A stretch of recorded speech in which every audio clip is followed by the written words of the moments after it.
Good morning, everyone. My name is Councillor Smart and I am the chair of this committee. I'd like to welcome you all to Cambridge City Council's Planning Committee meeting taking place at 10 a.m. on the 5th of July. Other members of this committee can introduce themselves, starting from my right. Councillor Dryden, do you want to start off? Councillor Robert Dryden, Cherrington Ward. Dave Paget, Romsey. Katie Thornborough, Petersfield. David Levine, Trumpington. Katie Porra, Market Ward. Mary Bennett, Abbey Ward. Thank you, councillors. Right. The officers permanently at the table for this meeting are Delivery Manager Toby Williams, Legal Advisor Keith Barber, Committee Manager James Goddard, and Producer Chris Connor. Other officers and public speakers will join us throughout the course of the meeting, and I will introduce them at the start of relevant agenda items. Housekeeping. Copies of the agenda can be found on the City Council's website under Committee Meetings, Minutes and Agendas, and paper copies are in the corner of the room to my right. Please try and refer to specific page numbers within the agenda if you're referring to a specific paragraph or plan, and if you also give the item number as well for people like me on computers, because we don't have page numbers. Can I remind all of those present of the importance of using the microphones at all times when speaking? Please speak close to and clearly into the microphone. Please ensure you're switched off or silenced any other devices that you have so that you do not interrupt the proceedings. When you're invited to address the meeting, please make sure your microphone is switched on. When you finish addressing the meeting, please switch off your microphone immediately. Speak slowly and clearly, and please do not talk over or interrupt anyone. If anyone has any problems hearing me throughout the meeting, please alert me by waving their hands or advising a council officer. We aim to take a 30-minute lunch break between noon and 2 p.m. Please can those present in the council chamber note that everything on your desk, including your laptop screen, is likely to be broadcast at some point.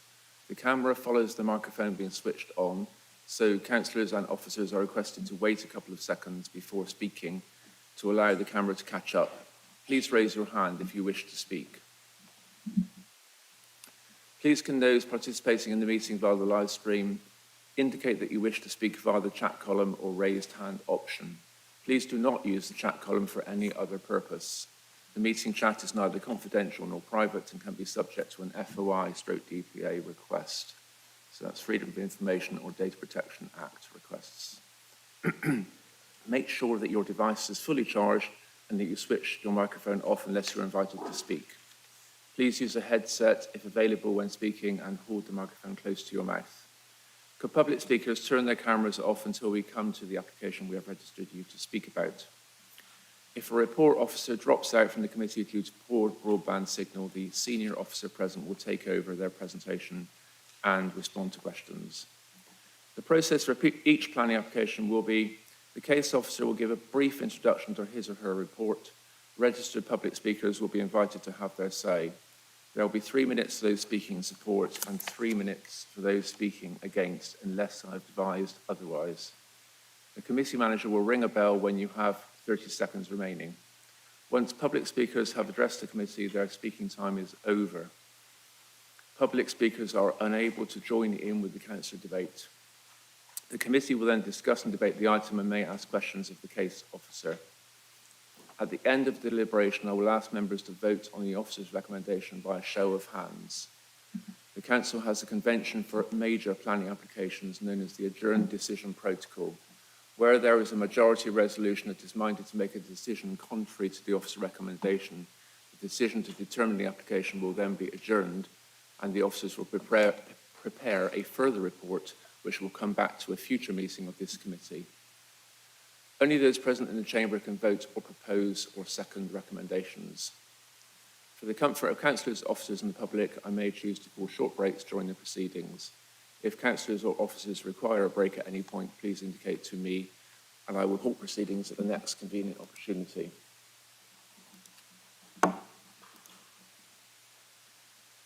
So apologies, we've got Councillor Carling's given apologies, so we're down to 7 today, is that 4?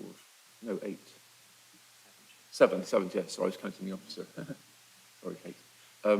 Yeah, so that we're still quorate for this meeting. Declarations of interest. Any declarations of interest? Councillor Pagent. Chair, I'm a member of Cambridge Cycling Campaign. Thank you, Councillor. Councillor Porro. I think, as I declared previously, the varsity application, which I think is number 6, in my ward, but I've had no contact with the applicant regarding this particular application. Thank you. So on discretion unfettered. So, Councillor Porro, which application is that you're referring to?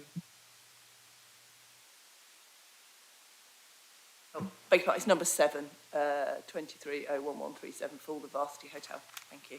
Yeah, I thought so. Okay, thanks. Just for clarity. Thank you. Councillor Levine. Thank you. I know socially the representative for Brookgate regarding item number 6, but my discretion is unfettered. Thank you, Councillor. Right, okay. So minutes to follow. We haven't got those yet. They'll come to a future meeting. So we're on to item 5, first planning application of the day, first major planning application of the day. So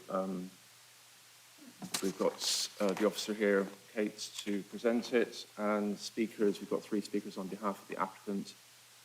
I've increased the speaking time to 6 minutes, it's unusual to have 3 speakers from the applicant, but it seems good to me to get as much information and evidence as possible, so increase the speaking time for them to be able to use that. But if they don't need 6 minutes, of course, that's fine too. So in that case, Kate, if you want to present the item then, please. Right, good morning, everybody. I shall just share my screen with you.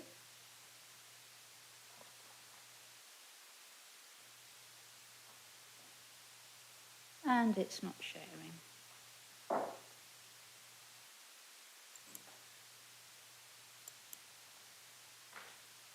Right, just bear with me. I'll try and share again.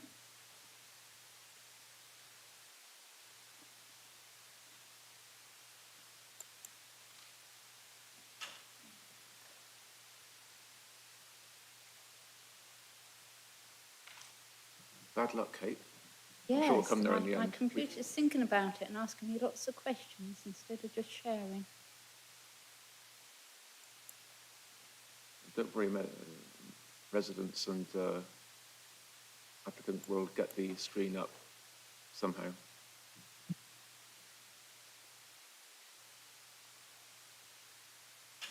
Right, I wonder if I could enlist assistance, somebody who's perhaps used to sharing here. Yeah, sure, don't worry. So just hold one in there. We won't adjourn for the minute.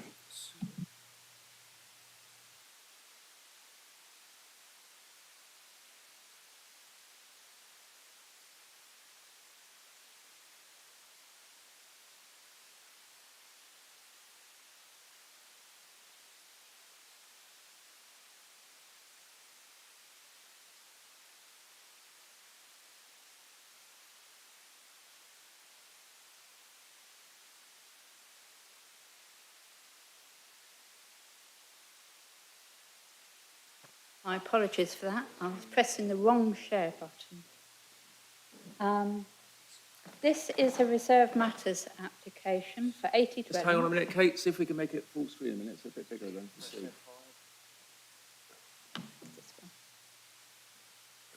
There we are. There we are. Lovely, Up and thank running. you. Up and running. This is a Reserve Matters application for 80 dwellings, including the central square, and part discharge of several outlying conditions. Members will have received an amendment sheet and the missing Appendix 2, Roman numeral 4, with the list of architectural drawings. There's been a period of a couple of years of negotiation on this scheme, including pre-application advice, and it has been much improved over time. The application relates to the GB2 site, allocated in the Cambridge Local Plan 2018. This lies between Babram Road and Waltz Causeway. The GB1 site lies to the north. The site lies within the administrative boundary of Cambridge City. The Greenbelt is shown in green.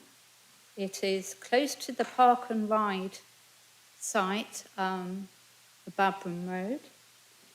and the GB2 site has outline planning permission for up to 230 dwellings and 400 metres squared of non-residential floor space, covering A1, A3, A4 and D1.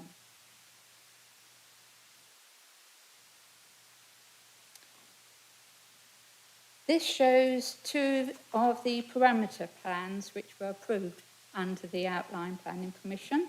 The first one on the left shows the land use parameter plan and the spine road running through the site, the purple line. The yellow is for residential and the pinky red colour is for commercial. The central square is shown in green. There's a gas line. I'll just see if I can show the pointer. Here we are. The gas line runs... Just to interrupt a minute, Kate, if you can use the laser pointer, that's better for everyone because we can see the red dot then much easier. In this chamber, seeing the screens at a bit of a distance is sometimes a bit of a challenge. Thank you. There we go. That's the wrong one. You just missed it. The laser pointer is the top one, red one. I'll Thanks. try again. My apologies. Here we go. Right, so this is where the gas line runs through the site. This is the commercial centre, and this is the spine road running through the site. Now, moving on to the next parameter plan, we have building heights. They're yellow for 2 stories, which is the majority of the site. Orange is for 3 stories, and that's up to 13 metres. And brown, towards the centre of the site, are the commercial uses, and they're up to 3 metres and 14 metres, up to 3 stories and 14 metres in height.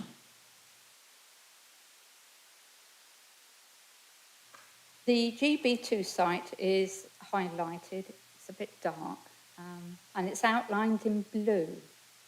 It is currently an agricultural field. The red line boundary, which runs around here, the application site, and also includes the central square here. This is phase 2 of the site. Phase 1 is the actual spine road, and that has planning permission already. Newbury Farm Newbury Farm is here, that the buildings have now been demolished. The Babram Road Park and Ride is over here. We have Alwyn Close, are the residential properties here. Representations have also been received from residents in Beaumont Road and Bowerscroft. These roads are closer to the GB1 site. Beaumont Road is north of the GB1 site, so it's off my screen. And Bowerscroft is to the east of the GB1 site. This is the site plan. The site is turned at an angle here, so we've got Babram Road is over here, and Waltz Causeway is over here. There is a green eastern edge running along the site over here. And within this are the suds, the play areas, cycleways and footpaths. The gas pipeline is running here, over which there should be no development. The spine road, which has planning permission, is running along here. Zone A is a residential area here, and that's of 2-storey detached houses. Zone H includes a podium apartments, that's for affordable housing. Zone C are for masonettes with rooftop terraces. And Zone J over here, affordable housing is in purple, and these are Muse properties, some with green roofs and some with rear gardens. Private amenity space is in various forms throughout the site, and it's considered to be appropriate for the dwelling size and types, and no objection there. Detached houses face onto the green on the eastern edge here. They all face on to that green. Taller buildings up to 3 stories front the Spine Road over here, and accords with the heights parameter plan. An existing hedgerow along Waltz Causeway, along here, is to remain. Sustainability measures include air source heat pumps, water efficiency measures, looking to achieve 110 litres per person per day, dual aspect to all but 2 of the properties for ventilation. Photovoltaic panels will be set into the roofs for the more visually sensitive locations. And the scheme seeks to achieve 40% betterment against the minimum standard of Part L building reg. Shared surfaces provide pedestrian and cycle links from the Spine Road to the eastern edge. They come through here and then continue into the eastern edge there, through here again, and through there, and also connect up here. This shows the soft landscaping proposals of the site. Further details will be required by condition of the outline planning permission. There will be 4 local areas of play dotted along here, here, here, here. A leap, an equipped area of play, will be in the phase 3 site, which is the other side of the Spine Road over here. And the lap is anticipated it will be in this area. There's no planning permission or proposals so far for this phase 3 site. The vivid green areas along here are to be wildflower meadow mixes and different mix of wildflowers for the swales in the blue areas here, which will of course mostly remain dry, and turquoise areas along the edge here for ornamental grasses. And then if I move over here, it's hard to see. I'll see if I can zoom in for you, but there are a lot of trees shown here. There we go. It is still difficult to see, but there are an awful lot of trees proposed all along this edge and throughout the development and within the central square. There will be bridges over the swales made of composite, timber decking and resin-bound gravel pathways. Cycle pedestrian paths are in self-binding gravel. The roads, the actual Spine Road itself, which has planning permission, will be adopted, but the remainder of the roads are envisaged to be private roads, but built to adoptable standards anywhere that a refuse vehicle may need to traverse. And there'll be 45% of the flat roofs will be green roofs.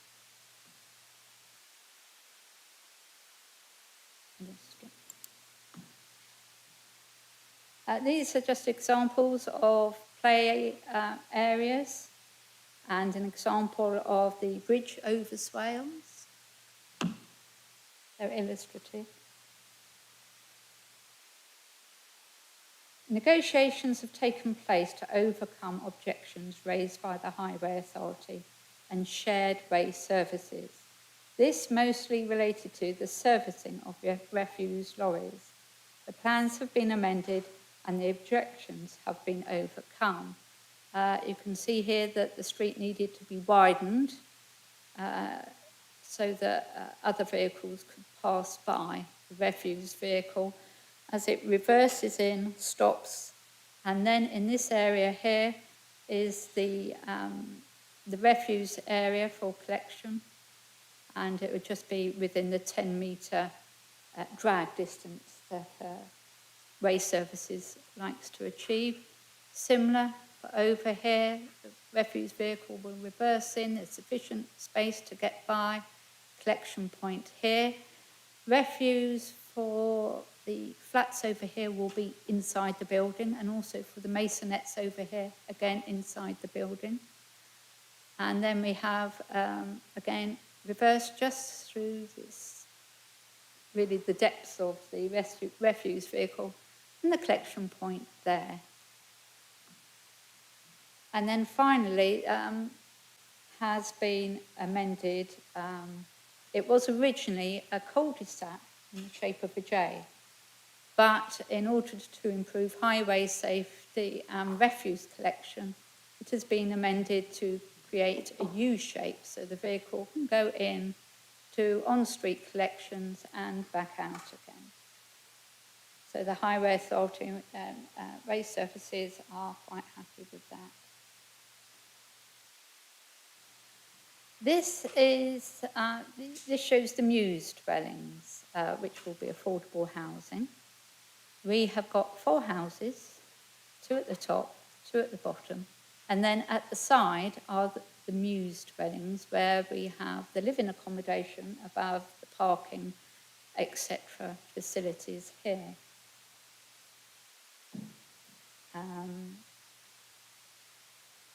All but 4 of the dwellings on this scheme have easily accessible cycle storage within the garages in accordance with policy recommendations. And for the remainder of the site, their cycle storage will be within the garages and will meet the policy recommendations. The exceptions are 4, but these 4 here, where cycle parking will be in a shed in the back gardens, and then access will be through the garage onto the street. The developer trying to get all cycle parking within the garage spaces to the front of properties, but this just proved to be too much of a challenge, so this is the exception.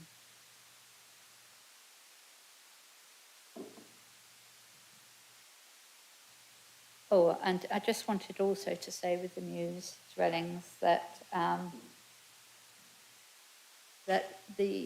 for the houses, the private amenity spaces in the form of good-sized gardens, and for the Muse dwellings, it would be terraces at first floor level.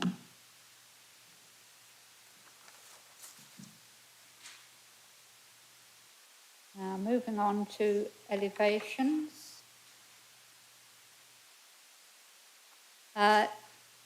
This is, I just need to move something, that's it. Now, this faces onto the Spine Road, and we're looking at the 2-storey houses along here. This is the Spine Road running along the site, and Babram Road is running along here. So if you enter from Babram Road, these will be the first dwellings that you will see.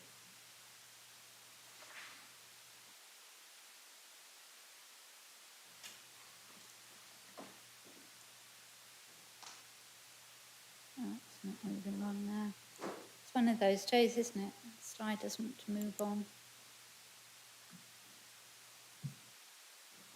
Here we go. Right, moving along, we're now looking at this section, fronting onto the Spine Road. So these are the 2-storey houses we've just seen. We then come into the podium block as it fronts onto the Spine Road, and you'll notice that the buildings are getting higher as we're going into the centre of the site.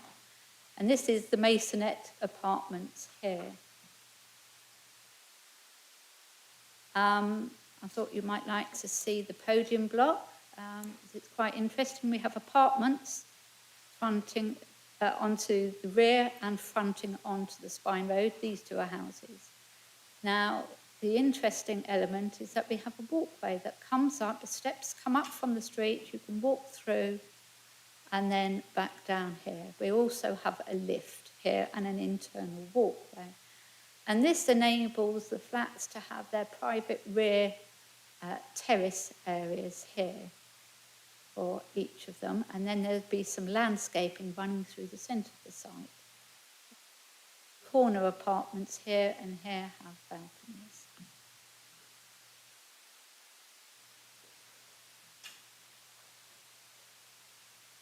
I am trying to move it on. Doesn't want to know at the moment. Keep trying.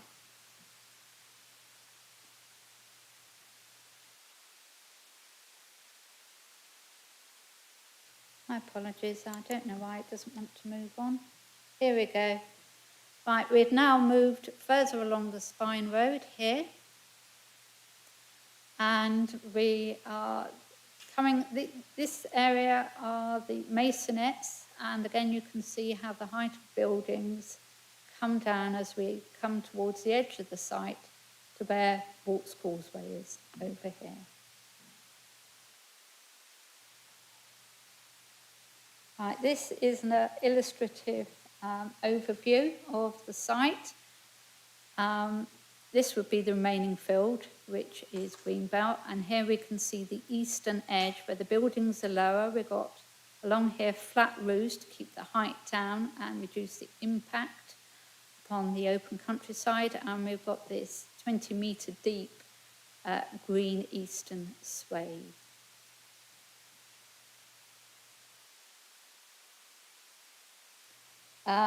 This is a view along one side of Zone D. So we've got the masonette block here at the centre of the site, and this is the eastern edge here. Low roof heights to the eastern edge houses and the higher heights there. There'll be a variety of pitched and flat roofs, as you can see here. And I'll move on to the next slide. And here we have turned the corner and we are now looking at the elevations fronting onto Walks Causeway. Now these are some, the remaining slideshow I'll go through fairly quickly. They show typical elevations and 3D images. And we're starting at the northern end of the site and we're travelling along the Spine Road going south. So this is the first junction. And we've got the Mews houses on the right there. This is the second junction, Mews houses on the left and masonettes on the right. And in the background, you can see the flat roof properties, which will then face onto the green swathe. Coming further down onto the next street. And you can see that we have some more flat roof terraces at first floor level to provide private amenity space. And here we have the masonettes on the left, and on the right is the podium building. And we can see right the way through to the green edge through this site here, where cycle and pedestrian link is provided. Again, this is the masonette block. And you can see the steps coming up into the podium block here. Podium block. More details of the podium block and an image of the internal first floor element of the podium block where you can see the terraces for each apartment. Then we have examples of the flat-roofed 4-bed detached properties facing onto the eastern green, looking from within the site, and then the second one from the green edge. These are the properties at the Babram Road edge side of end of the site facing onto the Spine Road. And finally, we have an illustration of the central square, and we're in the square looking across it towards the podium block. And that is the end of my presentation. Thank you very much. Thanks very much, Kate. Okay, speakers. So on behalf of the applicant, I've got Gabriel, Robin and Ross. So if you want to come forward to those 3 seats in front of where you're sitting at the moment, I think the microphones are all switched on there, and so you won't need to move around. And you've got 6 minutes in total. So I don't know how you want to play it between you, but when you press the microphone on the right-hand side, the button, that's it lights up. And at the end of towards the end of your 6 minutes, there'll be a little bell go 30 seconds before the end to know, the last speaker knows that come to the end. All right, when you're ready. Thank you, Chair. Good morning, councillors. My name is Gabrielle Delorme from BPTW, the agent for the application.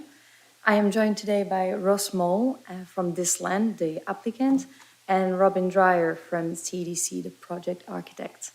We are pleased to be here this morning speaking on behalf of This Land, who build high-quality homes and help drive the delivery of new communities across Cambridgeshire and the surrounding counties in the east of England. As presented by the planning officer, the planning application being considered today is for the second phase of the outline permission for the land at Newbury Farm, also known as Edeva Park. The approved phase 1, covering infrastructure works, is expected to start on site imminently as contractor has been secured. For phase 2, residential reserve matters, we have taken a design-led approach and undertaken extensive pre-application consultation with Cambridge City Council, including presentation to the Cambridgeshire Quality Panel prior to submission. After submission of the application, we have continued working in cooperation with the planning team and consultees over the last 12 months or so to address the key comments and feedback that arose from the statutory consultation. So we're keen to express today that we are most appreciative of the efforts that officers have made to help resolve issues. Their constructive advice and involvement in various workshops we've had have resulted in positive revisions to the proposals, which we think improve the scheme overall. The key changes and improvements to the proposal include improvement to housing design and layout with amendment to dwelling size, increased storage space, and increased private amenity space to some homes. Amendment to the location and capacity of the refuse storage and collection areas to flatted blocks and the bin stores to the houses. Increased natural surveillance by amending the windows design. Improve landscaping and SUDS strategies within the Eastern Green Buffer. Landscape improvements, including increased soft landscape areas, tree planting, hard landscaping works and materials to better help wayfinding as well as pedestrian and cycle safety and provide visual interest and animation at street levels throughout the site. And finally, highways and footpath amendments and tracking to improve accessibility for refuse and fire access and servicing, as well as movement by pedestrian and cyclist. All roads will be built to adoptable standards. In particular, and to conclude, we would like to thank our case officer, Kate Poyser, who inherited the scheme from multiple officers, but ensured little disruption throughout the process and whose collaborative approach has been a great benefit to this application. We hope that members will support the officer's recommendation for approval this morning. We are happy to answer any question you may have. Thank you for your time.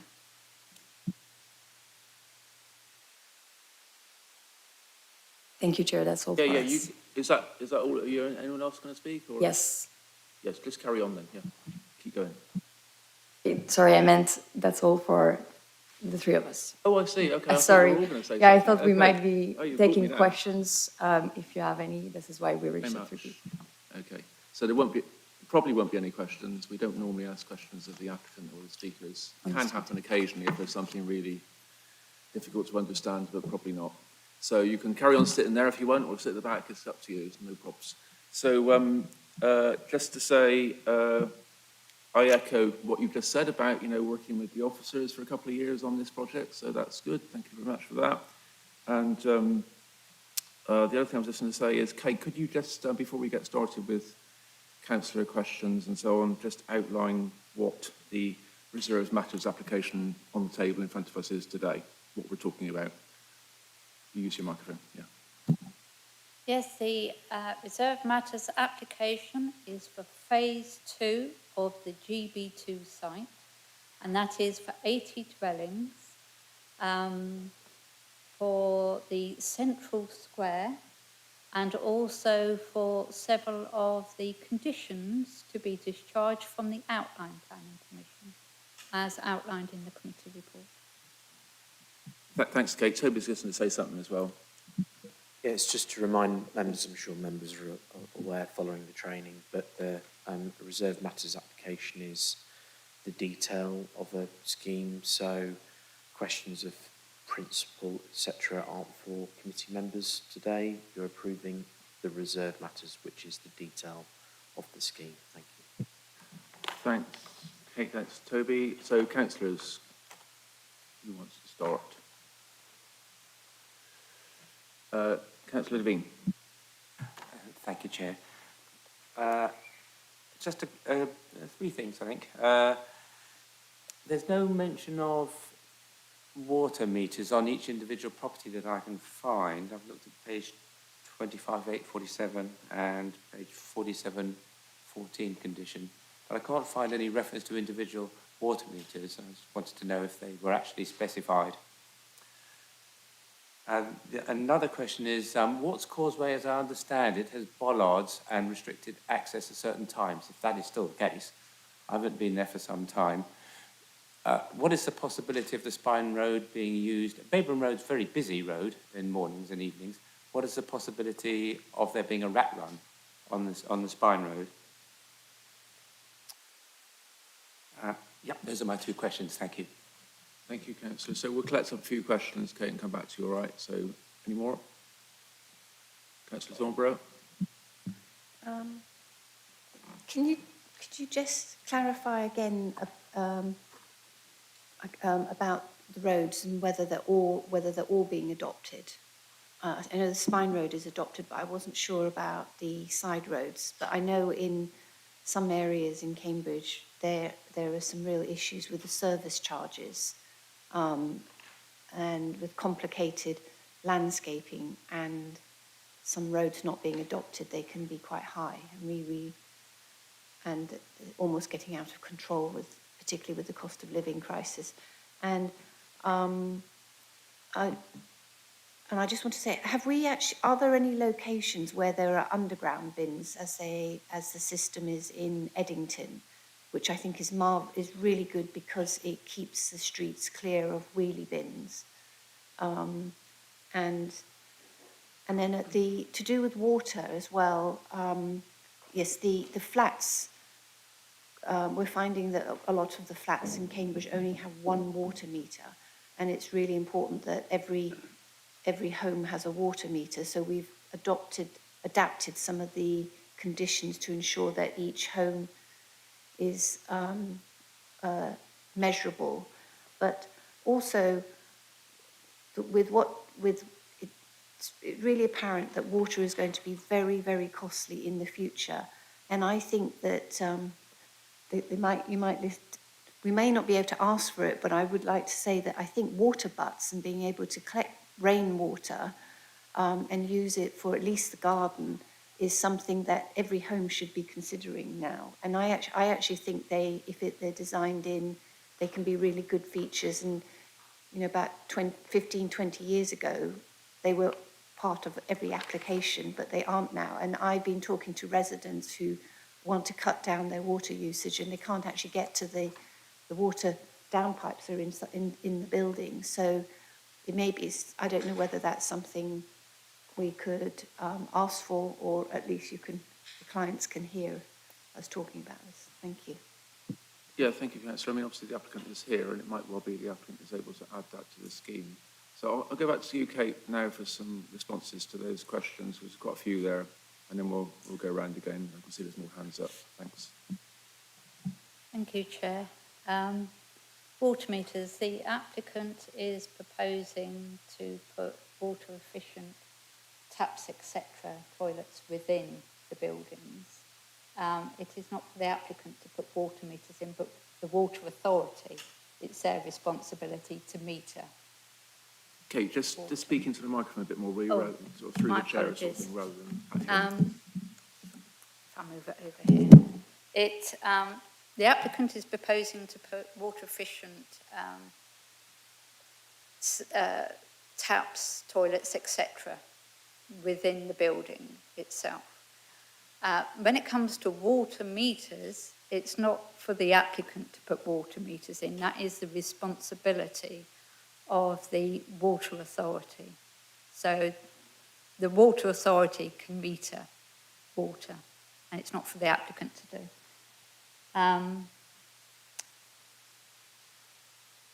Walks Causeway, restrictions on rat running. This would all have been considered at the outline planning application stage. So it is not a matter to be considered at the reserved matter detailed stage. But I know the Highway Authority are looking at Walks Causeway, and of course there's the GB1 site to the north that will be provided. And exactly what will happen with Walks Causeway in the long term, I couldn't tell you at this stage. But it's not a matter, the matter of traffic going through the site isn't something we can consider at the reserved matter stage. Roads, the adoption of roads, it is only the Spine Road that has been looked at to be adopted. All the other roads are proposed to be private. There is a condition 42 of the outline planning permission that requires the applicant to give details of how they're going to manage and maintain those unadopted roads. So that is yet to be submitted and discharged. Underground bins, no underground bins are being proposed. My understanding is that this is actually really quite an expensive matter for applicants. So I think with the Eddington Road, that's a slight Eddington development, that's a little bit different because it's Cambridge University proposing that. And they have significant resources. And I don't think at this stage we can insist on the underground bins, although I admit they're a nice idea. Water butts, they don't form part of the application at this stage. I'm just going to check to see whether we've got any requests for further details to be discharged. I don't recall that water butts are proposed as part of this development. Thank you. Yeah, thanks, Kate. Let's let Toby speak about energy monitoring before we come back to any further follow-up questions. Yeah, thanks, Chair. Councillor Thornborough is right, actually. We have drafted, there is a standard condition that I drafted following last committee to capture energy monitoring. And that's not just water, but also kind of electric and gas. That may not be the actual device that's fitted by the company themselves. It might be a smart device that's available within the relevant flat or dwelling. So I think it would be reasonable to apply that condition to this and consent if members were minded to agree with the officer recommendation. Yeah, thanks, Toby. So did you want to come back, Councillor Thornborough?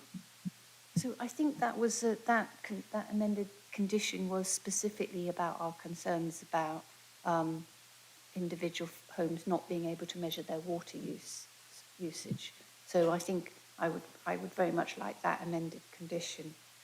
I think also the applicant has to apply for the gas meters, electric meters and water meters. So they can apply for one for every flat, or they can apply for one for a block of flats. So we really do want to encourage one for every flat. And also, we've recently approved a scheme for 80 litres per person per day at a housing scheme in Eddington, and that is what the Environment Agency is encouraging, And I would, if the applicants could consider going further on that, it would be really desirable, because water is short in this area, and every scheme that saves water, we all benefit from, and these residents will benefit because they will be able to use less water in the future and therefore keep their costs down. But again, we can't ask for that at this stage, which is regrettable. I think that's all. Thank you. Thank you, councillor. So I agree with you, Kate, that we can't insist on underground bins, but I would just differ with you on the relative richness or poverty of the applicant. I think just because Cambridge University is seen to be well off, that doesn't mean that we can expect them to do things that other applicants won't. I think normally schemes have to pay for themselves rather than on the basis of how much money their applicant has got in the bank. So, Councillor Pora. Thank you very much, Chair. I will second Councillor Thornborough's suggestion to add that condition about water metering if that's needed. Generally, I'm broadly happy with most of this. Had a few questions. First, for the public square, could we add a condition to have an electricity supply, please? Just because we have done that previously for public squares, so that, for example, if you have businesses coming in, pop-up things, they don't need to run diesel generators. I can see the applicants nodding. I think that would be brilliant. The LEAP, the local equipped area of play that's going to come forward in the later phase, it would obviously be desirable if that's fairly near to this area, because there are a lot of residents here. So I'm not sure if that's possible to mention, but I'd at least highlight to the applicants that that would be desirable when the next stage comes forward, that obviously people in this development can share with that. I know the officer mentioned that all but 2 built dwellings are dual aspect, although I think it said in the report they all were, so I just wanted to query that. Another point, wayfinding signage would be really helpful. It's not something we can condition, but we've said repeatedly, a lot of these new developments where you've got a mix of maisonettes, flats and buildings, whilst it's logical when you read the policy, it will go from 1 to 50 and there'll be flats in the middle, something for wayfinding I think would really help. So not a condition, but just something I'd be really grateful if the applicants could think about, just for delivery drivers and things coming in, trying to work out where they're going. I also welcome, I did go back to the officer with some questions, most of which she's picked up. I understand that biodiversity net gain is now all achieved on site rather than having to be off-sited, so I welcome that, that's much appreciated. 2 issues I really had. One is, why are only 45% of the flat roofs biodiverse? Because we normally insist that they all are, unless they're inaccessible. So I noticed a picture we had of Plot 66 had a green porch roof, but no flat roof. So I just wondered why. Was it because the outline came through before that was policy? I don't think it was. But obviously I would urge as many biodiverse roofs as we can, given that this is, in effect, predominantly a flat roof development. And finally, it's about the garden sizes. Again, the officers sent me a breakdown of the garden sizes, and it's noted that some of them are generous. Some of them, I think, were coming down to about 4.8 metres. So again, I'd just be grateful for the officer to comment on that. Is that sufficient? Some I appreciate were the maisonettes with them sort of gardens on the first floor terraces. But again, I just think for anything that might be a family home, we need to ensure that the garden is sufficient to at least kids to go out and play in and people to get their tables and chairs and washing lines. So thanks very much. Thank you, councillor. Quite a lot there. Just to be clear, when you say 4.8 metres, you mean square metres? Yeah, that was my understanding. Some of those were flats and maisonettes, but I just want to be clear that those where there are gardens, are we satisfied that they are sufficient for the number of people? So yeah, sorry, there are really only 2 questions about the green roofs and the garden sizes, plus the condition for the electric supply. Important questions, though. And I reckon that 4.8 square metres is less than the space in the middle of the room there, enclosed by that sort of round bit. So that's pretty small, isn't it? So go back to you then, Kate, on that, because there are quite important questions to be answered, I think. Right, Chair. 45% green roofs. I think this was negotiated at an early stage, and I think the Hey, if you could just address your questions to the whole room in your microphone. You don't need to speak to the officer, to the councillor. Thank you. So, Right. because just as residents might not be able to hear on the internet. Okay. Why only 45% green roofs? This was negotiated at an early stage, and the thinking behind it was that that amount was sufficient to be able to provide the 10% biodiversity net gain. So that's why that was considered acceptable. But I think that the applicant would probably agree to having a larger proportion of green roofs. Maybe we could think about a condition for that. Garden sizes. Now, there is quite a considerable variety on private amenity space sizes. Now, some of them, 4.8, they relate to balconies. They are one-bed properties, and they also fall within the affordable housing units. Mostly they're within the podium apartments. The housing officer was satisfied with that space. It's considered that it be sufficient space to be able to put a table and chairs for each person that would occupy that property. It is tight, it is very small, but it was considered on balance to be just about okay. Thank you. Did you want to come back, Councillor Pora? If you don't, I will. I would just say for the houses, because I understand when it's flats, it's not unusual to have smaller balconies. It was more for the 2-bed or above, where I think some of them did have, I don't think it was 4.8, but it was quite low, as the chair says, not much bigger than that. So just before you start, Kate, so I think the 45% green roofs is a bit dodgy. I'm not quite sure of the argument there. I would say that in terms of policy requirement, that we'd be wanting 100% unless there were definite reasons for any particular roof not to be a green roof because it was not, say, accessible or for other functional reasons. So when a scheme comes forward, I would expect that. That would be my proposal. I don't know what you think, Councillor Pora, you brought it up.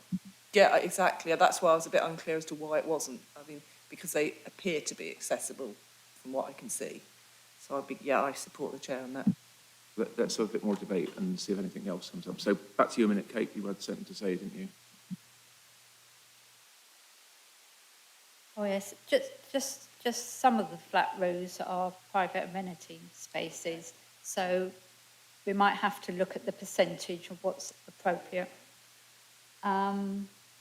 And then garden sizes, the other gardens that are really quite small tend to relate to the masonettes where they're rooftop terraces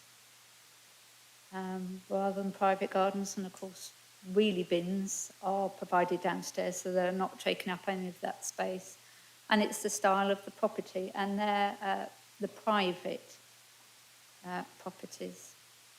It was considered at the time that considering the size of the buildings, the fact that people have choice, they could choose a property with a large garden, or they may prefer smaller garden in the form of a rooftop terrace.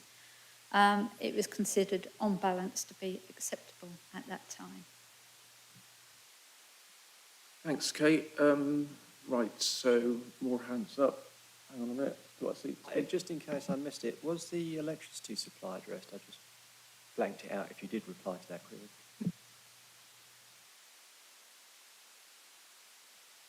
Thank you. No, I haven't replied to that one. There isn't a condition, but there could be a condition. Thanks for that, James. So, Councillor Bennett. Thank you, Chair. And I try not to duplicate what other councillors say, but I would like to say that I warmly welcome the Chair's comments about the painstaking and detailed work done by the officer and the clarity of the presentation. And I also echo the points made by Councillors Thornborough, Levine and Pora. That means hopefully I only have to ask 2 sets of questions. The first one is I do understand that it's a reserved matters application, but would it still be possible to add an informative asking the developer to look at an ANPR camera system on the Spine Road to prevent it becoming a rat run? I mean, that does seem to be detailed. They are reasonably cheap. And just to be clear, ANPR is automatic number plate recognition. We have a system used locally at Addenbrooke's Hospital on one of the approach roads. And the idea is if you use it as a rat run, it goes through both cameras very quickly and a penalty charge is registered if it stops within the area, say making a delivery or going to a property, then it won't be going through cameras sufficiently quickly to trigger a penalty. I think this will be very useful for development because we're going to be having children playing at street level because nobody is going to want their kids playing on a roof terrace. And anything that limits people driving fast through the area would be great for safety. If that is out of order because this is reserved matters, Chair, I do apologise. The second thing I wanted to raise was I did like the podium court design because I know from working with residents looking to move that there's a very heavy demand for ground floor or ground floor equivalent properties. But what I couldn't work out from the presentation is whether the upper maisonettes would be ground floor equivalent to somebody with pushchair, heavy shopping, possibly a cargo bike to take home, or like myself, a mobility scooter. And the reason I couldn't tell that is because I wasn't clear whether there was a single lift. I assumed that the lift would be sufficiently sturdy to take a mobility scooter or a cargo bike, but I'm not sure whether the surround the lift is sufficiently broad to actually get a mobility scooter or a cargo bike or say a double pushchair in.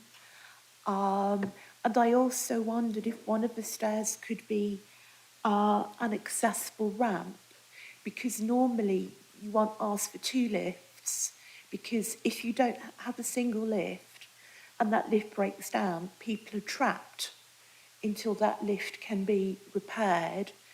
And because of Brexit, it's often very difficult to get lift supplies of those repairs.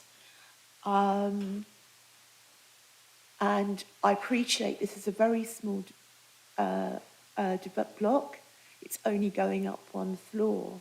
And in this case, if one of the stairways was a legally accessible ramp that isn't too steep for a wheelchair, that would ameliorate the fact there's only a single lift. Thank you, Chair. I'm sorry, that was a very long question. Thank you. No, you don't need to apologise, and you don't need to apologise either for asking questions at the wrong time, potentially, because it's better for us to make fools of ourselves, I think, than get questions asked on behalf of residents, regardless. And also, I find it very confusing, the different stages of application sometimes, and what you can and can't ask when and where, so no worries. So I'm going to go straight back to you then, Kate, after all that, because we've got a few questions there. Right, thank you. First of all, the number plate recognition. I'm assuming that's relating to the spine road that runs through the site.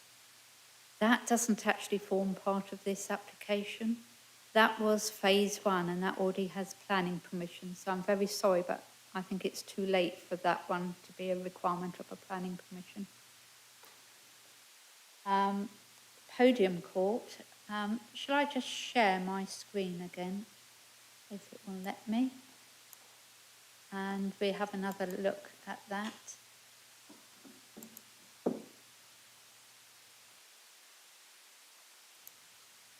And, oh, sharing the wrong one. There we go.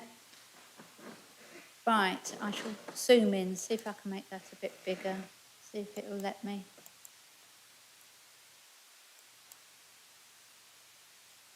For some strange reason, it's not letting me do that this time. It did before, but not now.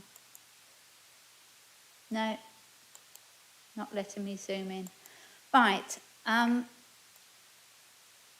now there is a this podium block is on three levels. At ground floor, we have got some apartments at the southern end of the site.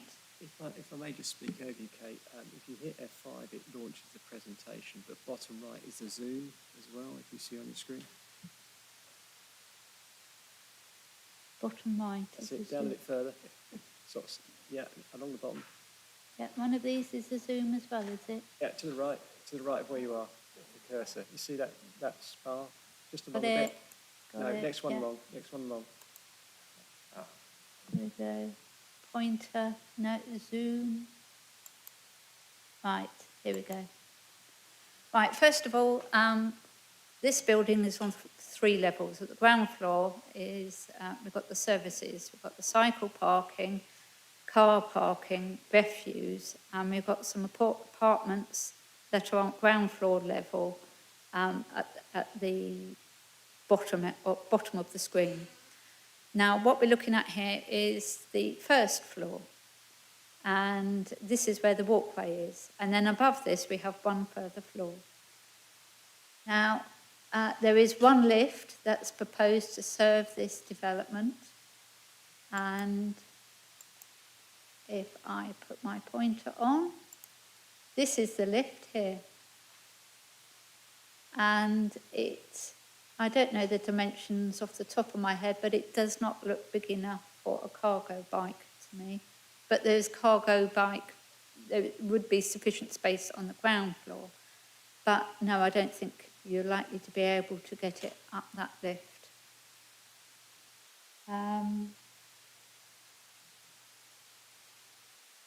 Accessibility ramp. Well, there are ground floor apartments, which I don't have a slide for you, but they are along here. So I think there must be about 4 or 5 of them along here. So they would be accessible for those people who have special accessibility requirements. A ramp, I think for apartments at the first floor or above, a ramp would require an awful lot more space than a stairwell. So I think that would be a significant redesigning of the scheme. I don't know if that helps in answering the questions. Anyone needs to come back on any of that? We don't have no. No? Okay, any more questions? Councillor Thornborough. When the outline scheme came, the Anglian Water did comment that there was no capacity at the water sewage treatment centres, but there was capacity within the pipework. But for this detailed application, they haven't commented on the scheme at all. And I just wondered whether the situation, the original situation, has changed. The other thing is that in the case officers reporting that the foul drainage is connecting into the existing foul drain on the main road. But I know a lot of the contractors are doing what's right in keeping separate stormwater and sewage water on site. But quite often, once they get to the connections in the roads, they're going into combined sewers, which should have been, the legislation has changed 15 years ago, and the combined sewers should be separated and moving towards separation. So do we know what the situation is here? And is this something, I mean, it is a concern, but maybe it's something we can't do anything about except highlight it. Thank you. Thanks, Councillor. I think, is it on that point, Councillor Bennett? No, it was on the question I asked the officer. I couldn't get back to my mic in time to Yeah, follow okay, that we'll up. do that as well then we'll go back to Kate. Okay. So I wanted to say that the conclusion I'm drawing from that is that the upper floor maisonettes are not going to be suitably accessible to anybody on a bariatric electric wheelchair or a mobility scooter of any type, or possibly even a large pram. There's no alternative if the lift breaks down until that lift is repaired, because it's not possible to put a walkway. And we haven't even got into the issue of whether the passageway and surround of the lift is sufficiently large for a wheelchair, which may be driven by somebody who has poor motor control, like myself, to actually access that lift. And I do feel that this is a concern, and I wish it'd been picked up earlier, because to me it rather negates the benefit of a podium court design and the feeling of having a ground floor front door for the upper maisonettes and not having an internal access, which I think is something that otherwise residents would find very attractive. Thank you. Yeah, thanks, Councillor. One of my questions on my list here is access to those areas. I think it's flat access and all the other things that you said as well. So, Kate, do you want to answer those questions then, please? Thank you. Going back first of all to sewage capacity, there is a proposal for a new pumping station on the GB2 site, but it's not within phase 2. It's part and parcel of the phase 1 where the spine road goes, and that has planning permission. So the Water Authority has looked at, and the Flood Authority have looked at the site as a whole. So hopefully that helps with that concern there. Coming back to the podium block and accessibility, there are the ground floor apartments, but it looks to me like there's probably room to put a larger lift in that stairwell and service shaft. Maybe we could look into that. Maybe that could be dealt with by condition. All right, think about that then, Councillor Bennett, I think. Councillor Bajan. Thank you, Chair.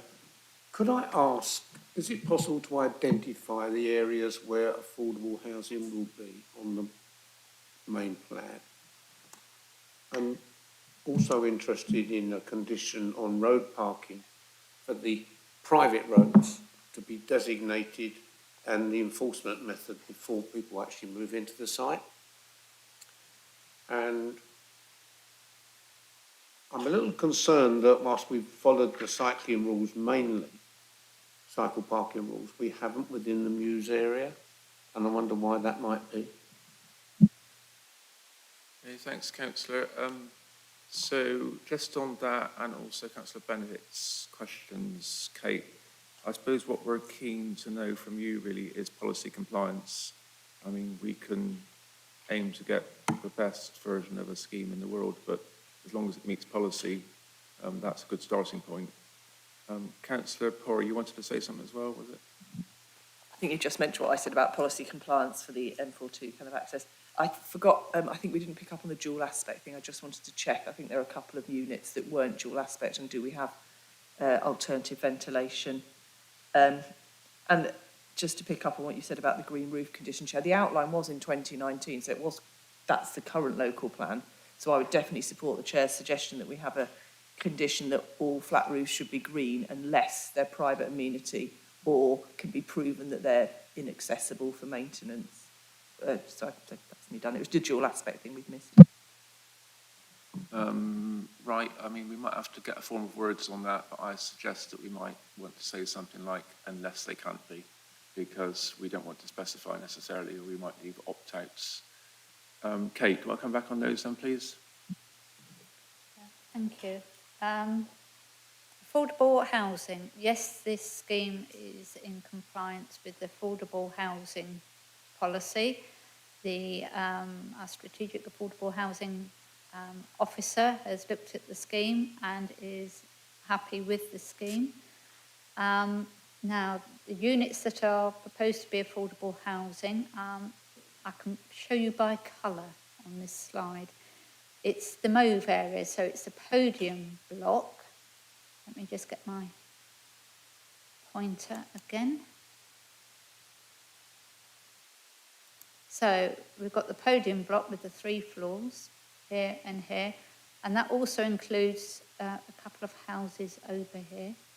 No, the pointer's not moving, but right next to there, there's a couple of houses there. And then again, affordable housing is in the Mews over here. There seems to be a delay, doesn't there, with my pointer? So that's also affordable housing units, and yes, it's all policy compliant.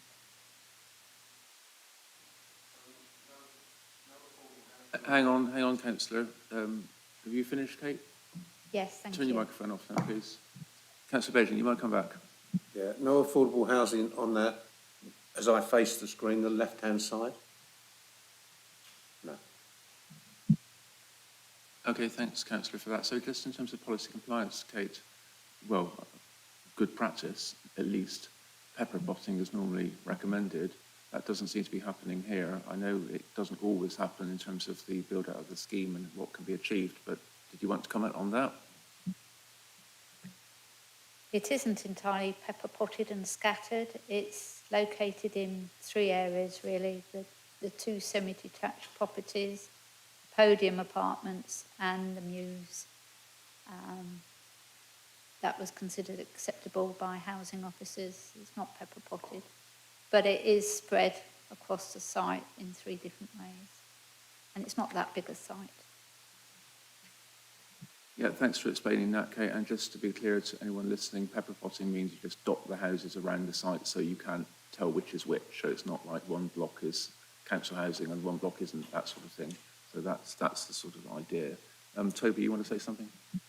Thanks, Chair. Just wanted to say that our policies don't require pepper potting. They allow for kind of clustering up to a certain limit in terms of the location of the affordable housing. And as Kate said, this is compliant and housing are happy with the distribution of the affordable housing. Just going back to one of the issues that Councillor Thornborough raised that I don't think was picked up around potable water, that's not an issue that we can cover within this reserve matters application. Right, thanks, Toby. A lot of things have been said already. I'll just go through my list of bits and bobs here. So, looks like a pretty good, sort of decent-looking scheme to me. It's interesting that the heights go from sort of low to higher in the middle. It's not always that way. Possibly fits well with the context and the site, which is good. I mean, site and context are very important architecturally. Just one thing perhaps you could clarify a bit, Kate, is the where it is and what it is and so on, because I don't fully understand that, and I don't think residents will necessarily. So it's in Cambridge City. This is the planning committee, not Joint Development Control Committee.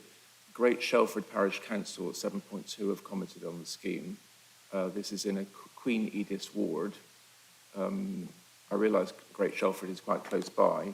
Might be good if you could just talk a bit about, you know, why they're commenting, etc., in the scheme that's in Queen Edith. That's one thing. In terms of the things that are proffered for the future, like a pumping station and a play area in phase 3, do we have any clarity on whether those things will come forward, or do you have definite proposals, or is it just something that's proposed so we don't really know what will come forward? Because we've sort of got a scheme on the table here with other things that might come forward to support it, but I'm not quite sure if we have those for sure. The Mews terraces seem to overlook the gardens that are adjacent to them, which I thought was rather wrong, really. But I don't know, obviously you find it acceptable, I suppose that's going to happen, but people could be barbecuing and partying on their terrace, looking over people who are going to have a little snooze in their garden down below, sort of thing. I know this happens in terraces generally, but it's not, the level is the thing I'm talking about, one being higher up and one being lower down.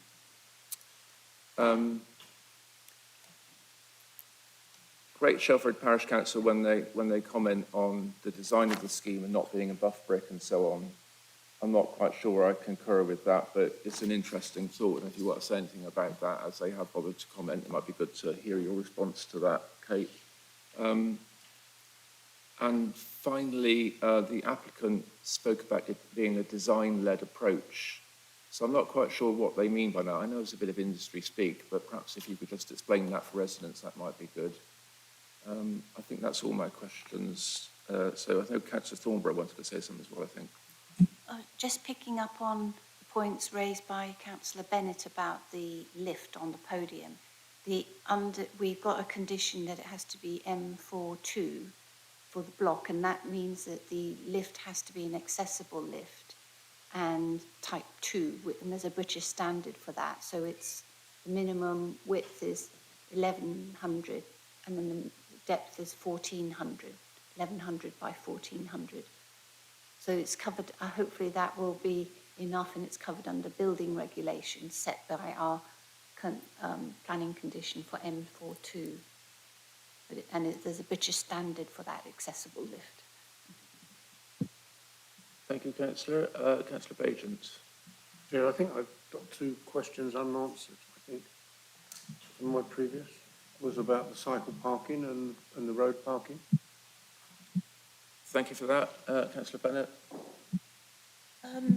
This may be just my inexperience, but should there be comments from the access officer on this, if it's M4? I can't seem to find them. Yeah, doesn't always comment, but depends. I'll refer to the officer on that. So back to you then, Kate. Right. Thank you.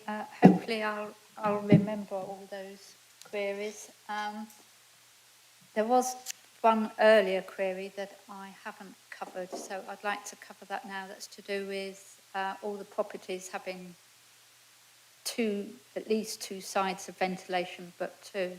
The two properties that don't have the second elevation with ventilation are these two ground floor apartments here, because they back onto the parking area. But all other properties have got at least two elevations for through draft of ventilation. Right. Another question. Why did Great Shelford comment on it? First of all, all what you listed, Chairman, relating to the location of the site is absolutely correct. It's within Cambridge City. We're at the right committee. It shouldn't be at the JDCC meeting. It is within the Queen Edith ward. Great Shelford, I think, have commented because it's close, relatively close to their boundary.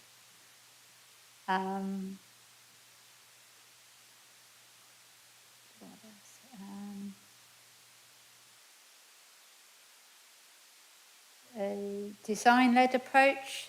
The developers describe this as design-led. I think this comes from, I think what they would call design-led is, first of all, respecting the fact that this is a site that's on the edge of Cambridge, and it has the green belt and open countryside on one side, and then it's built on the other side, so that it becomes a looser and lower height development towards the edge. Also that it provides routes through the development for pedestrians and cyclists in many locations. And this is, the corridors, the cul-de-sac corridors then turning into the pathways that link onto the cycleway. I think this is probably what they really mean by a design-led approach.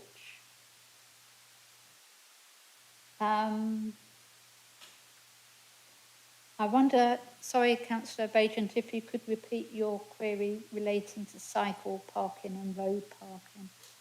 Yes, certainly. It does get a bit confusing, doesn't it?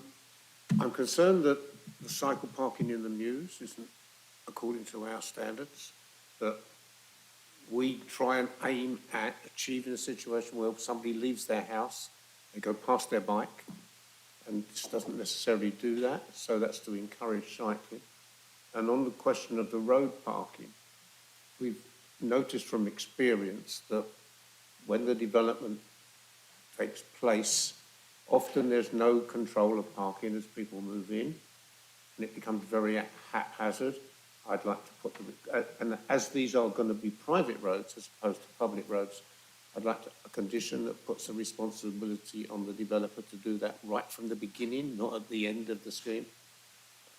So I think that they're both quite straightforward. I mean, well, that's straightforward. The other one, maybe not quite so, about the cycle parking. Thank you. With regard to you. cycle, No, sorry, you go on, Kate. I was going to say that highways aren't here today, so but maybe you can answer that, Kate. thank you. With regard to cycle parking, all but those 4 properties are entirely compliant with policy.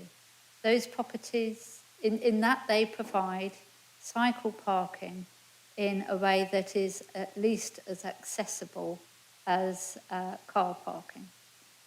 Now, the mews, just the 4 properties there, provide cycle parking to the required number, amount and size. It's just not as easily accessible as the car parking. But it is close to the rear door of the garage, so it'd be accessible through the garage. So anyone with their bike will probably have to go an extra couple of metres to the back door of that garage to then go through onto the street with their bike. So no, for those 4 properties, it isn't at least as accessible as the car, but it is still fairly accessible.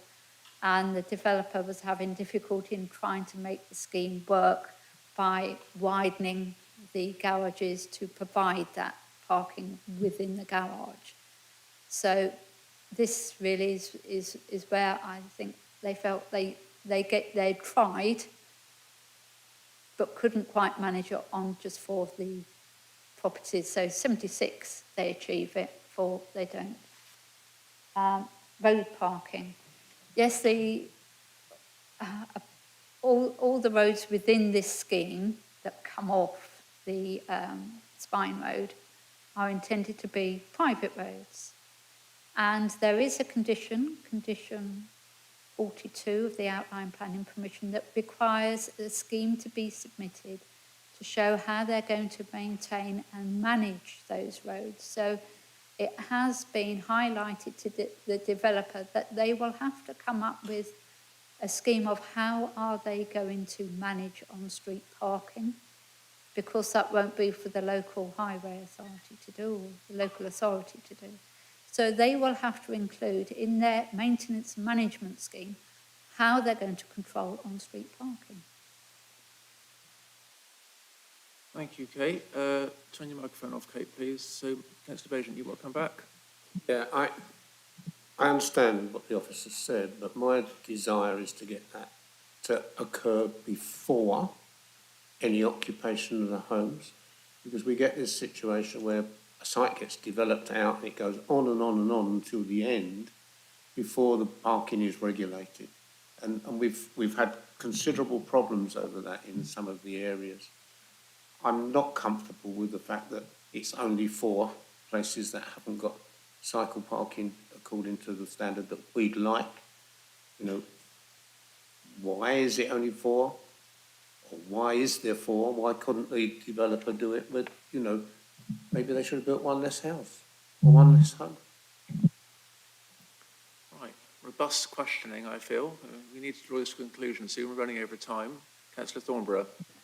I'm very pleased that all but 2 homes are dual aspect, but the 2 homes that are single aspect, can we condition those so that the the external, because they're east-facing, could we put in an informative that the detailed design should seek to shade the windows from the afternoon sun, so they're sort of east-facing, rather than using the methodology to show that certain number of days of the year those buildings are going to be hotter than the standards? Could we seek that they consider shading devices rather than using the methodology as approved building regs part O? Thank you. Thank you, councillor. More questions as well. I'll just say a couple of things too. So, on the cycle parking side of things, I mean, that relates to a question I had about the cycle parking and garage at the bottom of the Muse houses, which I haven't asked yet, don't worry, Kate. But the thing is what often happens in these sorts of designs is that the garage in the future can become a part of the house. You know, you sort of build it out as another bedroom or a kitchen or something and forego the garage. So is that a concern? Have you talked about that with the applicant? And if that was the case, I mean, fair enough if they don't want a car parking space, but there won't be anywhere to put the bikes then, will there, if that's the case, if they're going to build it out as a room? So is that a concern with not having any cycle parking space? Councillor Poorer. Yeah, so condition 42 about the management and maintenance of streets. Can we just make clear in that condition that the enforcement needs to start as soon as buildings are lived in? Because it's a little unclear there. It sort of says it needs to be maintained, but we've seen on successive sites that that isn't the case. And the dual aspect ones, I agree with Councillor Thornborough, it'd be good to have some shading, but often we ask for a secondary ventilation system. I'm looking at Councillor Thornborough to nod if I'm getting this right. So I don't think that's included in this, and I thought I'd seen a condition, it must have been one of the other applicants.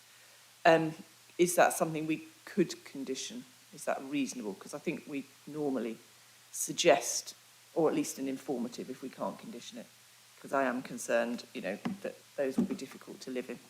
Thank you. Thank you. Councillor Bennett. Councillor Bennett. Thank you, Chair. I've just got two very quick points.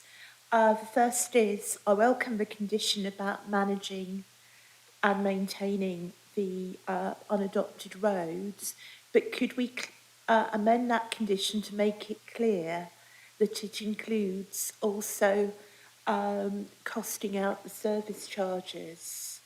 Because I think it's not something that people normally think of before taking on a property. I know your solicitor will raise it, but most people don't understand. And I think people who are entering onto that commitment, which can be very substantial, should really have that flagged ahead just out of fairness. And the second thing is that Councillor Thornborough has mentioned that the lift is not big enough for M4. I'm not clear whether we can add that as a condition, and if we are to add it as a condition, if the lift is expanded, then that might exacerbate the difficulty of entering the lift. I know that it's a slightly different issue, but on LTN 120, I understand that funding will now be withheld unless there's at least 1.5 metres width. And I'm not sure whether that is actually here, and also whether that includes room for a turning circle to access the lift. Thank you. Yeah, thanks for that, Councillor. Toby's going to say something a minute first. Thanks, Chair. I'm really keen that members of the planning committee just deal with planning matters rather than worry themselves regarding building regulations. It's not those kind of matters, Councillor, are not for this committee, but they're for the applicants to resolve through their detailed design, through the building regulations process. So that's what I would say about that. There are a number of kind of conditions, additional conditions that have been recommended. I think officers have nodded, but at the appropriate time, and I hope that will come soon. that we can move to the recommendation. I can outline what those conditions and informatives are. What I would say with any kind of big scheme like this, that often it is, not possible to fully comply with all of the policies. If we're talking about only kind of 4 units, for example, without kind of the ideal scenario around the cycle parking, I actually think that demonstrates that the applicants have done a pretty good job in terms of trying to meet our policies. And as the officer has said, that cycle parking is, easily accessible from those particular units. Thank you, Chair. Thank you, Toby. Did you want to say anything about the previous comment as well on service charges? Or were you meaning that as well when you talked about planning matters? Yeah, I mean, service charges are not within our control. Again, we can't revise condition 42 on the original outline. That's not within. It's not within scope, but certainly we can raise that issue regarding kind of early management and maintenance informally with the applicants who are sitting here today. Thank you, Chair. I mean, and just to add to that, in terms of future occupants of these properties, I think British law is buyer beware, so we can't be tasked with informing occupants of any risks they might be taking on. I mean, that's their responsibility to do that for themselves. Kate, was there anything there that you needed to answer? I'm not sure now. There's just a couple of little things here. You did mention some concern should the garages be converted into living accommodation in the future. There is a recommended condition, condition 14, removing PD rights for garages. And just to clarify with the management and maintenance of streets condition, with regard to when that kicks in, the condition does say no development above ground level other than demolition shall commence on the phase until the details and arrangements of the management and maintenance of the streets has been submitted and approved in writing.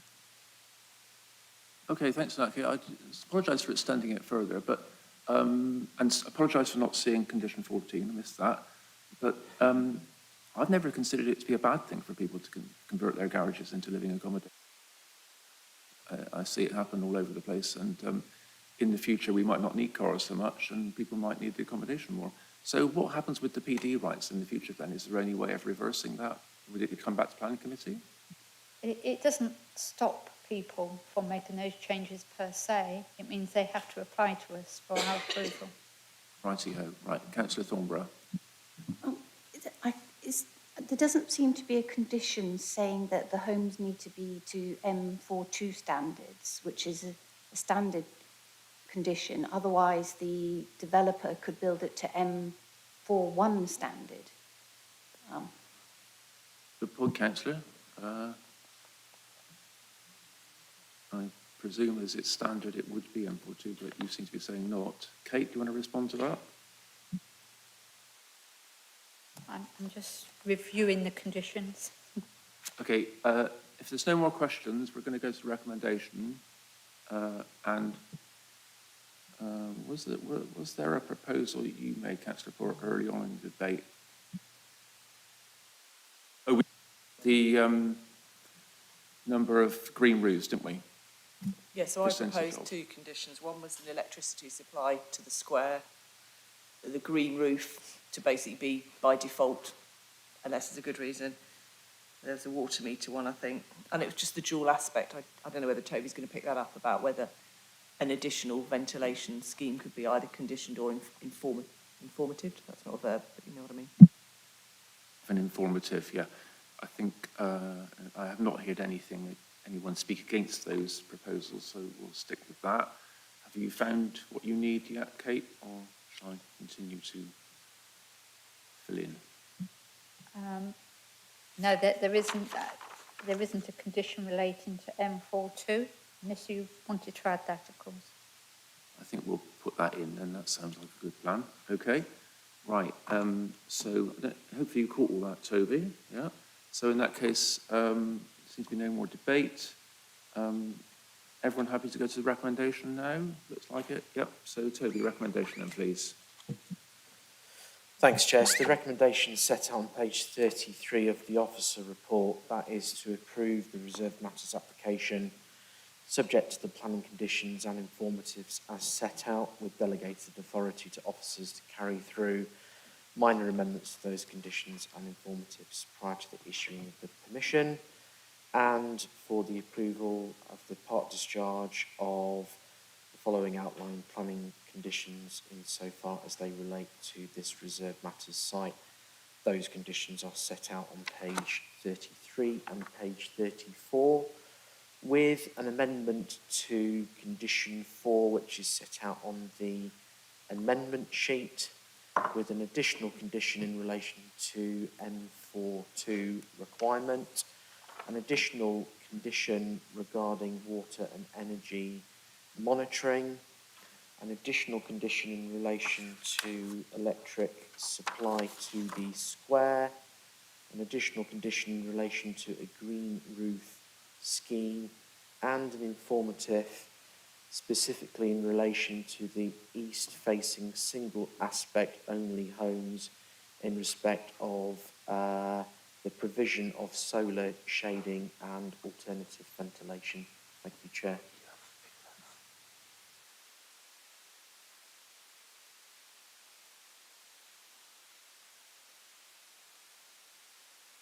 Bear with a minute.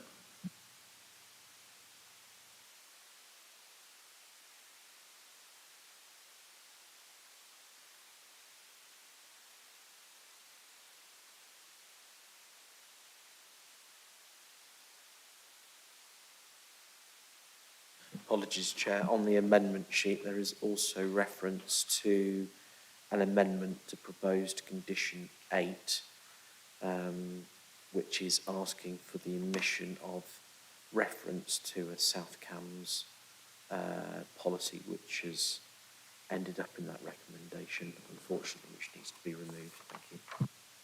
Good. Thank you very much, Toby. In that case, we'll go to the vote. So the office recommendation is one of approval. All those in favour of that recommendation?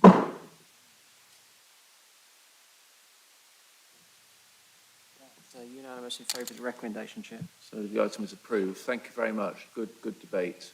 So let's have a bit of a break now, shall we? So if we come back at 1:45, stretch your legs, and then we'll do the next item. Thank you very much, councillors, and thank you, speakers, for coming today.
Back to Planning Committee after a short break. So next item is item 6, Devonshire Quarter.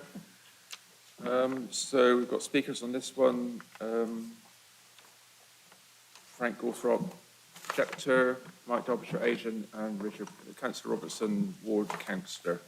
So I think Councillor Thornbury, yes. This is in Petersfield Ward, this scheme. I haven't been involved in any of the detail of the scheme or in discussions about it, although the previous scheme I've been in discussions about the possible discharge of one of the conditions. But this scheme I haven't been involved with, and I believe I'm unfettered in considering this scheme. Thank you. Thank you very much. Any more? And I know Frank Gawthrop as a member of the Labour Party. My discretion is unfettered. I don't know if I need to say that or not, but let's be on the safe side. Councillor Pora. So again, on the original, I declared that I knew a member of the public who'd objected to F1, but obviously as we're not, this doesn't affect F2 in any way in terms of changes. My discretion is still unfettered as it was then. Thanks for that. Okay, let's get going then. So Tom, if you want to present the item then, please. Thank you, Chair.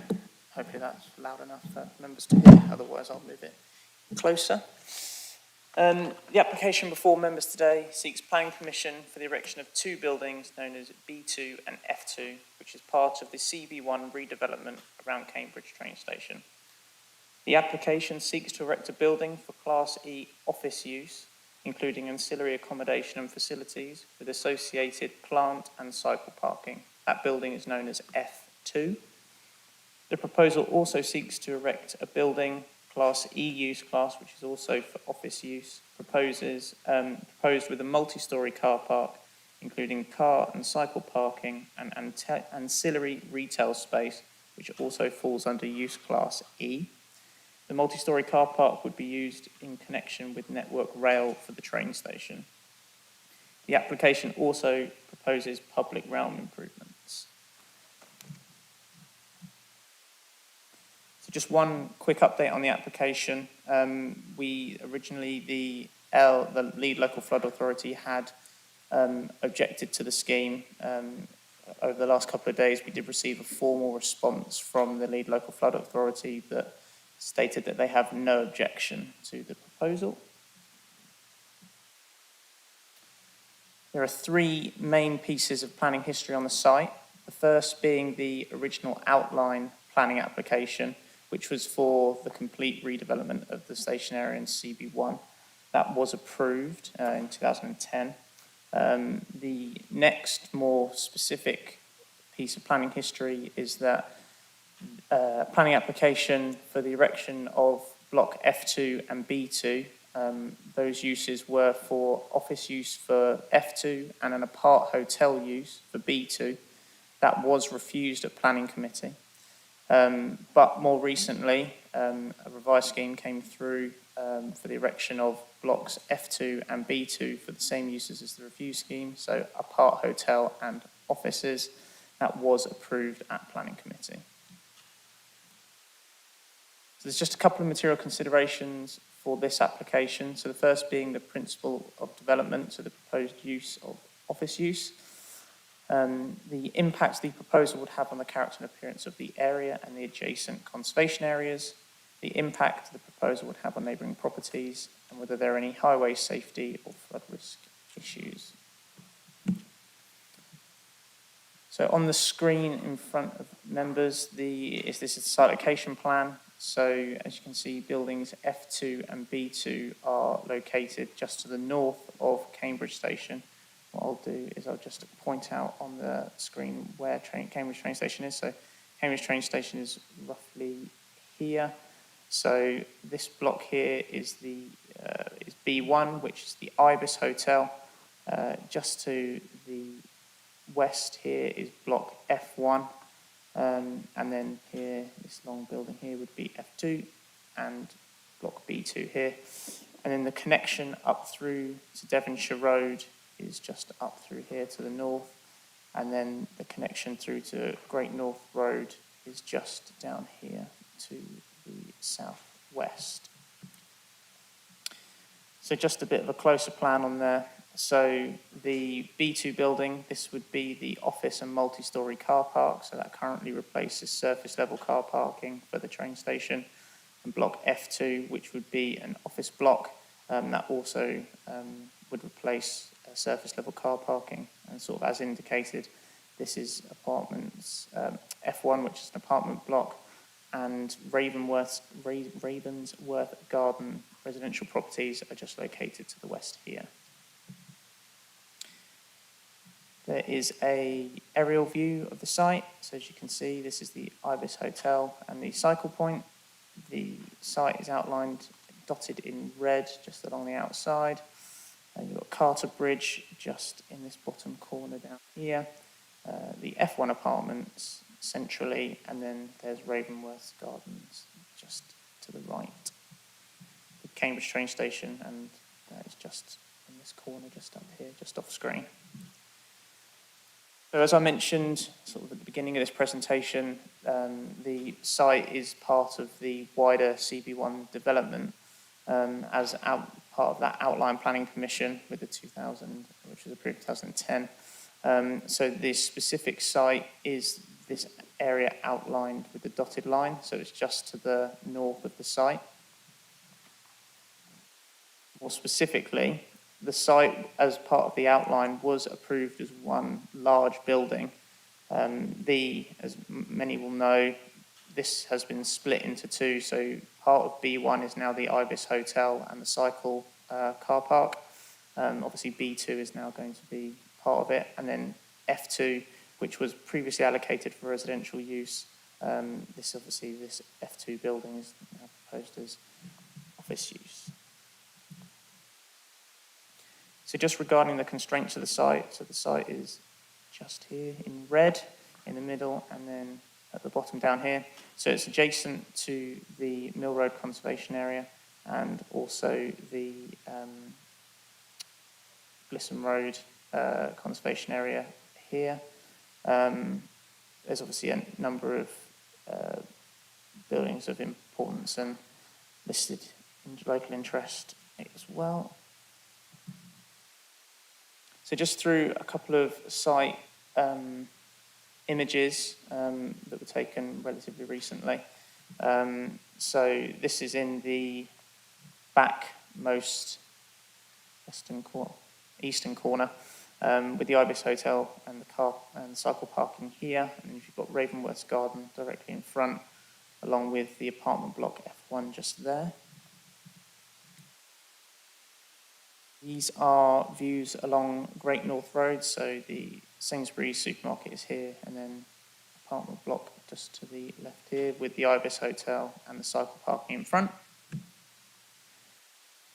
These are views along the car park access road, so the cycle parking to the right, Ravensworth Garden to the left, and so is the F1 apartment as well.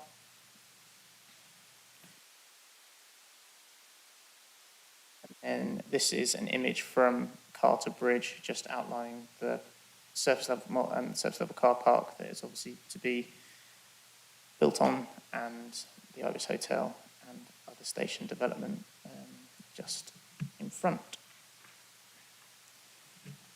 So given the proposal's close proximity to these buildings, I thought it was prudent to include images of the adjacent residential properties. So obviously an image of Ravensworth Gardens and F1 are sort of highlighted on other slides. This is a previous image taken from the garden of Ravensworth Gardens.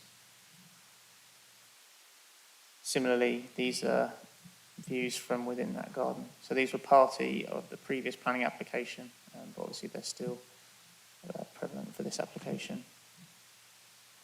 And then the same, these are views out of the window of the F1 apartment. And then this is from the courtyard from F1. So as part of the overall proposed site plan, so obviously you've got the B2 building is here, F2 building is here, and then you've got the proposed public realm improvements and cycleway that follows through from Devonshire Road through up and into Great North Road. going through into the station. This is the access road layout, similar to the above, but obviously this is a more detailed drawing indicating cycle lanes and green amenity spaces. This is the more detailed plan of the junction access with Great North Road. So obviously this is the mini roundabout that's there at present, and the cycleway that would be passing through and connecting up. And then this is the access road layout which connects to Devonshire Road. It's just a more detailed plan just for members. So I'm going to go through building F2 first. Main reason being is that as part of the 2021 planning application that was submitted, as I alluded to earlier, those buildings were consented and was approved by members. So the reason why I'm going through F2 is because there are no amendments within this application to that building. So those buildings are consented. However, they do form part of this planning application and do need to be considered within their own right. So this is the east and west elevations of block F2. It just indicates that Carter Bridge is there, and Carter Bridge would be on the left of this bottom image. This is their posing. This is a CGI view of what block F2 would look like, as well as the public realm improvements. This is the northern elevation of F2 as consented, and is the same within this application. And this is the southern elevation of block F2. As stated, this is consented, but is not amended as part of this planning application. This is the ground floor plan for block F2. The first and second floor plans, which just indicate that it's office space. And this is the third floor plan and the roof plan, just indicating that there would be a green roof on top. It's just a section just to show the distance between F2 and Ravensworth Gardens to the rear. So more specifically for this application is the amendments to the proposed B2 building, which under the consented scheme was an apart hotel. Under this application, it is seeking to be office use, so Class E. As part of the amendments, they are seeking to amend the facade and make other internal alterations. So this is the proposed CGI of the building, B2. This is the western elevation. The eastern elevation. The southern elevation. And the northern elevation. So the applicant has provided CGI images. So this is of the northern corner with the western elevation here. So I thought it would be prudent to include details of what was originally consented under the 2021 planning application and what is proposed as of this application for the B2 building. So as you can tell, just by the plans, that there are a few amendments. The proposal is exactly the same, or pretty much the same, scale and height as the original building. The footprint is largely the same.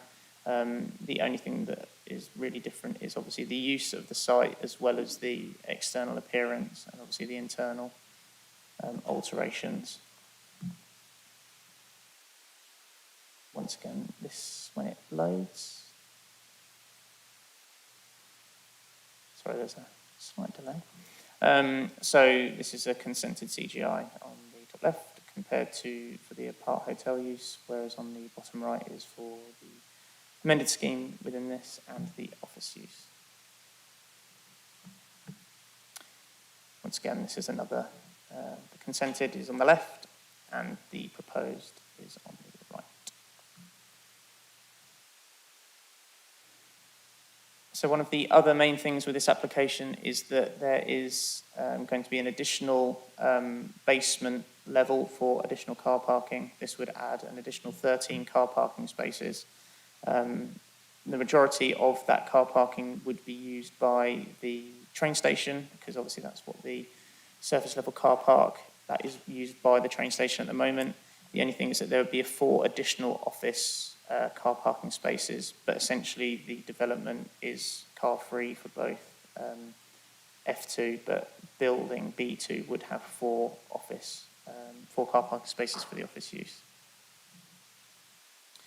So I've just provided some quick ground floor plans. So there's a co-working retail ancillary use here, as well as a co-working retail ancillary use here. You've got the reception area, and then the entrance to the multi-storey car park would be along here, and obviously they would exit down, go down. So you've got a number of disabled bays, cycle parking as well on the ground floor. This application would result in an increase of 173 cycle parking spaces in comparison to the consented scheme. I have provided only one floor plan of the office space, given that essentially they are all the same. The only difference being is that some benefit more from an atrium style central aspect. And then here's the roof plan with obviously the plant located here, and then solar panels, solar voltaic panels here. So there's been a number of third-party representations on the application. I've highlighted the majority of them here, although obviously they are covered in the officer report. So they obviously include amenity impacts, principle of development, air pollution, highway safety, car parking layout, and the tax management plan, and the conversion of the car park to a cycle park. Consultees have obviously been consulted on it. There's been no objections from highways, urban design, conservation, sustainability, landscape, environmental health, and network rail. Unfortunately, haven't received a response from the Environment Agency, Cambridge Water, or Anglian Water. And as I sort of stated to you in the update earlier, the LLFA originally objected, but their objection has since been removed. So just to summarise, in terms of the planning balance, so officers consider that the provision of an office building in a central location is acceptable in principle. The building is a highly sustainable building. This one is the office building B2 is to be BREEAM outstanding. F2 office building is to be excellent. The originally consented scheme, the building B2 for the apart hotel was to be excellent. So it is an upgrade on that. You would also use grey water recycling and rainwater harvesting. The proposal would enhance the character and appearance of the existing site, and there would be no other adverse impacts, particularly on neighbouring amenity. Officers are recommending for approval. Thank you, Chair. Right, thanks for that, Tom. So speakers, first up is Frank Althorp. So Frank, if you want to come to the speaker bit on your left-hand side there, that's it. Got 3 minutes to speak. Press the button on the right-hand side. And, We are? We are. Yep, when you're ready. Thank you, Chair. I'm speaking on behalf of the South Petersfield Residents Association. At our AGM last month, there were some 70 local residents present, and they all expressed considerable concern about this development, and hence why I'm here. We did submit an 18-page detailed objection to this scheme, which I presume you've all seen and read on the planning file. I also have to quickly mention that David Staunton from the Great Northern Road Residents Association is also here, and he's just asked me to quickly say that there is a problem that he believes in relation to the construction. I hope you've read Dr. Finney's response from the Highway Authority. The muck away, the digging out of this additional basement is going to result, by our calculations, in 1,286 lorry loads of material being taken from the site, which puts 2,500 trucks down Great Northern Road. Now, the result of pulling out all this polluted land and transporting it down Great Northern Road, we don't believe, and David has mentioned to me, residents of Great Northern Road don't believe this has been taken into account. However, my main point is that this development contributes to the total failure of the local plan, your local plan, to provide housing for Cambridge people. The commercial allocation of Block B1 in the original outline application, I was there when it was discussed all day, was 710 square metres. You've given permission on CB1 now. Originally, there was meant to be 500,000 square feet of office space on CB1, or 53,000 square metres. You've now given permission for 69,000 square metres. That's 30% above what was originally thought for in the local plan. And this takes it, this scheme here, takes it to basically 80,000 square metres. That's 50% over the original outline application. Now, putting that in context, the annual monitoring report shows that business space in Cambridge has now, or allocation, this increase in business floor space in Cambridge has now reached 156,000 square metres since 2011. Now that's compared with the policy target in the current local plan of 70,000 square metres. So why is this important? Basically, we believe that the local planning authority has acted irresponsibly in permitting employment to grow well beyond the locally planned housing supply. Unmet housing demand is contributing to increasing unaffordability of housing in Cambridge. Average house prices have doubled since 2011. Housing pressure extends to neighbouring districts, and we are also seeing a rising house prices unaffordably relative to incomes. So what is the officer response to this? Well, the officer response to this is basically that the Greater Cambridge Shared Planning Authority has a 5-year housing supply. Wind up now, please, Frank. Sorry? You finished your sentence. Of 6.1 years. Right. I didn't hear the bell, Chair. But normally there's a bell, isn't there? When about 30 There was a seconds? bell, yeah. Oh, really? My hearing must be faulty. Right. Thank you, Chair. Well, basically, councillors, you're failing Cambridge people because you're building too much offices and you're not giving them enough housing. And that's quite clear. Thank you. Thank you very much. Next up is Mike Derbyshire, agent. So if you want to come forward, please. 3 minutes to speak.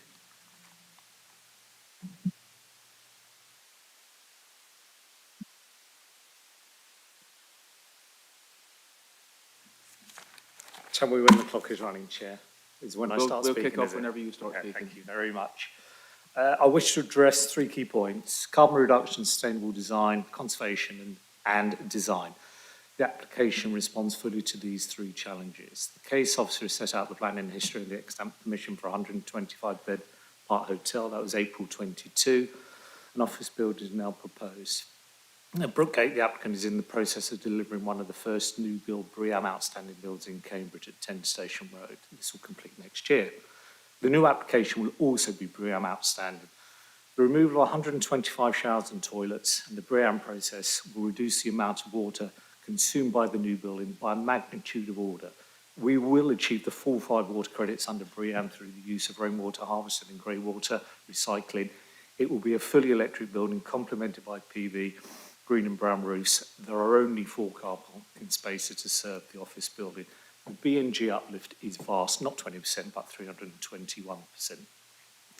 This deals head-on with your climate change and biodiversity emergency you've declared. We're not in a conservation area, but we are close to 2. We obsess about what level of harm to elements caused heritage assets, quite rightly, but this is a scheme which your officers agree, rather than having a harmful effect, would actually have a positive effect. It enhances the character of the nearby conservation areas. That's in paragraph 964 of the report. In terms of design, the hotel's good. This building is one of the highest quality of design that jumps off the pages from the images that you've seen today. These 3 things combined demonstrate that the building meets the policy and the framework and the local plan, and in the language of the framework should be approved without delay. They are the 3 key themes that I wanted to cover. I wanted to deal with some of the other issues, just to ensure you that they've been dealt with. The previous application dealt at length with LTM 120. We've had extensive discussions about that. There's no change. We are delivering the LTM 120 cycle path. Trees and public realm no change. Overlooking and sunlight and daylight, there's no change. Air quality and other environmental issues, no change, although a slight improvement with the new use. The conversion of the car park to a cycle park, it is not a material consideration for the committee, but we have demonstrated again with this application, as with the last one, that it is feasible should you want to look at that in the future. Highway safety, no change. Taxi rank, no change. We had a condition on the last planning application. That is now condition number 10 on the new consent. It is there in black and white, so that is still there. The local plan hasn't changed since you granted planning permission for the apart hotel and F2. There is no change in local planning policy that will allow a different decision on matters previously agreed and changed. The only change is the design, which is universally agreed is better, and the use that is fully in accordance with your local plan. I gave evidence at the Hills Road Flying Pig inquiry. The inspector was absolutely clear that there is acute and compelling need for office accommodation in the central location. Thank you for your patience, Chair. Thank you very much. So, Councillor Robertson, you're next to speak. You have unlimited time. You want to come forward, please, when you're ready. Seems to be another little space on the right-hand side when you approach it for ward councillors, so that'll be over there. It doesn't really matter where, but just one of these things with a... Yeah, that's good, because it will say what you are then for people that are looking online. Thanks very much, Councillor.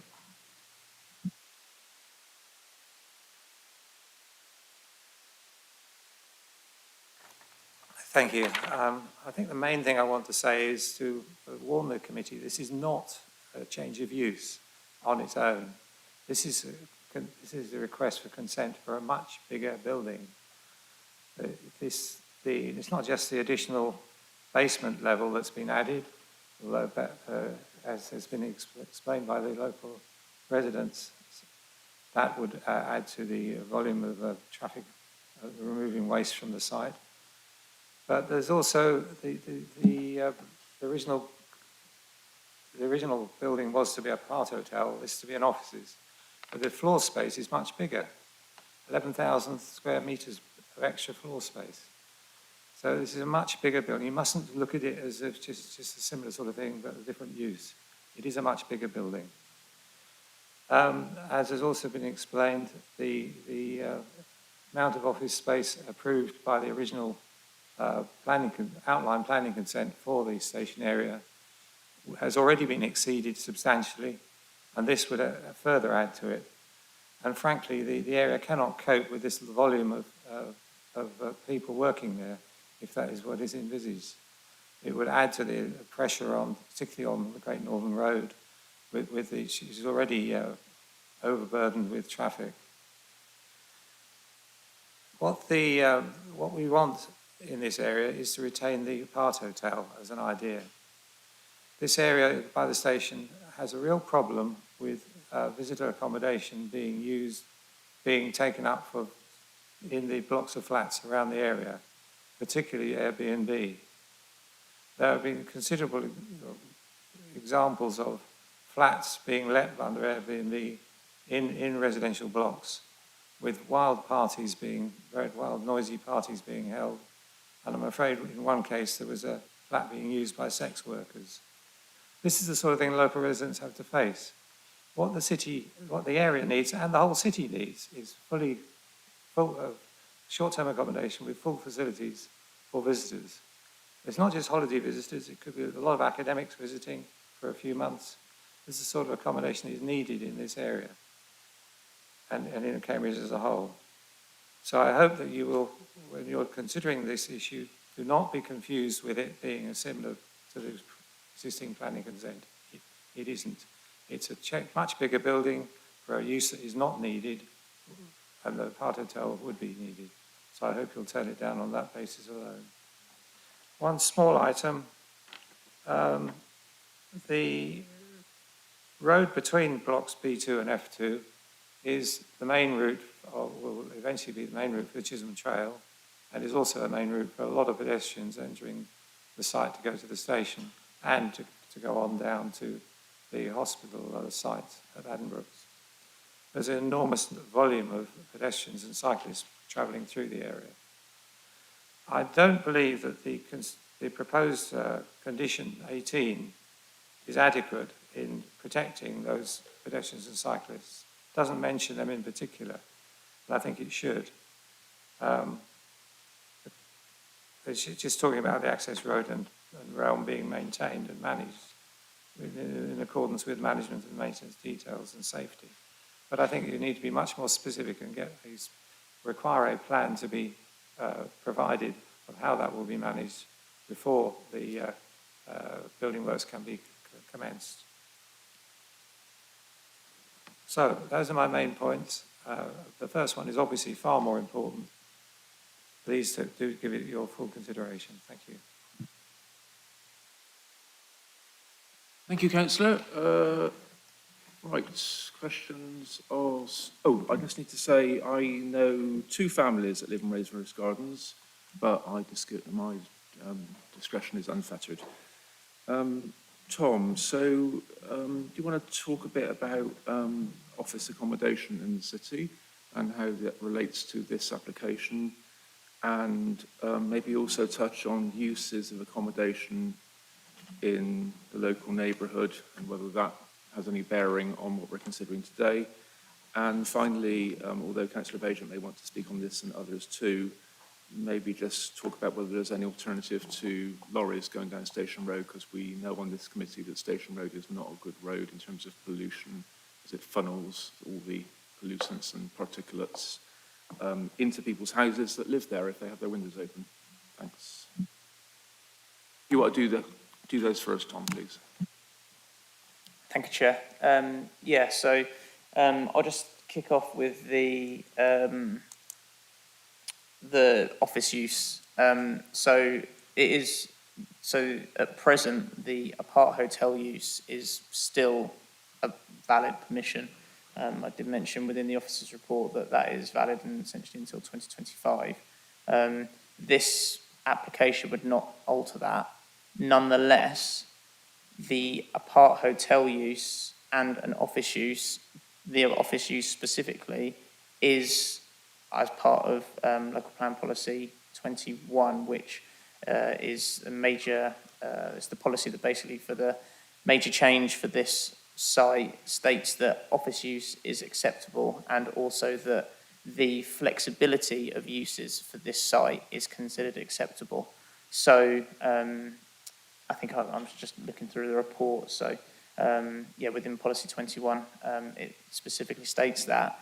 Regarding the sort of use of other buildings being used as short-term accommodation,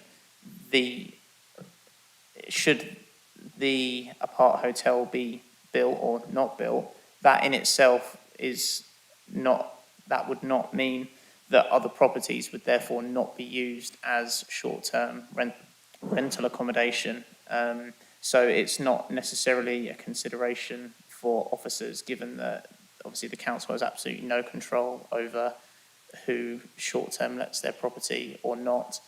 So whether the apart hotel use was approved, consented or built, there would still not be, that there is still the potential of people letting their properties out. So, and there's no guarantee that people would release short-term lets back out into the private market. So that's my response to that question. Just regarding the bigger building, although the floor space is different, obviously the uses themselves are different. The footprint of the building, its scale, none of that is being altered for building F2 or B2.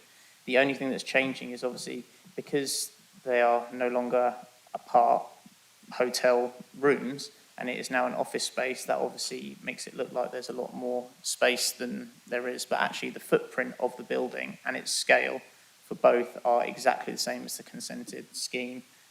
So I would have to disagree that the buildings are not actually bigger. There was, just in regards to deliveries along Great North Road, we have obviously consulted the Local Highways Authority. They've stated that there is no objection to the scheme. Obviously they are the ones that have the expertise and professional ability to be able to advise us on such matters, and obviously we have to go with their comments regarding that. They've not raised any concern regarding the additional soil being dug out from the additional level. So obviously officers consider that those vehicle numbers, obviously there are conditions within the application which require them to submit details about how those sort of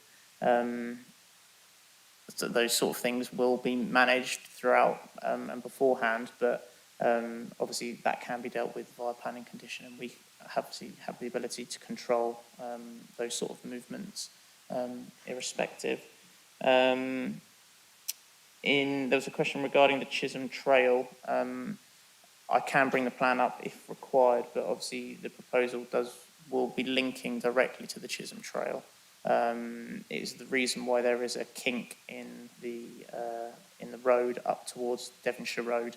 It's so that the public realm improvements, which include much better pedestrian and cycle footways along, outside and in between the two buildings, it means that the kink allows for that to go to the Chisholm Trail and Devonshire Road. Obviously comments were made that there is a large number of pedestrians and cycles. The public realm improvements actually allow for, because it's being widened to 5.5 metres for both the cycle path and pedestrians, that provides a greater emphasis that is meant for pedestrians and cyclists, so they are sort of thought of first. And although cars would be travelling down there, they obviously don't. It is a one-way system. I can provide the plans if members would like to see that. They're just indicating that obviously it would only be one-way traffic along there, but pedestrians and cyclists are the priority in between building B2 and F2. And there was a comment from the Peterborough Residents Association about the housing pressures, and that sort of relates back to the office use. So as part of the outline planning application, that allowed 331 residential units. 395 have so far been approved within different planning applications at I1 and K1, Vesta, Serres and the Mill. So we're actually above residential requirement for the site and the overall outline planning application. And obviously, as stated within the report, the council has a 6.1 year housing supply figure. So irrespective of the use, which is obviously supported by the local plan, we do have a 5-year housing supply figure, which indicates that there is not currently a shortage of housing within the district, and the council with its future plans and other things meets that. I think that's it, Chair. Okay, thanks. Yep. Question if So there's anything questions else. from councillors. So here we go. So Councillor Thornborough. On the adjacent Devonshire Road site, there was the Environment Agency raised concerns about a basement to the northern part of that site. And I'm really concerned that we're going down another level for the basement, and the Environment Agency haven't commented. I think this is, I'm very concerned about this, and I think we do need their comments on this lower level of basement. And I feel that we need to defer this application until we've got that information. Thank you. We'll just get that answer straight away before we go on. Yeah, so Tom. So obviously I appreciate that the Environment Agency haven't responded. They have been consulted. There is obviously only so much time that we can allow in an application for a consultee to respond. Obviously there is, because they're not part of the council and they're their own body, we obviously can't force the Environment Agency to respond. However, and sort of as provided on the within the officer's report, a screening opinion was carried out on the site for the 2008 outline, but also once again for the previous planning application, the 2021 one. Within that screening opinion, the Environment Agency stated that planning permission could be granted subject to the imposition of certain planning conditions. So they were content not just with the screening opinion, but also with the previous planning application, that digging down would not result in any harm. So obviously we can only go off their previous responses. as sort of stated earlier, although they are going down a level, the development in itself is relatively similar to what's been consented. So there's only so much that we can do in that regard. So we feel like we've done our due diligence, and based on the Environment Agency's responses of not just this application, but other applications, we've kind of put the dots together in order to do that. But we are unable to, maybe Toby can provide greater detail on this, but obviously if the Environment Agency don't respond, there's not a huge amount we can do about that. Thanks for that, Tom. Do you want to come back on that, Councillor Thornborough, or are you content with that answer? Can I just think about it? Yep, There's a lot of information, thank you, but I'm still very concerned because mainly because of the directly adjacent site, the basement work, there was concern raised, and then the applicant provided a lot more information about the flows of the water underground, and this is quite a deep basement now, and if there wasn't an extra layer of the basement, that would be quite a different situation about how we would think about this whole application, because there would, the massing and volume, apart from the loss of the void, would be very much the same, but the extra basement is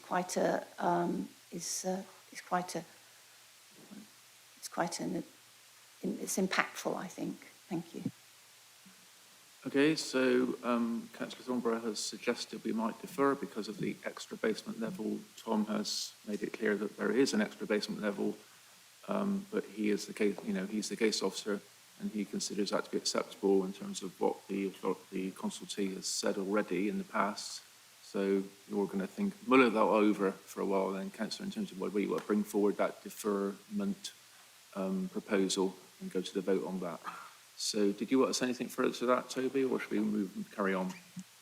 I will come in, Chair, because I do think it would be wholly unreasonable to defer it. It's not within our control whether the EA choose to respond or not. I know the officer has chased, and the applicants would be penalised if we were to defer. They are very keen to develop out this site. This is the last parcel on the CD1 site, and it's really imperative, I think, from my view, that we see this scheme kind of built out in a timely way. It will improve key access into the Station Road area. It's unfortunate that they haven't responded, but we have their previous response. There are no real concerns from their previous response. It's made ground, brownfield land. I don't think that this is a significant issue that is worth deferment of this item.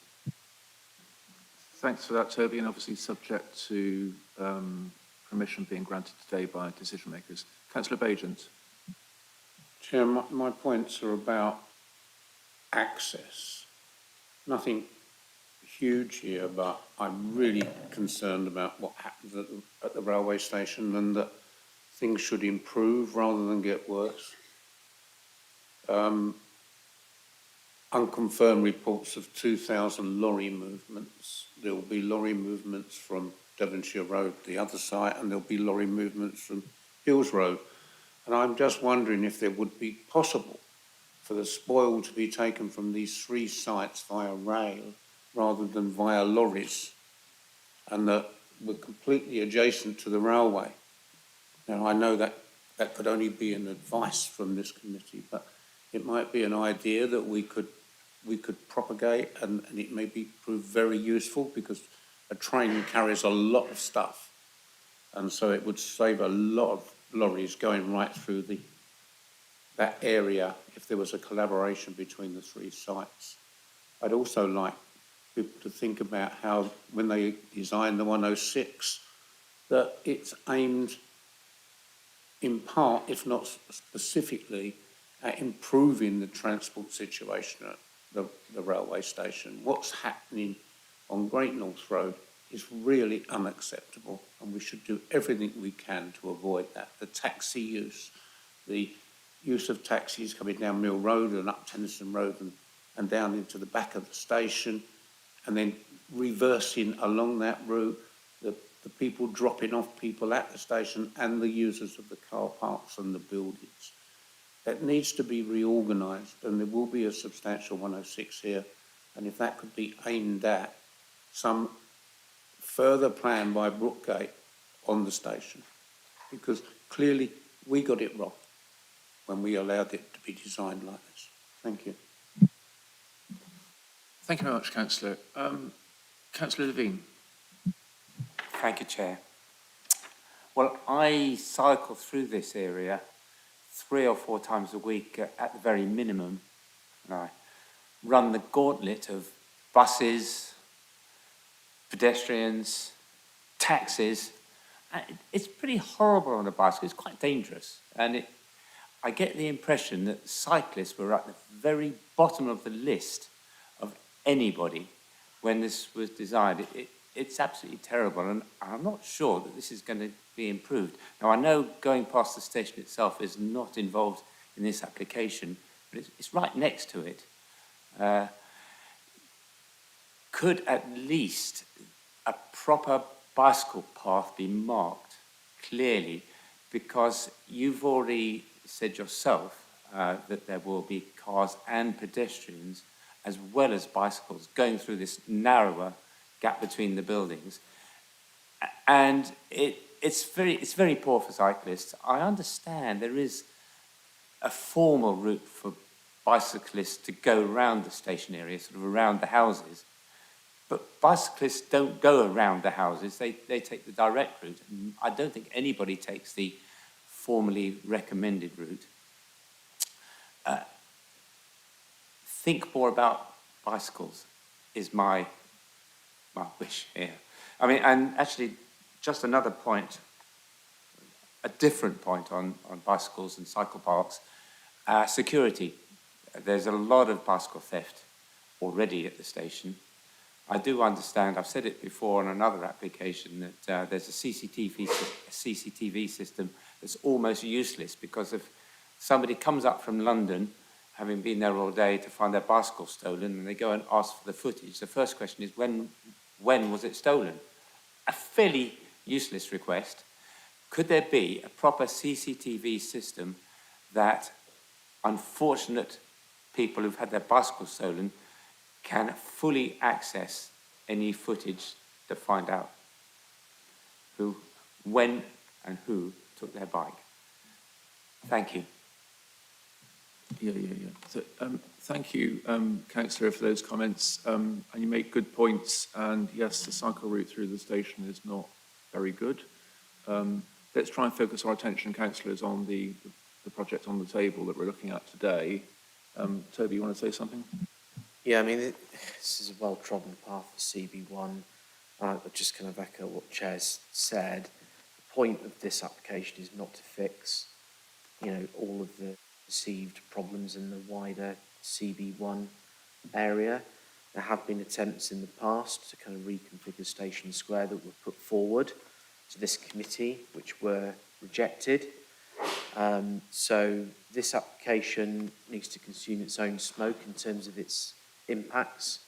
And it is offering a Section 106 package that is more generous than the previous consented scheme, that could go towards relooking at some of the kind of management capacity and enforcement around Station Square, but it can only go so far. It can't fix everything, and as the officers set out within his report, there is actually a really well-designed LTN 120 compliant cycleway that's designed between the buildings B2 and F2, that will provide a link into the Chisholm Trail, which will provide perhaps a more circuitous route around the CB1 area. For some people, particularly families with smaller children, that might be more desirable than kind of avoiding the taxi rank area.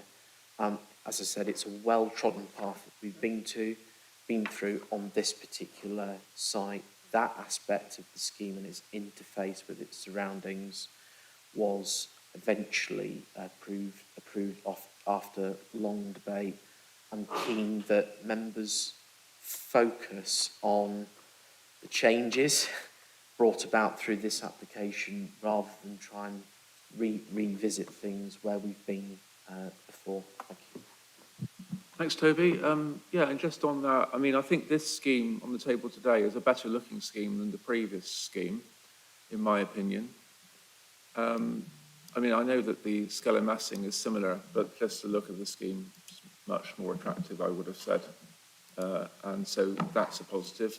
And also in terms of BREEAM outstanding, I'm very impressed by that too. So that, just to say that. So Councillor Porrer. Thank you, Chair. Yeah, I do tend to agree with you in terms of scale and massing or the look of it. I was sitting on both the previous very lengthy ones, as Toby remembers. So I just wanted to clarify, because F2 is not changing, the Chisholm Trail is still completely protected. Because obviously, for those watching, the original scheme had proposed to take a little bit of land, but then it was changed and brought back and then approved. So I just want to clarify that that's all the same, all the conditions still apply, which I think is the case, but I just think it's useful to say that. Secondly, my only concern with the new design on B2 is the kind of the frontages on the ground floor appear slightly less active. So when we had the hotel, we had the sort of double height. So I just wondered if the officer could comment a bit about that and whether there's anything we can do to ensure that, because it's officers, you know, we still are going to have that kind of natural surveillance, because obviously we had a reception with the hotel. I'm not sure if that's the same for the officers. I don't think it's enough to reject it for me, but I think it's something, as the applicants are here, it's worth considering, because that is going to be a well-trodden path. Like the Chair, I definitely welcome the reduced water usage. I think that the grey water, the rain harvesting, that should be an exemplar scheme, and I very much hope the applicants are willing to share their learning on that, because you're quite ahead of the curve in some ways, and I think we can learn from your progress on that.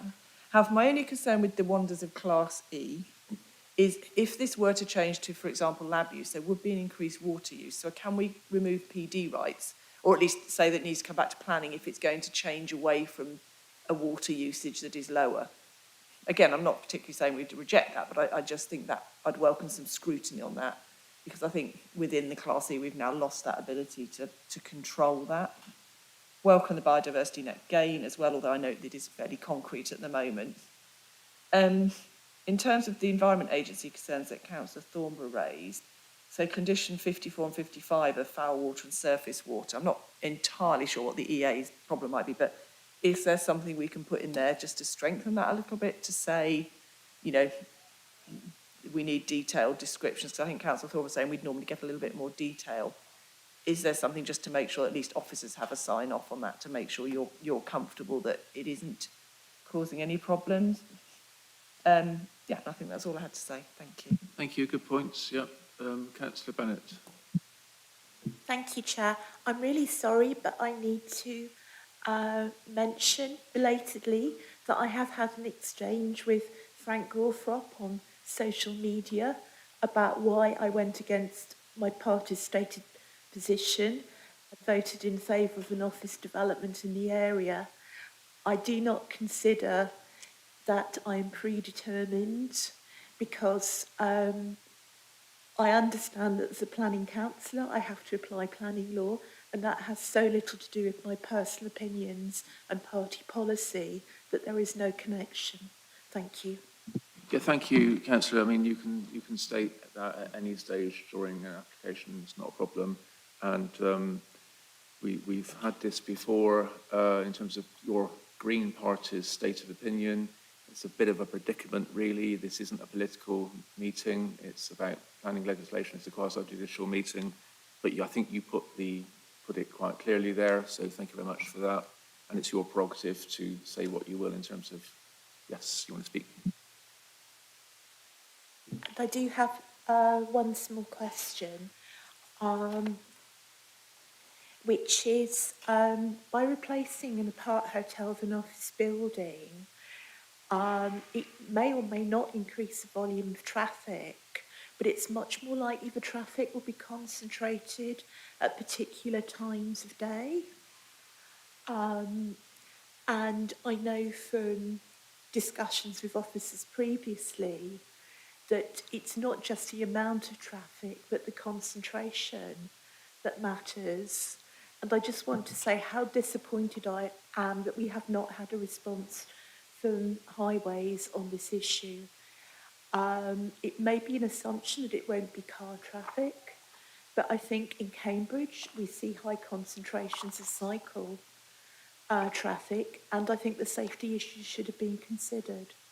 So I'm sorry if this is a bit of a rant, Chair, but I am really disappointed not to have some advice on this. Thank you very much for that. So I know that John Finney, the Highways Officer, is at this meeting online, and of course you're in charge here in terms of case officer. So I don't know if you want to ask John to speak at all, but if you want to respond to that and the other questions by Councillor Porrer, please. Do you want me to go by each councillor, Chair? Or do you want me to start with something in particular? However you feel best. Okay. So Councillor Bagent raised an issue with the spoil being taken by rail. Having spoken with the applicant, because Cambridge train station is a passenger train station and not aggregates yard or anything like that, it makes it very difficult to safely have spoil, etc., moved by rail, and there's not really the facilities in order to do that. There are also other legal implications that I understand. Yeah, your microphone, it's working again now, I think. Yeah. Should I try again? I'll try. Turned it. Anyway. The other thing in regards to the cycling section 106, I think Toby touched on that. Obviously, applicant has put forward a sum of around £100,000 towards improvements. They are related to sort of this scheme and not the wider area as a whole, but it does allow us to have some sort of control over some of the improvements to not just Station Square, but some of the other aspects of it. Councillor Levine once again noted the cycle route issues. Once again, Toby sort of commented on that, so I won't go into that in too much detail. Sort of we're trying to focus on. I'm just going to bring up the plan just so that members can see the cycle route and how that layout would be. I did share it previously, but I just wanted members to be able to see it visually. So how it's been designed is that essentially, I'll get the pointer up.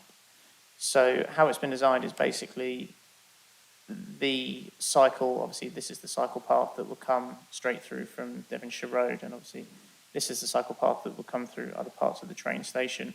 So you can sort of tell by the design of it that it is very much based towards cyclists and pedestrians. They are the first people that are thought of in regards to this development.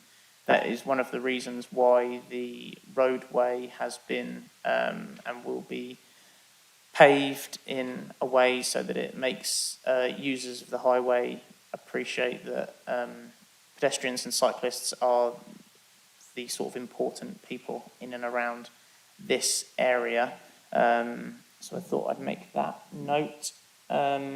In regards to CCTV and security issues, the police liaison officer was consulted as part of the scheme and recommended a number of recommendations regarding making sure that the building is, I think they call it safe by design. So, but that would be very minor internal aspects that the applicant would have to consider. So we can't consider that as in too much detail.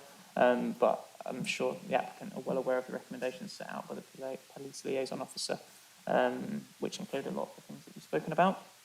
So I'm sure they would be included. Councillor Porrer related to the Chisholm Trail, yes, none of that is being amended as part of this application. Regarding the loss of frontage with the Apart Hotel, so one thing that I wanted to just point out on B2, excuse me for zooming through the slides. So with the reason why there is a retail / co-working space at the ground floor is to ensure that there is still a level of pedestrian footfall through the site and towards the end, towards the Chisholm Trail. So that's one of the reasons why those spaces were put there and it's essentially been designed as such so that people are still able to have natural walkways through there, and whether it's a coffee shop or a co-working space, whatever. I mean, there's the flexibility allowed within this application. Obviously, people would that would itself would generate pedestrian traffic. So although yes, it's not the same in the apart hotel use, I would have to relate to Toby regarding making the condition stronger for R&D and removing that and not allowing that. I'd have to relate to Toby on that, so I'm sure he'll come in afterwards. Regarding the conditions for surface and foul water, regarding the EA, I'm sure that we would consult the Environment Agency as part of the details that would be submitted, not just the Environment Agency, but also, given that they requested the conditions as part of the original application, we'd obviously also consult our lead local flood authority and also sustainable drainage engineers at the council. So they would be able to comment. So if they weren't happy with that, obviously they are able to flag it at that moment in time. Councillor Bennett raised traffic concentration. So as I alluded to previously, the use of the office building is actually considered to generate less vehicle movements as a result of its use. Obviously, with the apart hotel, it is likely that tourists or people would have to either drive there or get a taxi there as part of their tourist things. Obviously, with the office use, it is likely that people obviously there's only 4 car parking spaces for both offices as a whole, which for B2, which obviously is very, very limited. The only other traffic would be that related to the train station, which obviously officers have no control over who parks at the train station and how many people park at the train station. That is something that obviously the train operator has to have as part of their contract, is car parking. And yes, there is likely that people would obviously be using that building, and there'll be a number of cycles using it between sort of more office hours per se, but it would likely be pedestrians and cyclists, so it is unlikely to be any vehicles, which obviously the site in itself and the public realm improvements are tailored to ensuring that there is adequate and well-placed cycle and walking facilities for pedestrians, so it should be more than capable of being able to handle any sort of additional traffic, but it shouldn't be any different to that as would expected. So I think that is most of the comments raised, Chair, unless I've missed any, so please feel free if I have. Thanks, Tom. So Toby's going to say something too. Yes, so just on the question that Tom bumped over to me on the PD element, so it wouldn't be reasonable to kind of remove PD rights for lab use. In fact, that forms part of the proposal. EG1 is office, EG2 is research and development use. So the applicants are seeking a flexible permission.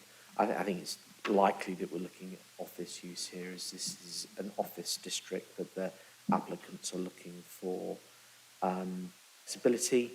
And what I would say is that we have to rely on the really great sustainability statement and means by which they're going to be kind of building this building to BREEAM standing. Thanks, Toby. Right, okay, Councillor Poorer. Yeah, just to come back to that, I understand if you don't feel it's reasonable.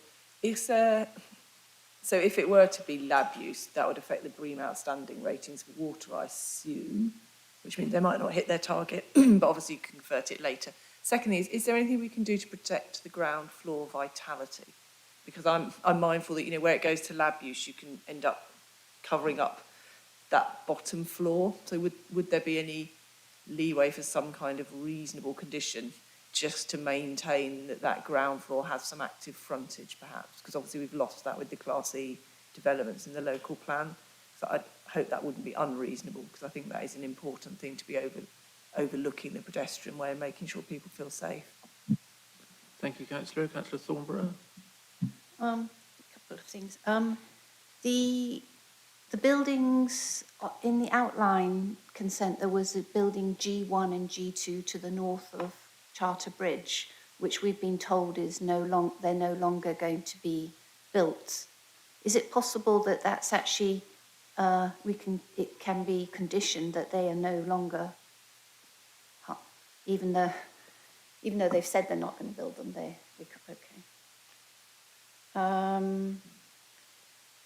So everyone's clear, Toby was shaking his head at that, Yes, but we can have an answer from the case officer as well, I guess. So carry on, Councillor Thornborough. Councillor Robertson queried condition 18, saying that it didn't provide adequate protection for cyclists and pedestrians. And I've been looking at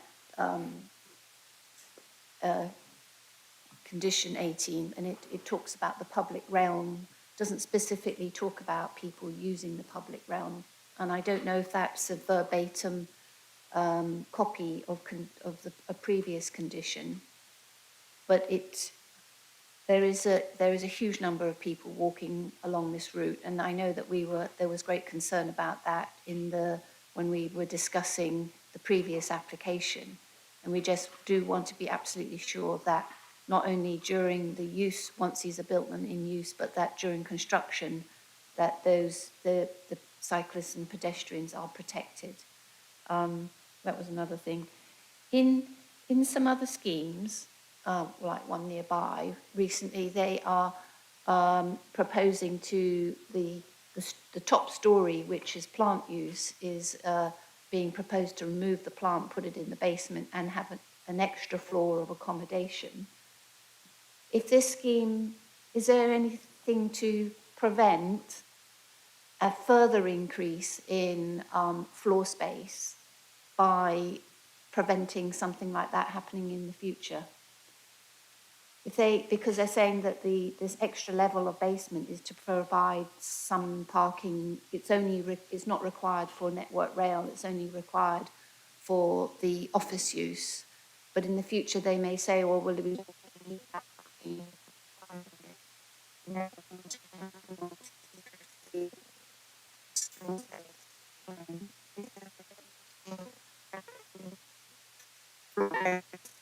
Is the maximum, and it doesn't further increase. If it, as I think it's been raised, I don't actually know what 5 water credits under BREEAM means. Could you explain that? And if it's the applicant was explained that the water usage in this building will be much, much less than an apart hotel if it's commercial. But if it then, so what is the usage? How many litres per square metre is used? And if they change it under permitted development to life science, which might include a much higher use in the future, how does that affect this statement that we're using a lot less? Also, you said the council has no control over short-term lets. If the council has no control over short-term lets, who has control?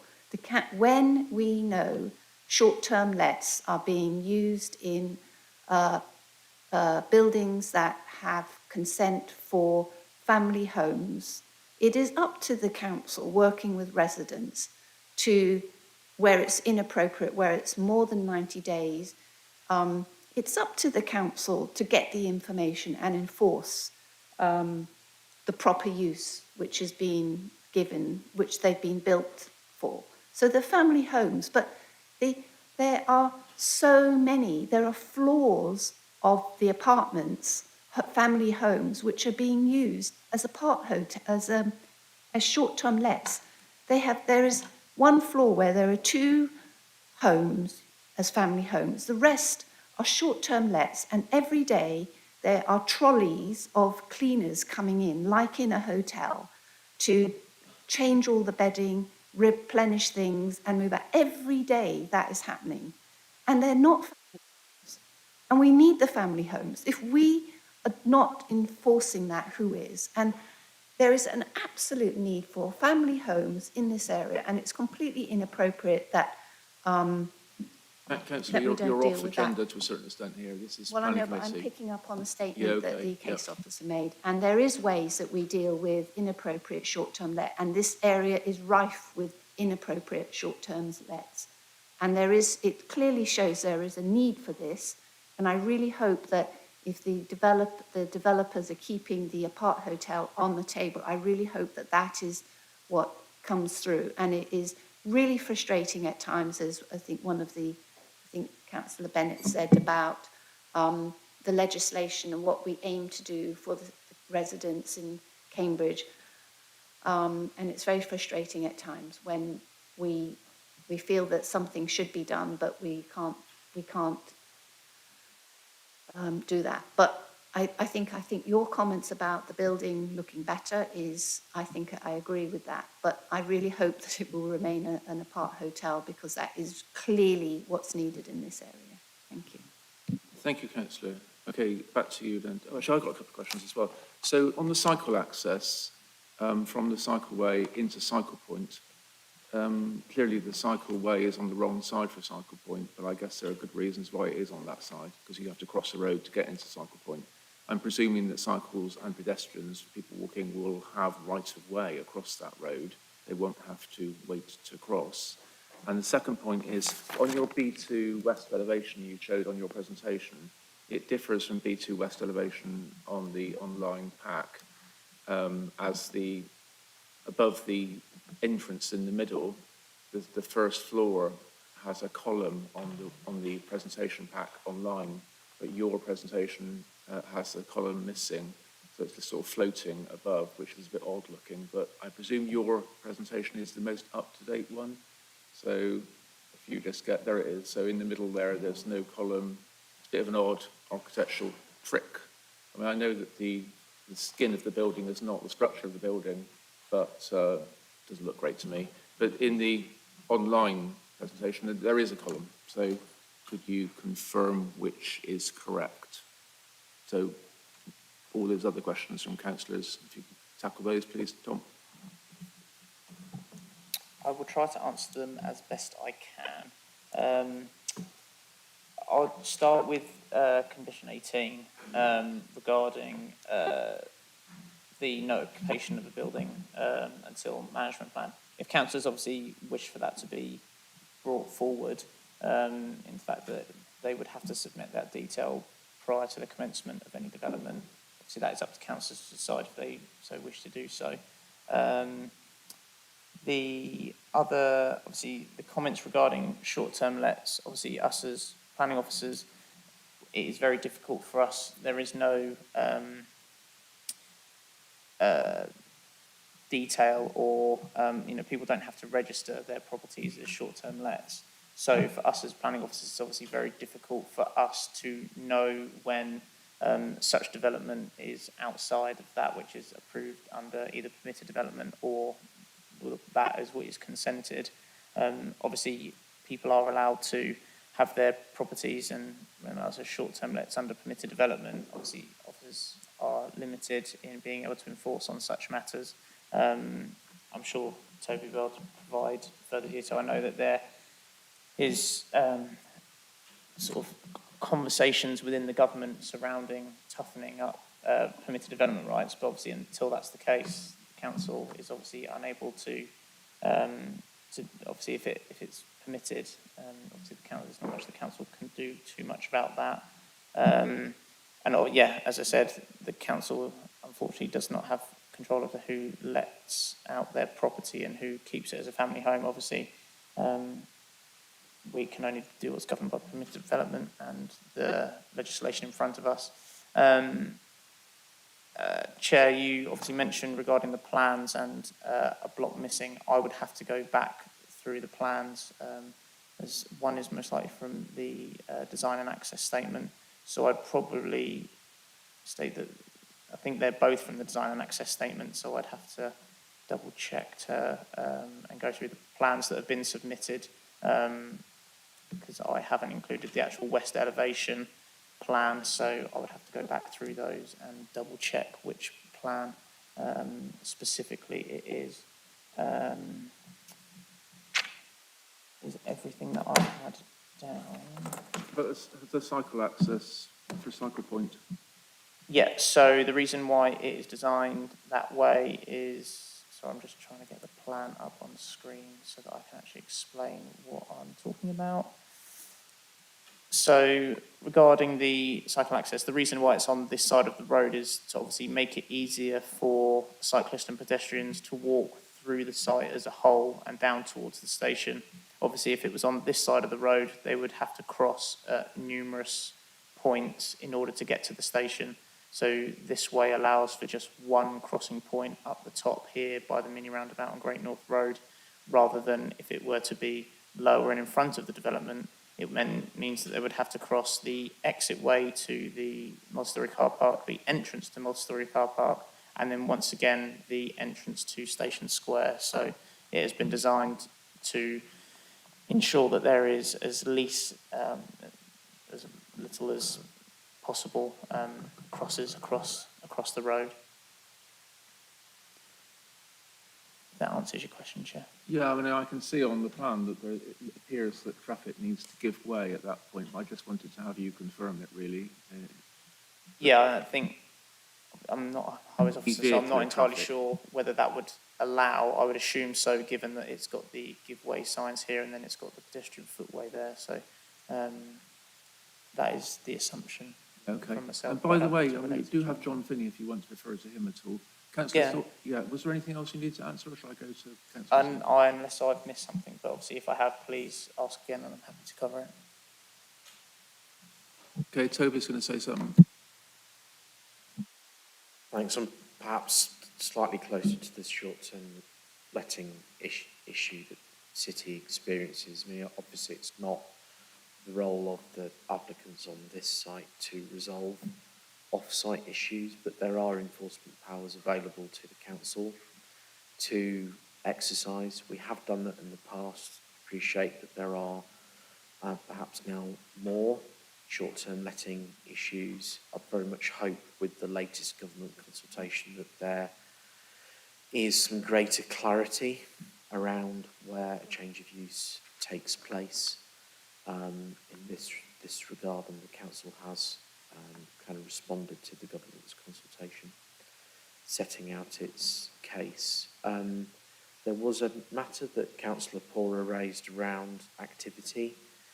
I think that could be dealt with via a planning condition to look specifically at the facade treatment of the retail and co-working spaces on the ground floor. I think the key is actually being able to look in as a pedestrian, so that could be a reasonable condition that could be imposed. And additionally, I think we could look at an informative with regard to groundwater protection and advise the applicants to liaise with the Environment Agency on that particular issue.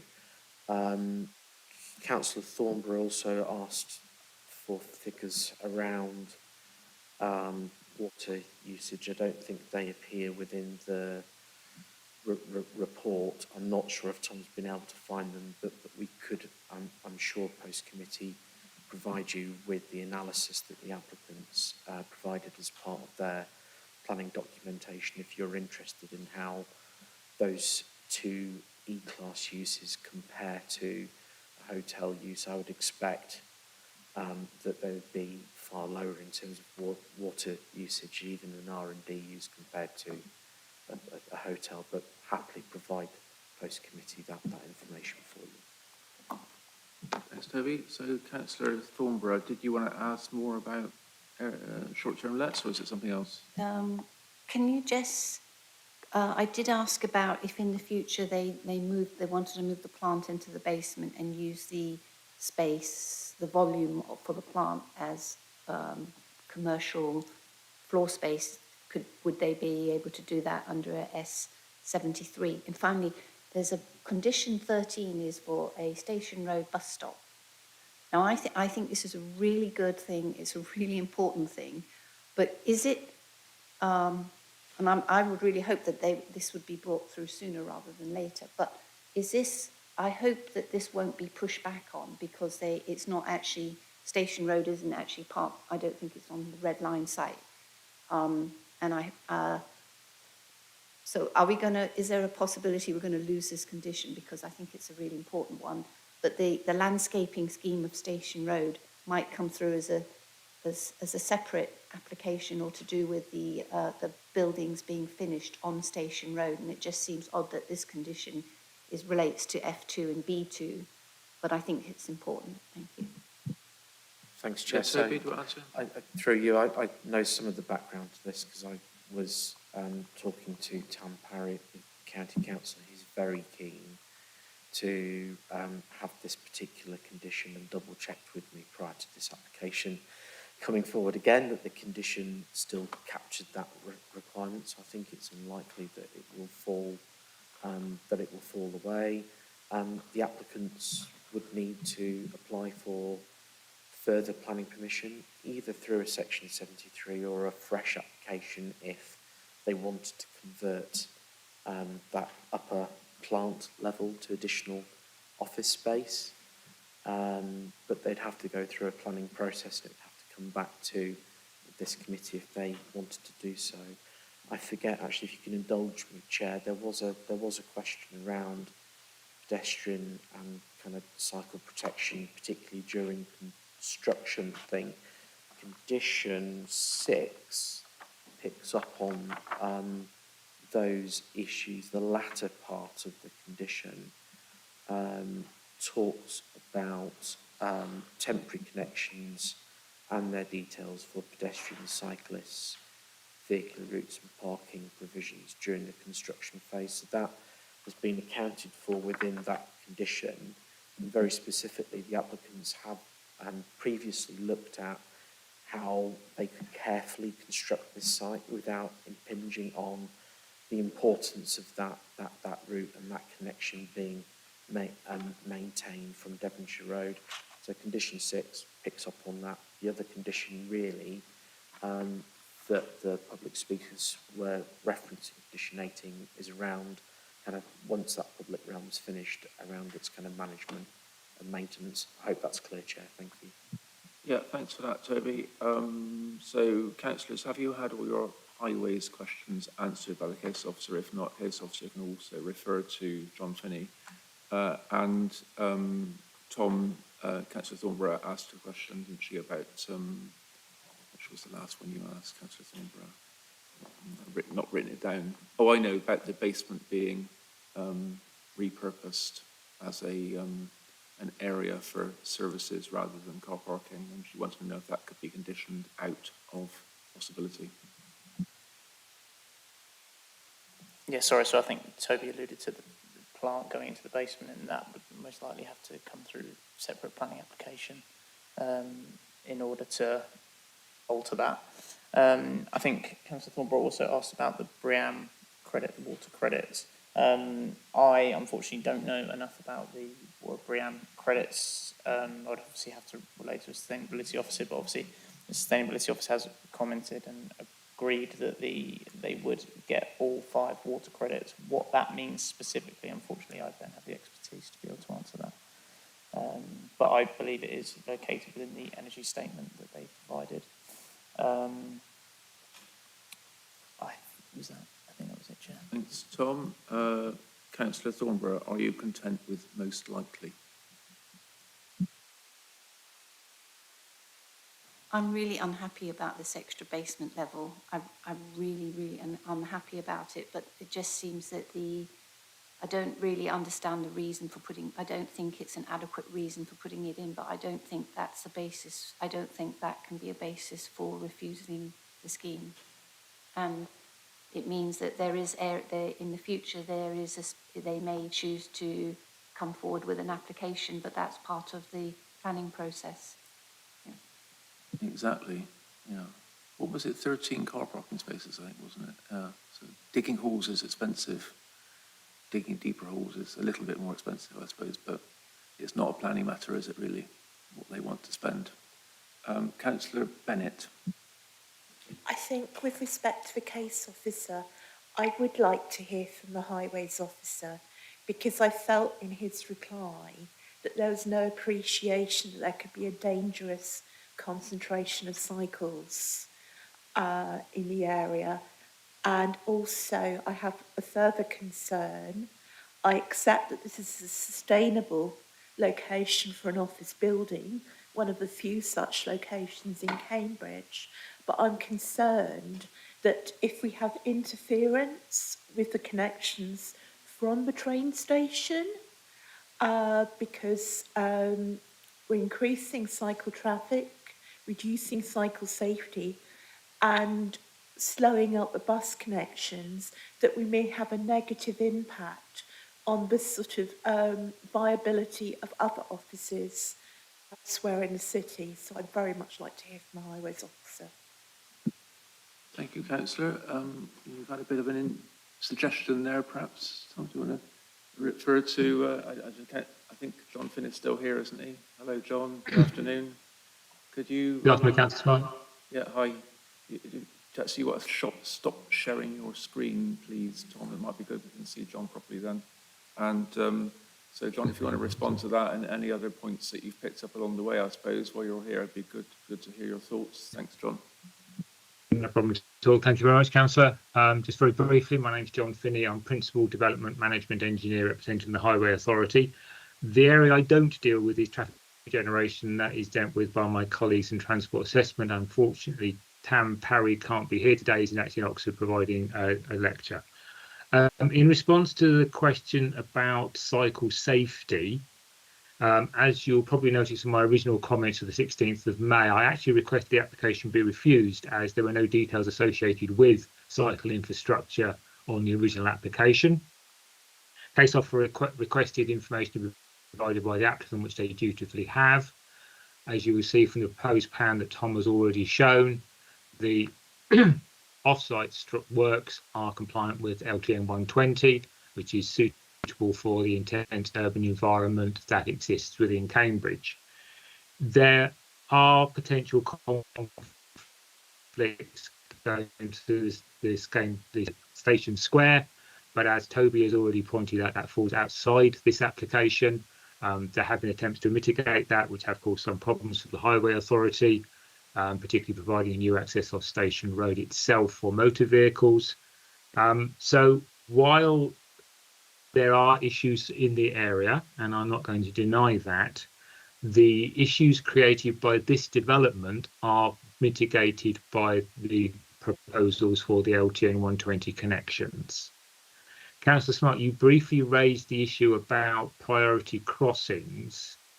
You will note on the approved drawing there are 3 pedestrian stroke cycle crossings, one on Great Northern Road to the north, which is a parallel crossing.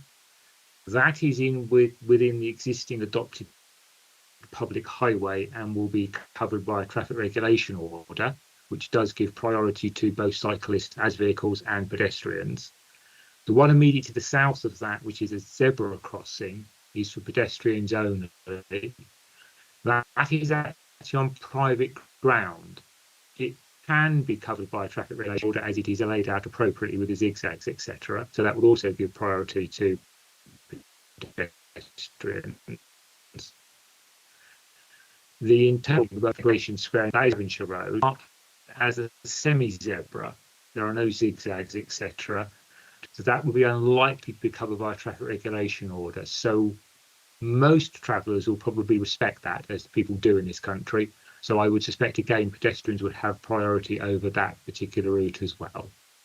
As you say, we have a requested traffic management plan to attempt to control HCV movements. As Councillor Bagent raised, it's a shame we can't use the railway. It would be grand if we could, because it would significantly reduce the traffic, motor vehicle traffic through the site. And we will be seeking a condition survey along Great Northern Road and along Station Road as well, to ensure that any damage created by the traffic was repaired at no cost to the Highway Authority, therefore no cost to the citizens of Cambridgeshire. If anybody else has any other questions, please feel free to ask, and I'll do my best to respond. Thanks, John. So you were breaking up slightly. I did Oh. note that, I think we caught all you said. That one bit that went a bit waffly was, you said potential conflicts on Station Square, which not everyone might have heard. Was there anything, councillors, that you didn't hear that you felt you needed to? Okay, no hands up, so it seems we're okay on that, John. Thank you very much. And just to be clear on, thank you very much for explaining all the crossings, by the way. So just to be clear, as I understand it, a normal zebra crossing does not allow cyclists to cycle across it and have right of way. Is that correct? That is correct. You have to dismount and push the cycle. So it's for people walking or walking their bikes. Any other questions, councillors, while John is here speaking? No, that's all. Okay, that's very useful. Thank you very much, John. Thank you. So back to you then, Tom. Was there anything you wanted to pick up for what John said? Any more questions, councillors, or should we go to the recommendation? Looks like the recommendation. Okay, all right, that's good. Good debate, thank you. So, Toby, you want to give us a recommendation then, please? Yeah, thank you, Chair. So the recommendations set out at page 123 of the officer report, that is to approve the scheme subject to the planning conditions as set out with minor amendments to conditions as drafted delegated to officers, subject also to the satisfactory completion of the section 106 agreement, which includes the heads of terms as set out in the officer report, with minor amendments to the heads of terms as set out delegated to officers. Also subject to an additional condition in relation to building B2 with respect to the facade treatment of the ground floor retail and co-working space, the precise wording of that condition to be delegated to officers, and an informative in relation to groundwater protection and liaison with the Environment Agency. Chair, I've also noted as part of the recommendation that the previous informatives appear to have slipped off the back of the report. I would ask for delegated authority for officers to append all relevant informatives in addition to the groundwater protection informative as appropriate as part of the recommendation. Thank you. Yep. Okay, good. Thank you very much. That's all good. So the officer recommendation is one of approval. All those in favour of that recommendation? James? Oh, hang on a minute. Just checking the recommendation. Hands down. No, sorry. All right. All those in favour of the officer recommendation of approval? 5, Chair. Those against? Abstentions? Okay, the item is approved. Thank you very much. Thank you for the debate. Thank you to the speakers and the applicant and local councillor. And we'll have a break now for lunch. So if you come back at 5 to 2, please. Thank you very much.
Welcome back to Planning Committee for the afternoon session. The next item is item 7, the Varsity Hotel. We've got speakers on this item. They are Alison Coulson or Lorna Gordon, who's speaking on behalf of Magdalen College. Objectors agent Philip Kratz, objectors agent for the residents, and Michael Banoli, architect, has been in favour, registered by Will Davis, and Anthony Martinelli, who's a councillor, so Councillor Martinelli. I think he sent a statement though, he won't be speaking in person, and that'll be read out. So, okay, so if we're all ready, then let's get going with the presentation. Then please, Charlotte, when you're ready.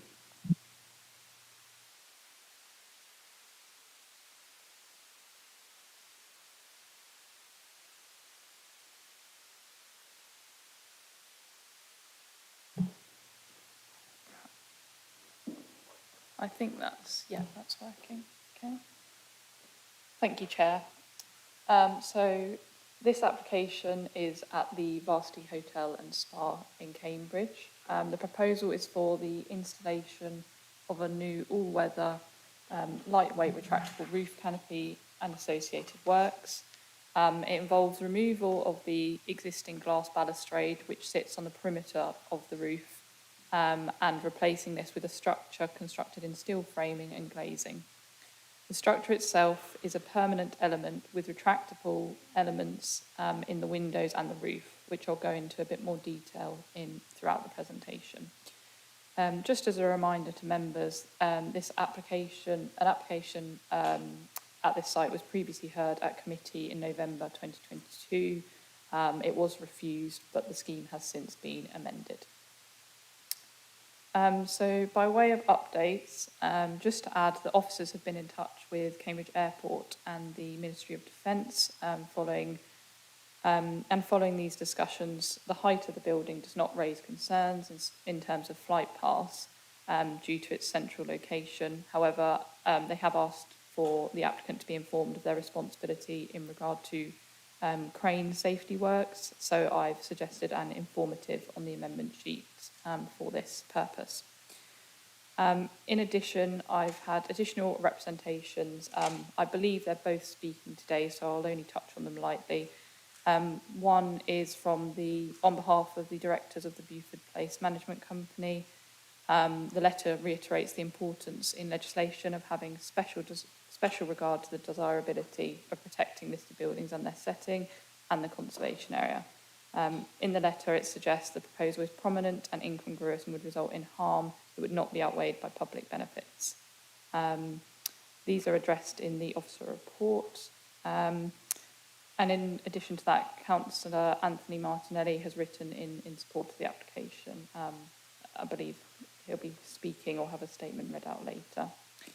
And then it's just to pick up one error in the officer report in paragraph 10.79.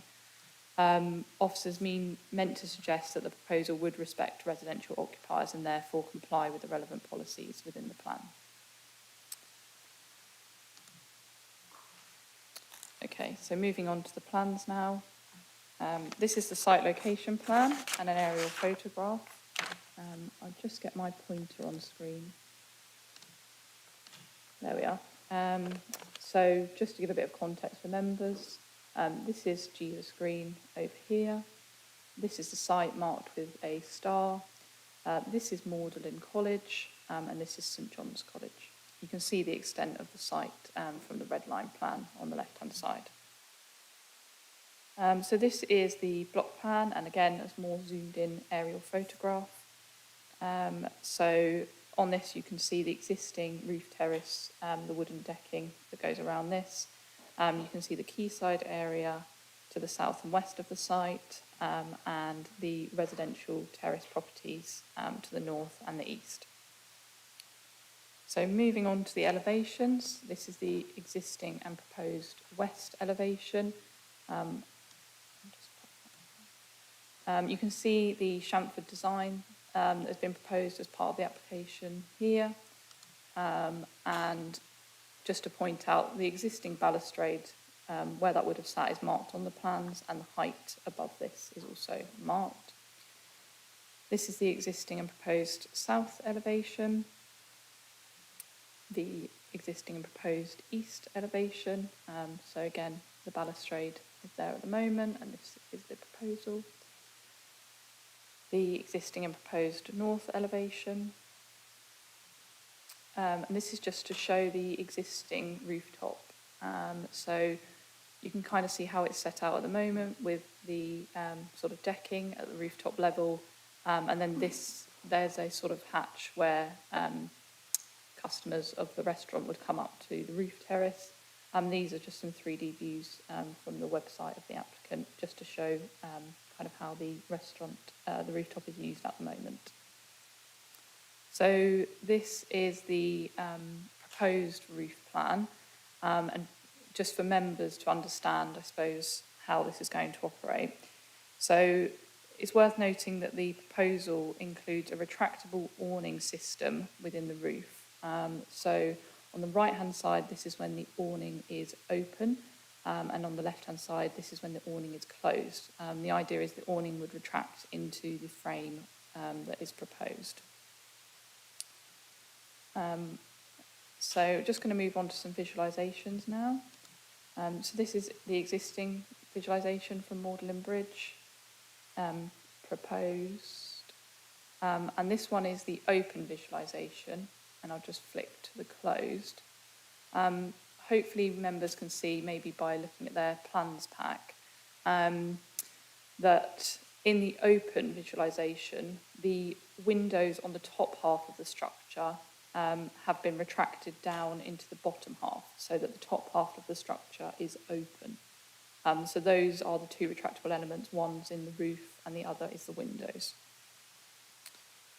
Moving on to some additional visualisations. So this is Jesus Green at the moment. You've got St John's Chapel on the left-hand side, and St John's First Court there in the centre.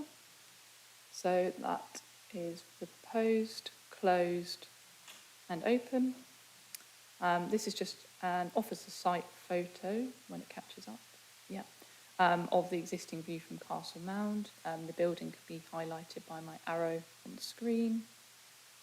This is the proposed image from Castle Mound. There we are. And the building can be seen just there, sort of in amongst the trees. That's closed and open. This is another site photo from officers from Jesus Green, and the visualisations proposed. This is closed and open. So the building just sits in the trees there. This is from St Mary's Church. So again, you can just see the building over the top of the chapel there. That's closed and open. The next view is another one from Jesus Green, but this is sort of close to the cafe, so closer to the River Cam. Again, you can just see the building peeking through the trees there. That's open and closed. And this next one is from the Scholars' Garden at Magdalen College. So you can see the proposal again just above the rooftops here, closed and open. Right, and then so just wanted to flag the heritage assets that are considered as part of the proposal. So we've got the boundary of the conservation area marked in red. The site is highlighted by the purple star. Obviously that's not sort of the scale of the site, but just so that it's visible. And then I've just done a sort of map here to mark out some of the key buildings. Again, the site is marked by the purple star, and the list of buildings are in the surroundings. So in terms of the heritage assets, the site is located within the central conservation area and also in close proximity to a number of listed buildings and buildings of local interest. I wanted to raise that the council's conservation officer has raised concerns that the application has been submitted with a lack of detail on the appearance of the structure. However, officers do suggest that the elevations and high quality visualisations that have been submitted are sufficient to understand how the structure would appear from surrounding views and what the impact would be on heritage assets. It is suggested that further detail of this, including details of the framing, material finish, glazing, lighting and heating, can be acquired through condition, as has been recommended in the officer report. Notwithstanding this, officers do acknowledge that despite the improved design, there is harm to heritage assets within the city. This remains to a further extent than is set out by the applicant, however, is lesser than the harm that would have resulted from the previous application. Having regard for the tests in the MPPF, where less than substantial harm is identified, this harm is to be weighed against public benefits with designated assets, and a balanced judgment is to be made with non-designated assets. In this instance, the public benefits are employment and enhanced tourism within the city. So finally, on the planning balance, as just previously discussed, it is recognised that the proposal would result in a low to moderate level of less than substantial harm to a number of designated and non-designated heritage assets within the city. These assets range in significance from locally listed buildings to Grade 1 and 2 listed buildings and the central conservation area. As such, special regard is to be given to the desirability of preserving these assets, and the public benefits and balance judgment is to be weighed against this. In the officer report, it was concluded that the employment and tourism benefits would outweigh the harm and therefore comply with the local plan and MPPF as a whole. The committee members are reminded of the level of heritage harm resulting from the proposal and the special consideration that must be given to this. The weight to be given to the harm against the public benefits is for the decision maker, and members are reminded that this is a finely balanced case to be considered at committee today. That's my presentation. Thank you. Thank you, Charlotte. So speakers, so Alison and Philip. Is Philip here as well? Or Philip? Yeah. Oh, okay. Well, public, if you want to come forward to this sort of the microphone things there, and you can sort of take it in turns if you want, or speak together. You've got 6 minutes in total, so we can just stop the clock and the next person can speak if that suits. You talk together, decided together, or... So we do about 3 minutes each, shall we? That'd be good. Put your microphone on because I can't hear what you're saying. The right-hand side. And so, thank you. Yeah. Hello, my name is Janet. Hang on a minute. Is 3 minutes okay each? Because you've got 6 minutes. All I'm saying is you've got 6 minutes in total. So if one wants to speak for 2, 1 4 or something, you could do that. Yes, this is fine. Thank you. You just need to be fair to the applicant as well, so they get the same time, that's all. Okay, Yes. so you're Alison, yeah? No, Oh, sorry, wrong way round. Well, so you're speaking on behalf of Philip Kratz, That's yeah? right, yes. I just check a minute. It doesn't matter if it's the other way around, does it? Because they're both objectives, aren't they? Yeah, no, it doesn't matter if it's the other way around. So that's fine then. So when you're ready. Thank you. I speak on behalf of the 50 owners at Beaufort Place who are very concerned about this application and wish to lodge the strongest possible objection to it. The element proposed, a lightweight retractable roof canopy, belies the true nature of it. The lightweight elements comprise a retractable awning system within the roof area and guillotine telescopic windows that open to the sides, but the rest of the steel structure would remain as a permanent feature above the roof of the existing building. And I note the photographs do not take into consideration the impact of the views from Magdalen College and Beaufort Place. The law is clear, if not straightforward.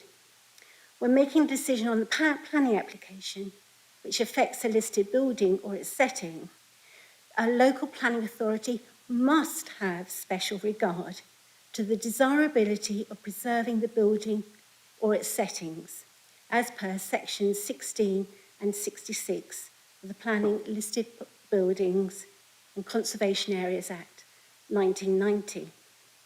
Furthermore, the decision must affect a conservation or its setting. A local planning authority must have special regard to the desirability of preserving or enhancing the character of that area, as per sections 16 and 72 of the same Act. The South Lakeland case famously decided that the statutory desirable object of preserving the character of appearance of an area is either achieved by a positive contribution to the appearance of an area or leaves the character unharmed, that is to say, preserved. This application does not satisfy that criteria. Further, the MPPF Policy 61 requires the desirability of a new development making a positive contribution to local character and distinctiveness. This application does not make any contribution to the appearance of the area. In fact, it has a detrimental impact. In this particular case, the owners at Beaufort Place say it's incongruous on a prominent tall building at the heart of the central conservation area and tantamount to the addition of yet another story on that building. The officer's report says that it would be a prominent addition to the Cambridge skyline, would result in permanent and irreversible harm to the conservation area. The level of harm is greater than claimed on behalf of the applicants. Thank you. Thank you very much. So next speaker is Alison. Another 3 minutes. No, Philip Pratt isn't coming, is he? No, that was so That I'm first actually one. Lorna. I'm from Sheffield. Yeah, just to be clear, the first speaker spoke on behalf of Philip Pratts, and then the next speaker is Alison, who's number 1 on our list. So you're speaking number 2, but it doesn't matter because we're all objectors, so it doesn't matter which order you come in. So you have 3 minutes to speak. Okay. Your microphone is turned on, and Yeah. 30 seconds before the end, the bell will go to let you know you're coming to the end of your time. Okay. 30 seconds. Thank you very much. Well, firstly, thank you for allowing me the opportunity to speak on behalf of Magdalen College in objection to this application. As you know, the application site is within the central conservation area, which includes both the Grade 1 Peaks and First Court buildings at Magdalen College and the Brights building at Magdalen College and Magdalen Bridge, which are both Grade 2 listed. The college has 2 major objections. Firstly, Policy 60 of the Cambridge Local Plan 2018 requires that any proposals for a structure that breaks the existing skyline and or is significantly taller than the surrounding built form must demonstrate that the proposal would result in a higher quality addition to the skyline that complements the character of the surrounding area. We're of the opinion that the proposed development would result in an insensitive addition to the skyline that would negatively contrast with the existing historic buildings within the central conservation area. Secondly, we believe that the proposal would result in substantial harm to the character of the central conservation area and the setting of the Grade 1 and 2 listed buildings I mentioned earlier. We've considered the heritage impact assessment included with the application and find the views included in the report to be somewhat disingenuous. The report does not show the impact of the proposal from the most sensitive viewpoints of Magdalen Bridge and Quayside. The current rooftop is highly visible from these viewpoints, and the proposed frame structure will have a significant impact on the conservation area. It's also worth noting that all of these photos are taken when the trees are in leaf. The outside area is currently unused during the dark winter evenings. A roof covering will allow this space to be used throughout the year during the dark evenings, resulting in a significant impact. Section 72 of the Planning Act 1990, as mentioned earlier, places a statutory duty on decision makers to seek to preserve or enhance the character and appearance of conservation areas, while Section 66 of the same Act imposes a similar duty to protect the setting of listed buildings. The courts have held that these duties attract great weight in the planning balance, which would need to be outweighed by significant public benefits by virtue of Para 202 of the National Planning Policy Framework. We feel that the benefits arising from this proposal appear to be commercial benefits for the operator of the hotel rather than any public benefits. So in conclusion, this building is currently one of the tallest and most visible new buildings in the city centre, where spires and ornate towers dominate. If it is going to be made visually taller, we feel it needs to be of architectural distinction, and what is proposed falls short of this by a considerable margin. Thank you very much. So now, Michael Vanoli, architect, you'll speak on behalf of the applicant. Hello, good afternoon.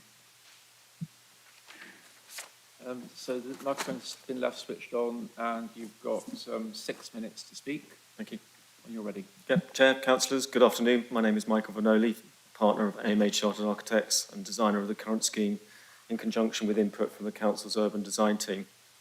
This application follows a previous submission being refused at Planning Committee on the 2nd of November last year. It was unsuccessful for 2 reasons: scale, bulk, design of the structure, and the impact on the Cambridge skyline. We consulted with the Joint Director of Planning and Economic Development, Stephen Kelly, and met on several occasions to discuss a way forward. He in turn met with the urban design team and case officer, and the planning team then liaised with us to devise a high-quality, detailed and acceptable scheme agreed by all parties. This was the route several members of the planning committee suggested after the first refusal. The consensus with officers who we were directed to consult with is that the building is now given more cohesion in its design when relating to views from Jesus Green and Magdalen Bridge, in particular where the Shamford elements are clearly seen. Where there is more linear view from the private scholars' garden at the Magdalen College, the equally linear nature of the existing flats in the immediate foreground allows this view to be less prominent. The case officer within their report states that the building already exists, and the whole idea with a modest increase in height is to give it a degree of articulation and modelling that it currently lacks, therefore improving and resolving its design against the Cambridge skyline. By remodelling not only the roof, but also the balconies below, the applicants have shown willingness to invest a great deal of time and money to improve the overall appearance of the building. The conclusion, as the case officer has stated, is to reduce its previously blocky appearance and therefore reduce its dominance and overall bulk within the skyline. Both parties have collaborated to remove the piecemeal approach of the different canopy designs on the floor below and create a more sympathetic proposal. The application is not simply another floor, as has been suggested by some. Currently, there is a permanent glass and steel balustrade of 1.1 metres high around the entire perimeter of the roof terrace. A new balustrade without the solid steel handrail will replace this at the same height so that the guillotine windows can be moved behind, all as shown on the drawings. Above this, the highest point will be 2.1 metres, again as indicated on the drawings. If there were any aspects of permanent solid walls throughout the perimeter, then it may feel like another floor, but this is not the case. The Conservation Officer's concern that the sliding roof mechanism has not been given sufficient detail as to noise it may create is incorrect. The applicant has noted in the submission that 2 large retractable roofs that operate in the same way as the proposals currently exist on the balconies below with very little noise or obtrusiveness.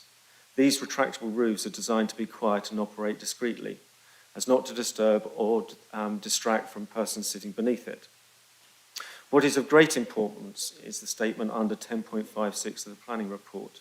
It should be noted that a number of matters raised by the Conservation Officer have been suggested by officers to be considered through condition. Whilst the Conservation Officer suggests this is insufficient, it is the officer's view that have submitted visualisations and elevations give enough information to determine the application at this stage. The applicant has presented 14 verified views of the proposal in high resolution detail. All clearly show a shadow gap on the perimeter, which is further amplified on the elevation drawings provided. This was agreed with the urban designer would be clearly visible. Further detail on such a point was agreed with officers to be unnecessary at this stage in determining this application. I wish to clarify some other aspects of the scheme mentioned within the design and access statement. Lighting. It is proposed to install low-level muted LED strip lighting to the base of all planters as part of the submitted landscaping scheme. This provides a subtle wash of light across the floor for wayfinding and safety reasons and removes the existing and somewhat obtrusive bollard lighting. In addition, discrete linear LED lighting will be installed to the inside face of the pelmet. This will be incorporated within the flashing that forms the casing to the structural steelwork. Again, this will be subdued in terms of light levels. Heating. Electric infrared panels will be positioned on columns that form the supporting structure of the retractable roof covering and will be inward facing and concealed, rather than the costly and inefficient stand-alone gas heaters used presently. Currently under assessment and consideration by the Varsity Hotel and Spa is a green energy supplier for the whole hotel operation. Ventilation.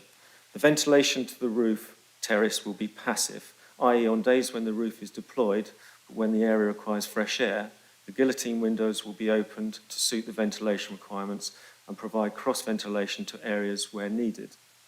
Existing ducts, ventilation routes that are currently installed on the roof will be amended where necessary, adopting existing routes and terminating at grilles already present within the building.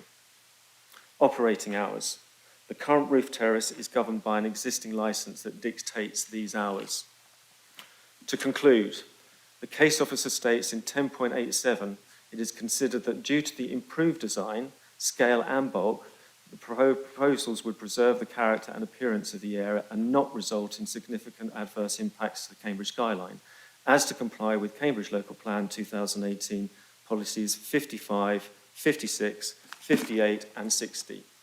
This is a clear judgment by the senior case officer that these policies have been adhered to. Thank you. Thank you very much. Thank you, Michael. So just a statement from Councillor Martinelli, who's a ward councillor in Market Ward, where this application is. So James, could you kindly read that out, please? It's not very long, so just half a page. Statement from Councillor Martinelli, who's not able to attend in person.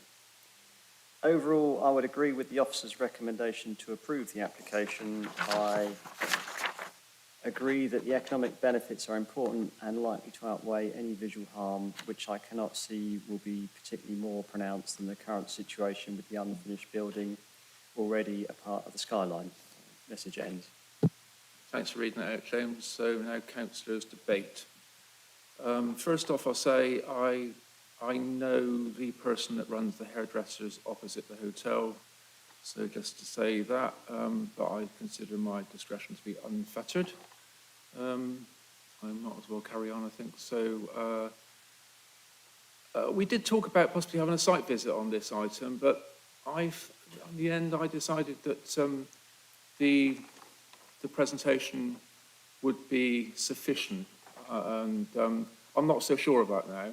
The images that have been shown show a very small applicant site in an image, and I couldn't really hardly see any difference between open and closed. And just on that, I would have thought night and day might have been more useful than open and closed on the basis of the being lit up at night. And I know the architect has talked about low light levels, although that's subjective, of course. The other things I noted were it's been mentioned already, but the conservation officer has referred to the detail of the application not being shown how it's built out. That's a concern, I think, and the conservation officer's report in total is a concern, as the report is against the application. Although, of course, the case officer is the person in charge here in terms of the recommendation. And we have the conservation officer here online, I think, so we can the case officer can refer to that person if they need to, and also the urban design officer is available as well. Apologies, the urban design officer had prior commitments at 2:30, so they've just had to go, unfortunately. Okay, But we have got well, we've got the conservation officer anyway. That person was the one that was against the application, so that's useful. The only other question I had, I think, was in the presentation, the rendering of before and after was different, and I wasn't quite sure if that meant it was meant to be a different construction or whether the applicant had just chosen to colour it in differently. So what I'm saying is that the above the additional level, the lower level or levels were light in some pictures and dark in others. So perhaps if you could just clarify that.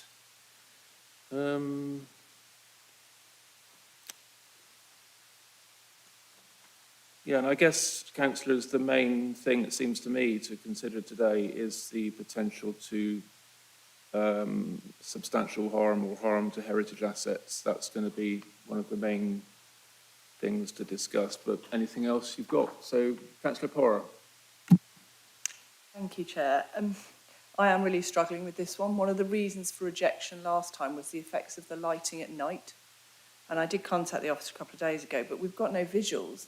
So my concern, I think the view from Castle Hill is okay, but I suppose my initial concern is it's described as a retractable lightweight roof. It's a structure that's permanently there.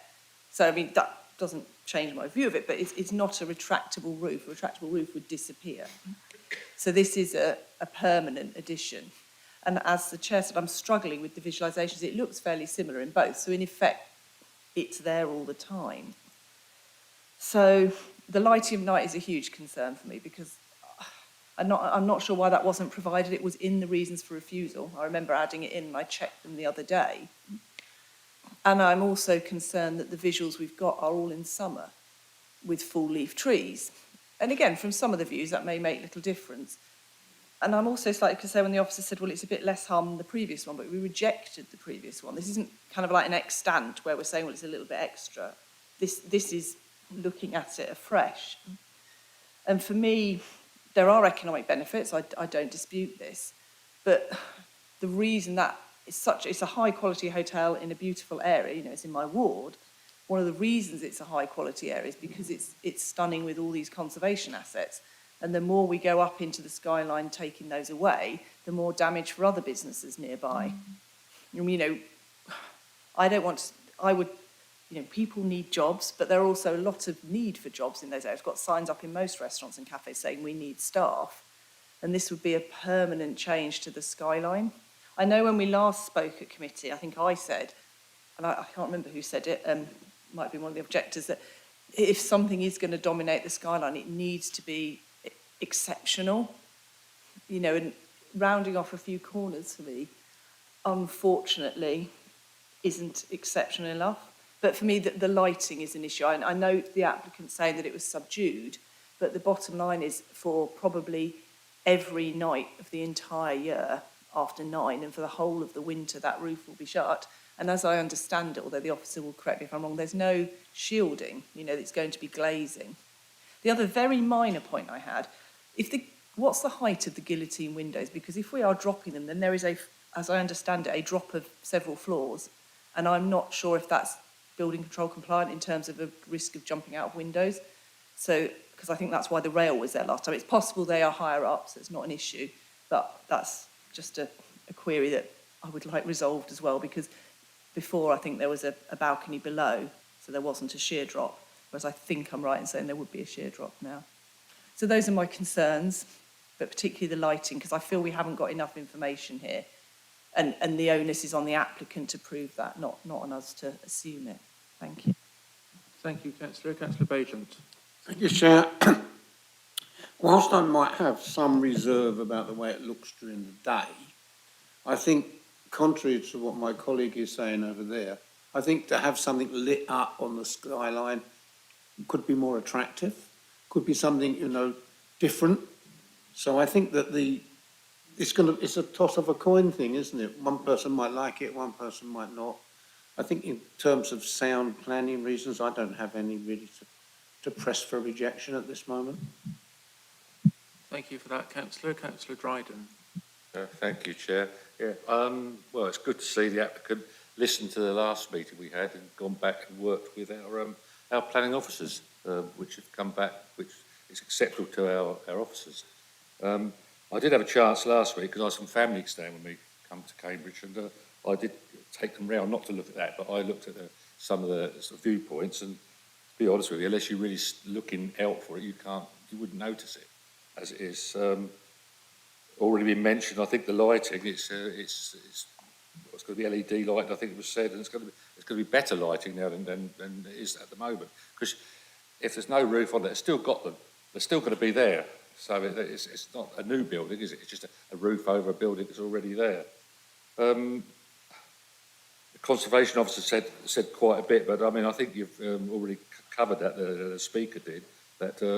That they're working with the officer, and the officers again, I keep saying, are happy with what's going on, and I'm always happy as well when I notice a ward councillor from the area who just wrote a statement out supporting it. So I always feel happy when a ward councillor is happy with the application.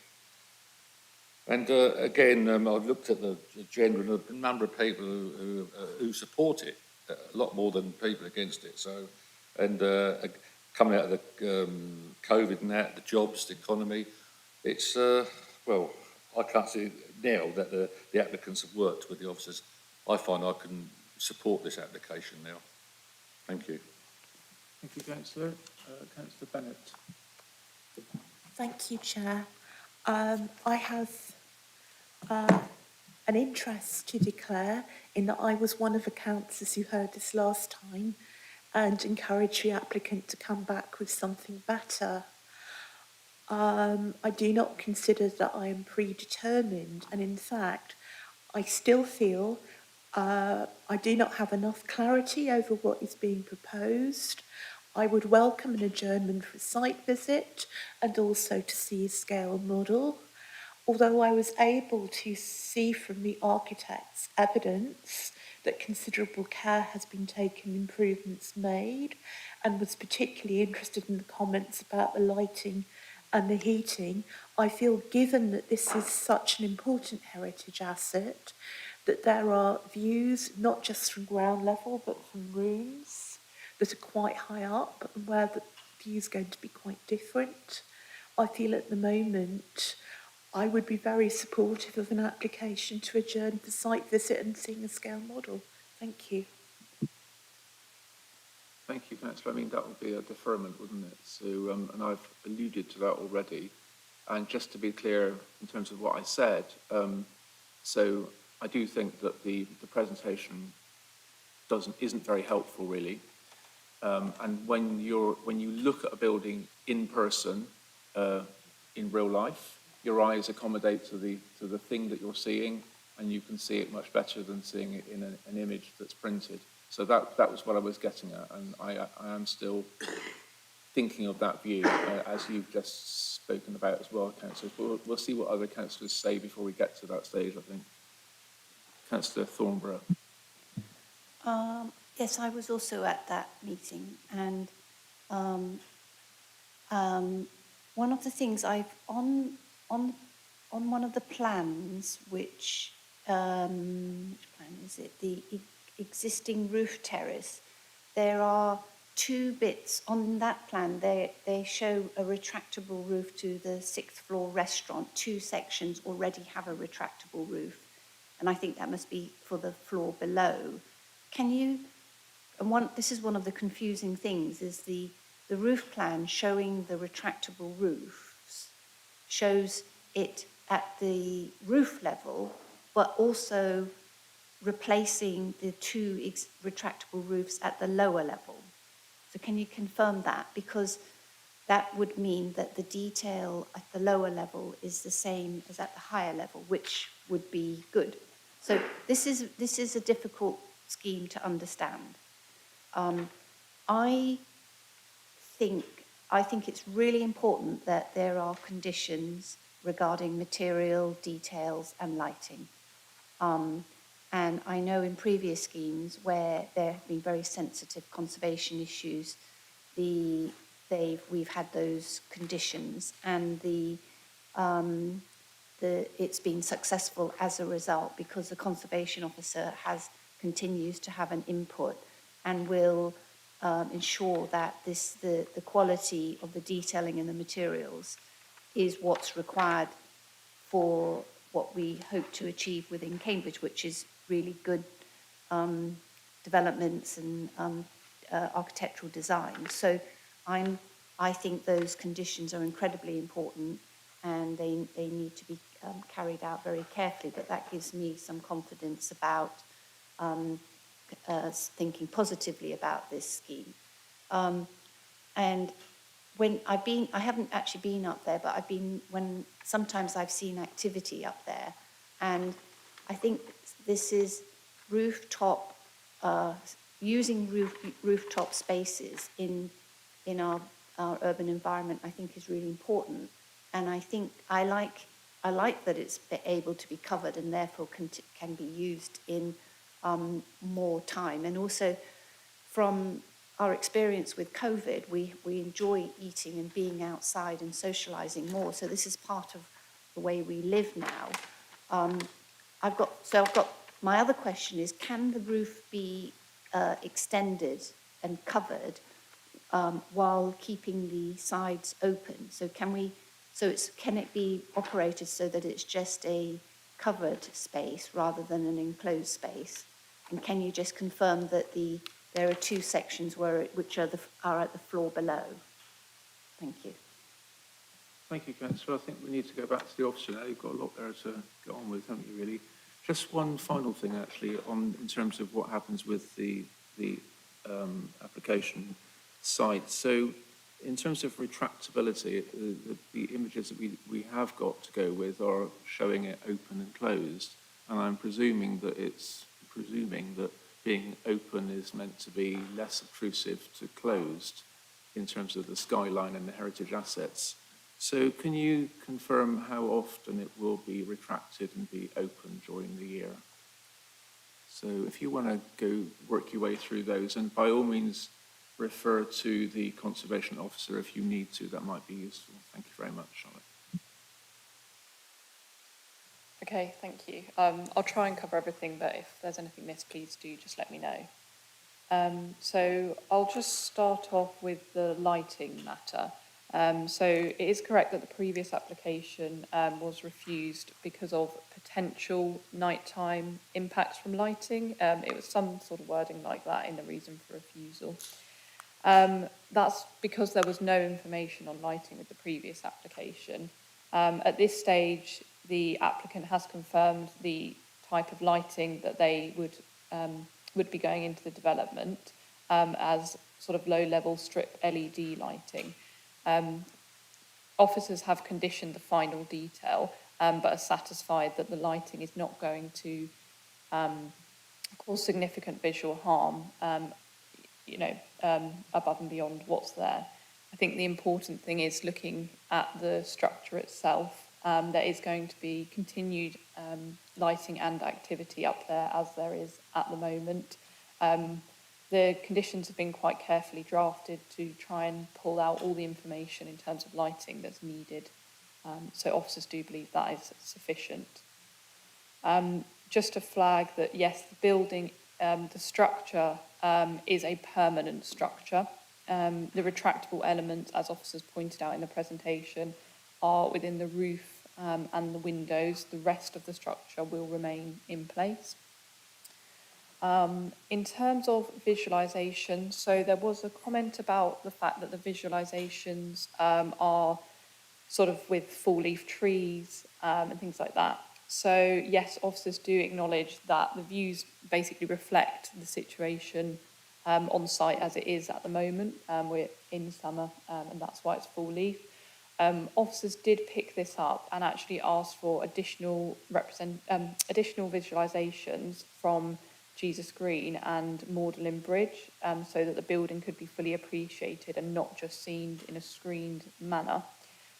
Whilst this hasn't been done in sort of winter months when there's less screening, I would suggest that the visualisations give enough of an idea of what the building would actually look like to make a judgment on the impact to its surroundings. So there was a comment about the guillotine windows and sort of how they drop down. So the exact detail is to be acquired via condition, but my understanding is that these will either be guillotine or telescopic, which effectively means that the top half of the window will drop down to sit with the bottom half. So they're not kind of going any lower than the floor to which the roof terrace sits on. And I'm not sure about the sort of building regulations and safety, but obviously that isn't a planning matter for officers to get involved with at this stage. So Sorry, I'm just looking through my notes. There was also a comment about the views, potentially having different views from higher up. I would suggest that the most important views are from the public realm, and the views have been sort of put together with officers and the applicant and the urban design officer to give an appreciation of what the building would look like from different views. Officers do believe this is sufficient to make a judgment on the application at this time. So there was a bit of confusion about how the structure would sit with the balconies below. So the design of the structure was something that was put together with the urban design officer. And it was all about kind of not just putting something on the roof. We wanted to incorporate the structure with the floors below. So what's happening is basically the existing balconies that are there, the roof, the covering of those is being removed, and the structure would protrude upwards from the balconies to tie in the structure with the floors below, and kind of the fenestration detailing on that floor. There is a difference in terms of what the materials look like on some of the visualisations.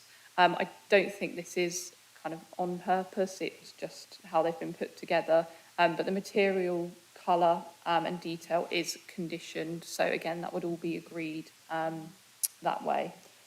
And I will say the conditions have been quite carefully drafted to try and pick up, you know, different aspects of the materials and the lighting, you know, scale drawing, things like that. So I believe they are sufficient.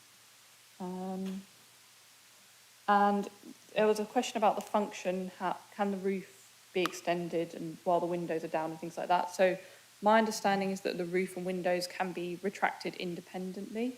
So it doesn't matter if one's down and one's up, they can still work. And there was a question about how often the building is going to be open and closed. So the purpose of this structure is to weatherproof the rooftop. And so effectively, the windows and the awning will be used weather permitting. So for shade, for ventilation, that kind of thing. So we probably can't understand fully you know, how often it would be open and closed. But I think it's part of the scheme that it can sort of function and sit in both ways. Thank you. Thank you.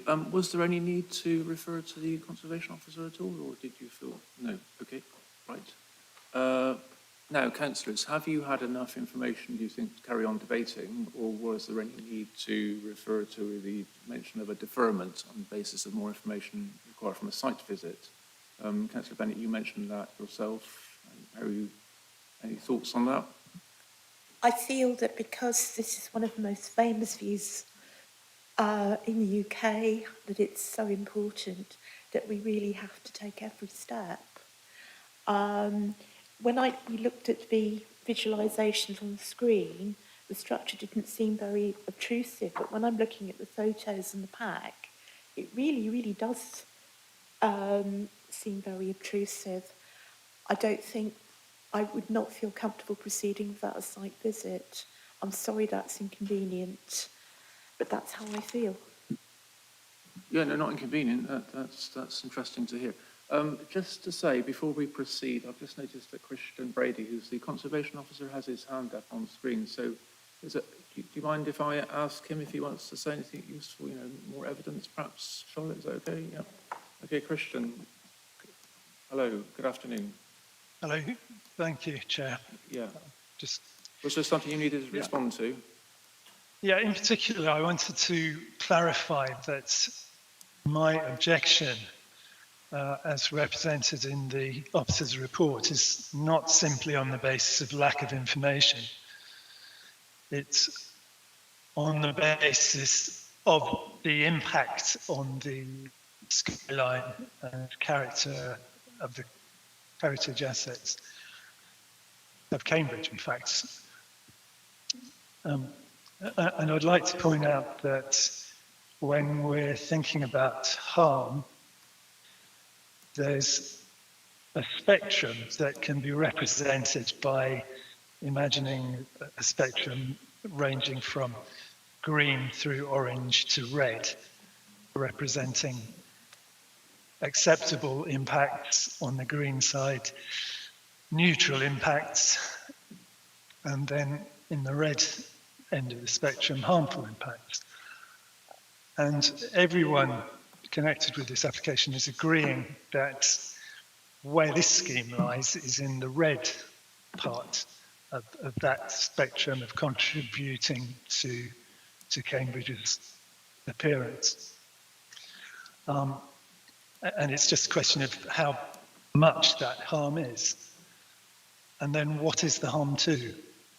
It's not simply harm to the odd listed building. It's harm to part of the heart of what makes Cambridge as a whole. You know, whether that's the green space or the buildings. And in terms of there being an improved design here, I think decision makers and officers need to acknowledge that we're not comparing this with the previous scheme. That is not the object of determining this application. It's determining on its own merits. So we should avoid getting caught in that trap of comparison with the previous scheme. Lastly, I'd like to point out that there is no general acknowledgement of the quality of this scheme. If the object is to produce high quality design, then, for instance, the design panel hasn't addressed this. I'll leave it at that unless there are more specific questions. Thank you. Yeah, thanks very much for that, Christian. Was there anything you wanted to add to that, Charlotte, at all? Or the case officer? Perhaps just about the design review panel comment. Officers kind of believe that we can make a judgment on this application. It's not usually this level of scheme that we would take through the panel. But that's, yeah, just something for members to think about. Thank you. Sorry, I didn't quite catch all that. What did the design review panel say? So usually it would not be for schemes of this size. It would often be for larger schemes, and officers don't believe that it's required in this circumstance. Okay, thank you very much. So, I mean, I've alluded to the need for a possible deferment, and one councillor, Councillor Bennett, has actually definitely would like a deferment on the basis of seeing the site and seeing the possibility of the application on it better, and I can understand that argument. At the moment, from what I've seen and heard, I would be voting against the officer recommendation on the basis of the damage to heritage assets in the city. But what do we all think about the possibility of a deferment? Any thoughts on that, Councillor Bajan? Chair, I don't see what a site visit would add. We've had the opportunity to see this site. It's there. I mean, we wouldn't want to see it close up. We wouldn't want to see it from the inside. We'd want to see it from Magdalen Bridge. And we've had that opportunity. People could have gone. So what would we do if we had a site visit? It doesn't make any sense. I'm quite happy with the way I feel. I'm not going to cross swords with the conservation officer, but he does seem particular about certain sites and not about others. When it was in Romsey and we were destroying the Victorian corner, he was quite happy for that to go ahead. I think that's a bit unfair. The officer's doing his job. Councillor Dryden.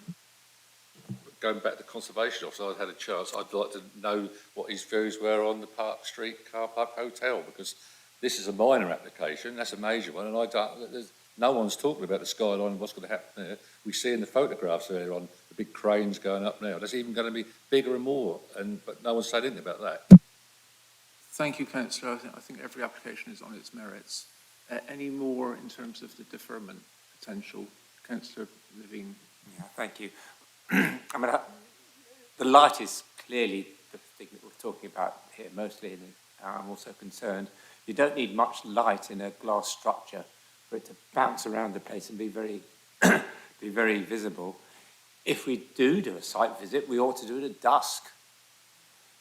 Is one thought. It's clearly a very big structure, 3 meters, I think they're saying they're going up. So I would say a site visit when it's dark would be a good idea. It's a shame we're talking about this near the longest day, but it's just a thought. Thank you. Councillor Pora, was that the same thing? Similar. So I'm less worried about a site visit per se, but it's very clear in MPPF the applicant has to demonstrate a neutral or positive contribution. I'm paraphrasing slightly, but I think that's the gist of it. So at the moment, we don't know what it will look like. And actually, I take Councillor Bajan's point. Maybe it will look stunning, and that would actually be the high-quality design, but we have nothing here to show me that. There's light pollution. If I think about, we've had tiny conservatory extensions where we've asked for bat surveys, light spillage assessment, all that kind of stuff. And hopefully, actually, from what the applicant says, with the LED lighting, that won't be an issue. But I don't have that information here.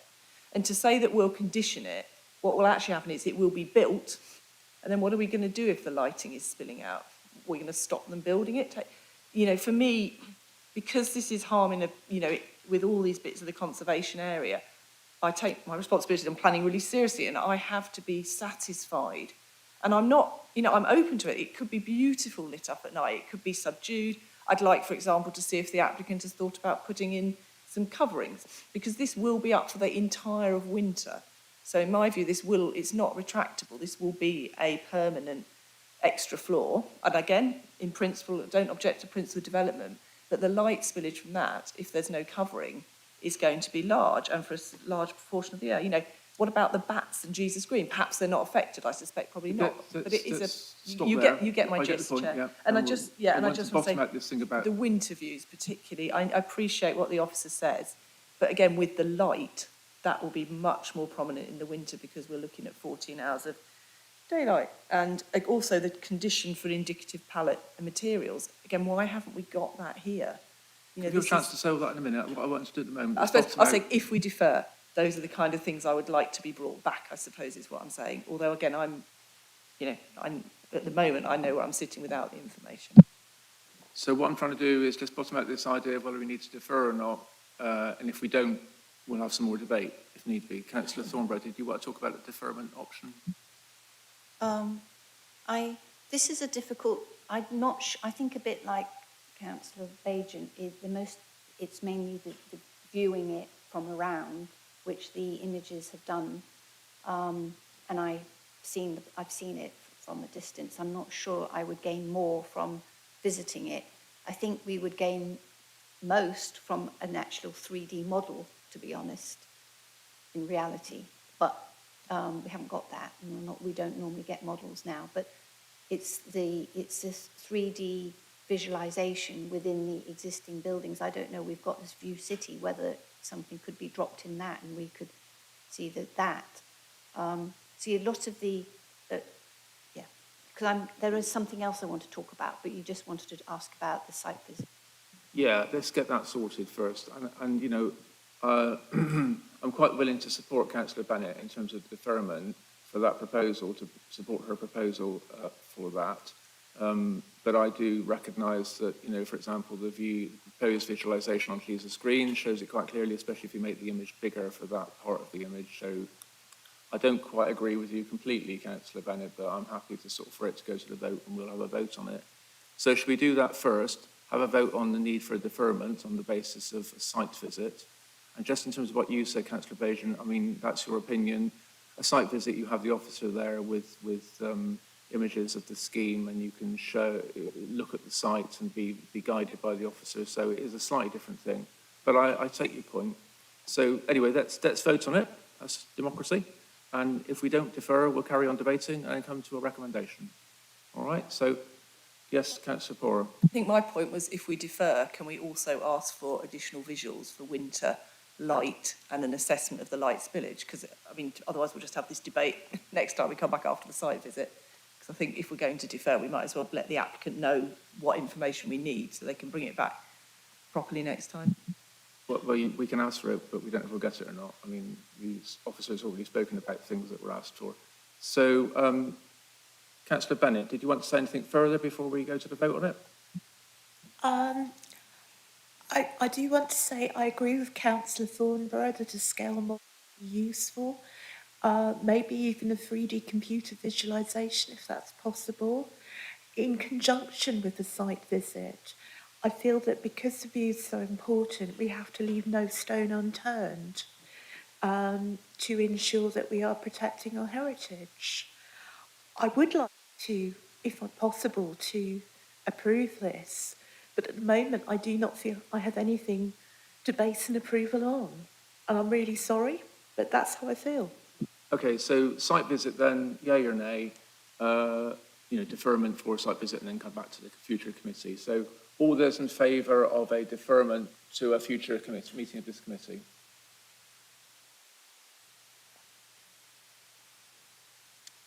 Three, Chair. Hang on. Late hand. 4 then. All those against? 4 against, Chair. Three. Sorry. 4 in favour, 3 against, Chair. So the item is deferred to a future meeting of this committee following the site visit. Did officers want to say anything in addition? Chair, the vote was on the need for a site visit, but officers will also talk to the applicant to see if any further information can be provided to support the proposition, particularly its nighttime impacts. Okay, I can see hands up. Don't worry, there'll be time. Let me just say something first. So thank you for that, Toby. I'd also say, and I've said this before in other items, it's useful, especially in a case like this, if we can see the existing elevations and the proposed visualisation, it's called here, or proposed elevation, side by side. So I've got 2 pages up on my computer so I can see them side by side, but they're not shown in the pack and they're not showed in the presentation. So because of the different colour rendering of the proposed, it's confusing and not clear how it compares with the existing. And it will be useful to present it in a clear way so that we can understand what we're looking at. When Councillor Thornborough said that it was difficult to understand the scheme, you have to understand she's saying that in the context of being a trained architect. She's worked in architecture her whole life. So if she doesn't understand it, how are we supposed to understand it? So Councillor Bajan, you wanted to say something too. Chair, so if this site visit takes place, how do we get to the top of Shire Hill? Are we going to get to all these places? Are we going to spend 4 or 5 hours touring the city to get to all these points that have been shown up? So that'll be up to officers. I mean, we've got the presentation already, but we can add to that by going physically to the site, a place that officers think is the best place to go to, or places to see the site. Councillor Dryden. Sorry, I thought you had your hand up to speak. No, okay. Councillor Thornborough? I think for the lighting issue, I would suggest that maybe the applicant could actually put in a proposal about certain light levels so that the condition could deal with what's proposed for light level. At the moment, it's a bit vague, but I mean, I think it's up to us to say, we don't want lighting more than what's there now, or actually comment on something that comes from the applicant. It's a bit difficult when it's not being specific. Absolutely, it's the same thing, isn't it? We're being told it's low light levels, but there are no lux values given, so how do we know? Any more? Right, all useful stuff. Thanks very much, councillors, and look forward to seeing it when it comes back to committee. So shall we have a little break now for a minute, so a few minutes, and then we'll come back for the next item at sort of 20 past at the latest. Thank you.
Welcome back to planning after a short break. Councillor Thornborough.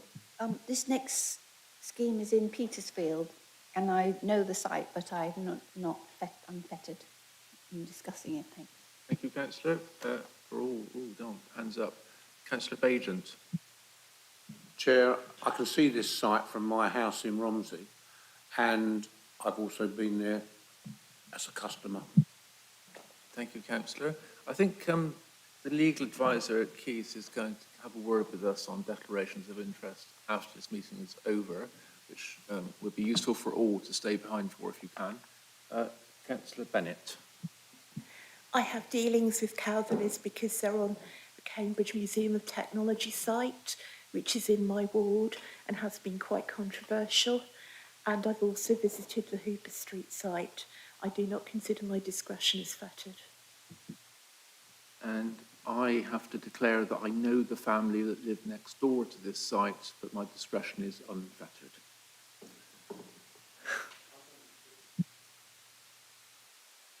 We have speakers on this item. So the item is item 8, Hooper Street.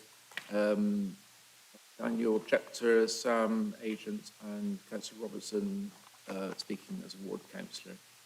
Right, so Michael, if you're ready to present the item then please, thanks. Thank you, Chair. Just put the presentation on the screen.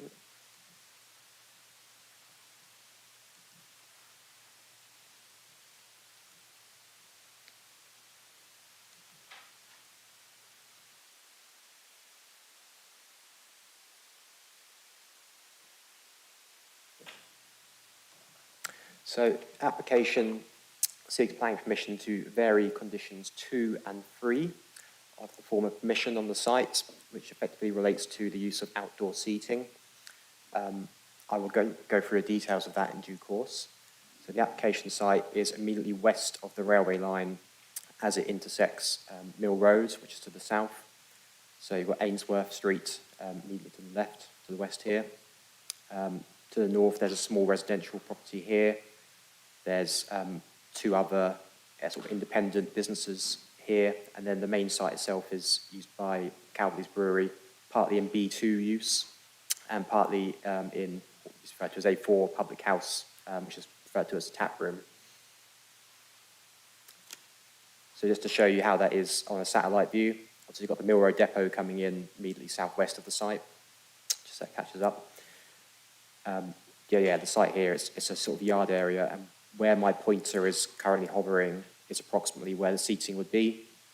It would be 17.5 square metres, and it would be capable of accommodating 3 tables.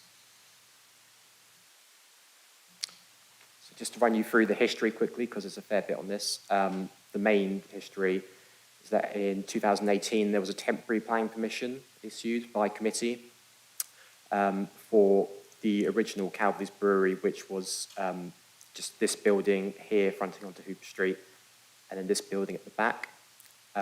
This was previously used as a cast repair shop that has since been converted as part of a future permission, which I'll get to, also into that Cowdleys Brewery use. Key thing to note is that that permission had a condition for a noise management plan, but it didn't have any conditions relating to restricting outdoor seating. Then in 2019, a further permission application was sought, this time to include those extra buildings that I was referring to here, so effectively to make the site bigger and to have that tap room element, the actual public house part of it, in this location.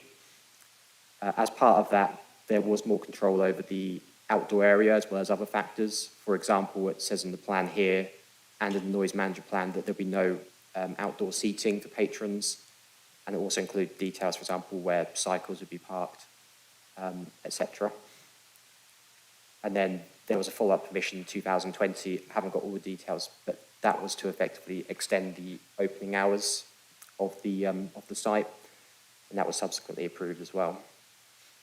But you'll see here condition number 4 was explicit, and it said that patron use of the external areas of the premises is prohibited at all times. So the application before us, as I was mentioning, seeks to vary condition number 2, which is the noise management plan, and number 3, which is that condition which prohibits any use of the external area by patrons.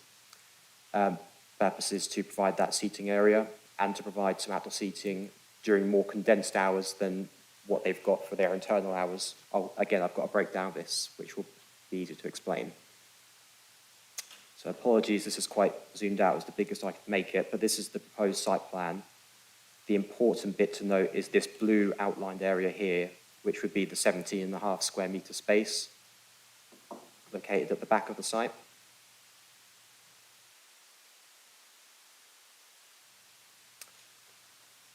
As mentioned, as part of this, they wish to update their noise management plan to potentially allow them to use the external seating.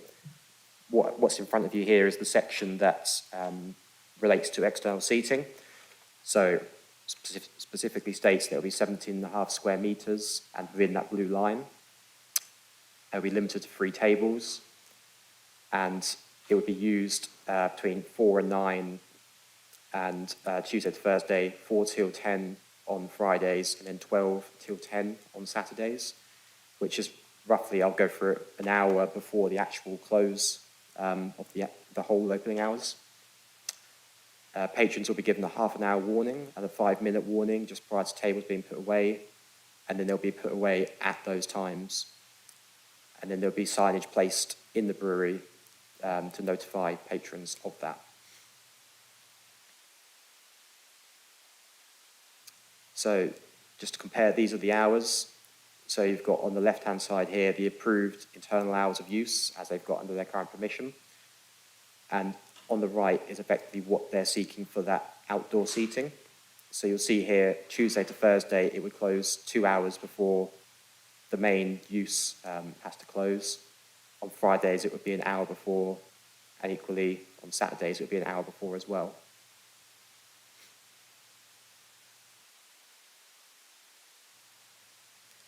So in terms of the planning balance, there's, in terms of weighing its favour, it could enhance the vitality and viability of the public house and the business itself, and also expands the range of community facilities available to residents and visitors of Cambridge. In terms of weighing against it, is the uncertainty regarding the effectiveness and management of that noise management plan, and ensuring that that doesn't lead to any harm. The officer recommendation as set out in the report is to approve, but subject only to a 1-year permission. We as officers feel that on balance, that is the correct time period to enable for information to be collated both qualitatively and quantitatively about how effective this is. And this will be very zoomed out, I appreciate, but I've tried to just show on the left is what is the approved conditions, and on the right is how it is proposed to change, but that on the right-hand side is set out in the committee report. So I just thought it would be useful to set them out side by side there. So the right-hand side is effectively adding in for a period of no more than 1 calendar year, the premises shall be operated and managed in accordance with the noise management plan that's been submitted with this application. And after that, it needs to revert back to being under the former noise management plan, which essentially is that you can't use the outdoor seating. And then number 3 was quite clear, no outdoor use at all. And again, this would be seeking a 1 calendar year use and within certain hours, as mentioned before. That's all I had, Chair. Thank you. Thank you, Michael. Speakers, so first up is Daniel, objector. Daniel, hello. Yeah, the sort of public speaker bit at the back there, Daniel. So you get 3 minutes to speak. You press the button on the right-hand side on your microphone, and half a minute before the end, the bell will go to let you know you're coming to the end. Okay, when you're ready, Daniel. The existing consent is clear and unambiguous.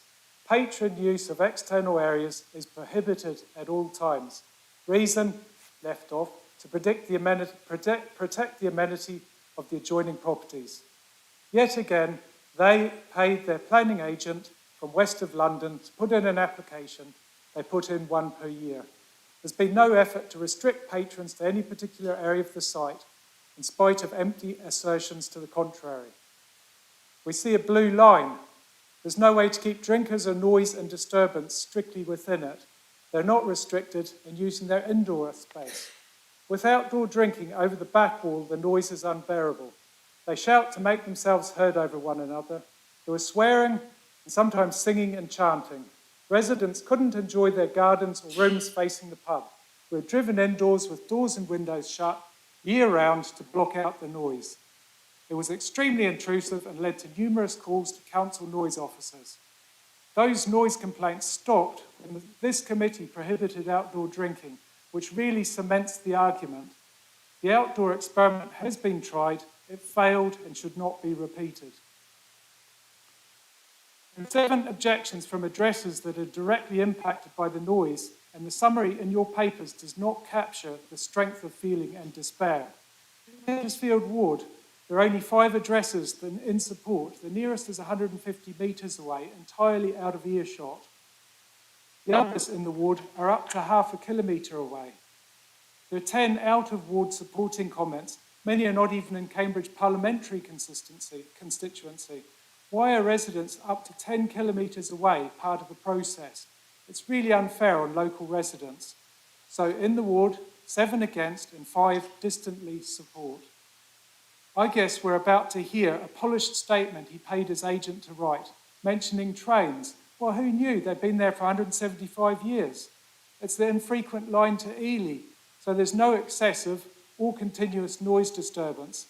Also probably something about jobs or local community. If he and CAMRA are really serious, why doesn't he take over one of the many pubs at risk of closure and leave us in peace? At what point do annual repeat applications become classed as vexatious? The aim is to grind down the residents and this committee, often retrospectively, to convert a light industrial site that was always silent after 5 p.m. to a noisy, intrusive pub in a residential area. Each application is a progressively thicker end of the wedge, and it has to stop. The noise would go on after bedtime, disturbing young and school-aged children, working families and retirees who need a good night's sleep to be ready for the next day. The failed experiment should not be repeated. We urge the committee in the strongest possible terms to uphold their sensible prior decision that is on the record. Patron use of the external areas is prohibited at all times, reason to protect the amenity of the adjoining properties. Thank you very much, Daniel. Thank you. So next speaker is Sam, the agent. Sam here? Oh, you're online. Okay. Hi, Sam. Yes. Hi. So, Daniel, if you wanted to turn the microphone off, please, on your thingy. You can either stay there or sit down in one of the other chairs, whichever. Thanks. Sam, you get 3 minutes to speak when you're ready. Perfect. My name is Sam Peacock from ET Planning. Thank you, Chairman and members, for the opportunity to speak on behalf of the applicant in favour of the proposal. As you have heard, the proposal seeks to vary 2 conditions in order to facilitate an external seating area for 3 tables with a new noise management plan to reflect this. You have heard from the case officer that only a temporary consent for 1 year is being sought in order to ensure no adverse impacts on the occupants of surrounding houses are created. In addition, only 3 tables are proposed with an area of 17.5 square metres compared to the previous 10 external tables that were in operation between March 2019 and March 2020. Therefore, the proposed situation is different to that previously, in which there were no limits, and we seek a time period to evidence that outdoor space can be utilised effectively and fairly. Objections to the application from neighbouring properties largely raise concerns about noise experience from previous outdoor seating. However, the reduction in tables and the robust noise plan, which will be upheld, ensures that there will be no adverse impact. There are concerns regarding patrons standing in the street or on the footpath. However, this is outside of the control and scope of the planning application, and there are other mechanisms in place to deal with this factor. It is important to note that the Environmental Health Officer has raised no objections, as no previous complaints were substantiated. This, coupled with the proposed temporary consent and the suggested conditions, provides reassurance for members and residents that no undue noise disturbance will take place as a result of grant of this application. And crucially, the council has control over the noise through the conditions imposed and the temporary nature of the application. Cowberries is committed to continuing to operate in a considerate manner. The noise management plan includes training for staff to control noise for customers, with any customers who are overly noisy or disruptive being asked to leave the premises. Notices will also be displayed to remind customers to leave quietly and to respect local neighbours. Staff will also announce these each night at certain times. The outside seating will only be available until 9 p.m. on weekdays and 10 p.m. on Fridays and Saturdays, to minimise noise disturbance to neighbours. The tables will be put away after these times as well, hopefully encouraging people to come inside at these times and also to try and mitigate the noise that is outside at these times of the day. The doors will be permanently open only in very hot weather as well, and that should be noted. It is noted that the grant of this application will allow the taproom to continue to operate as a successful business in the community, and a significant number of letters of support have been received to this effect, confirming Calvary's excellent and considerate management. While the applicant is confident there will be no adverse impacts to neighbouring properties in terms of noise and disturbance, the proposed 1-year temporary consent, coupled with the suggested conditions, provides the council with complete control over the impacts and whether this is suitable in the long term. We therefore respectively request that the permission is granted in line with the officer's recommendation. Thank you. Yeah, thanks, Sam. Thanks very much. So finally, we've got the award councillor. As pleased to award Councillor Robertson to speak, who has unlimited time. Councillor Robertson. Thank you. You've heard the history of the site. I'd like to show, if you, the planning officer, could show the plan, the location plan on the screen, that would be helpful. You'll see the area marked in red towards the railway side of the site. On the left, there's Ainsworth Street and a terrace of houses backing onto the site of the brewery and pub. The problem is that block of terrace houses receives any noise that comes from the area around the pub, and there's very short gardens, and as you'll have heard, there are have been problems in the past when there were no restrictions on people drinking outside the buildings. So I would say that I've looked at all the objections from the 7 local residents, and I'd like to quote you from some of them. For instance, from one of them, who says, "My experience of Calverley's management is excellent, with great engagement in the community. However, for me, this is not in question, nor the point of my objection. Patrons of the pub are not deliberately antisocial, but what is often overlooked is that good, clean fun is actually noisy, and this noise carries to the residents." And that's really the basis of it all. The pub running indoors, with people drinking indoors, has not been a problem. The experience of before that restriction was that it was a problem. I'll quote you from the Environmental Health Officer's report. "We fully acknowledge that alleged noise and disturbance from patrons at the premises have previously resulted in noise complaints being made to our service.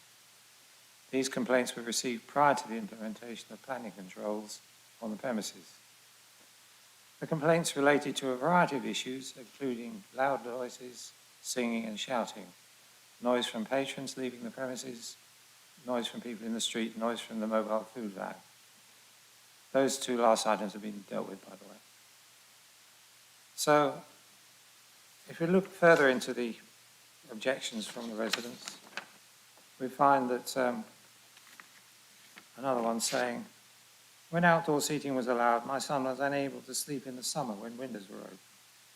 Saturday afternoons in the garden were stressful due to the noise."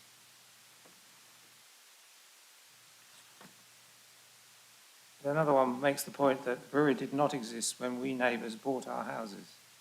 And that's the crucial thing. There are many pubs in the area of Petersfield, the narrow back streets with all their terraces. There are many pubs in the back streets. They were there when people moved in. This one wasn't. The brewery is not the problem. The pub indoors is not the problem. The pub allowing people to drink outdoors was a problem and would be again. I urge you not to accept the idea of a further experiment, but to turn it down. Thank you very much. Thank you, Councillor. Right, councillors, debate. Any questions? Councillor Bennett. Hi. Thank you, Chair. Councillor Levine and I are also licensing councillors. I have to say that the robust noise management plan actually looks a lot weaker than what we're accustomed to seeing, and particularly the noise management plans for the 66 bar and on Calverley's other site at museum site. We're being asked to look for longer opening hours, later opening hours, and also we don't have some of the controls and protections built in we have on the other side plans. Normally we ask for the owner or the licence holder to provide a mobile phone number that's always answered during hours of outside operation to residents, so that they have an immediate recourse if there is unacceptable noise.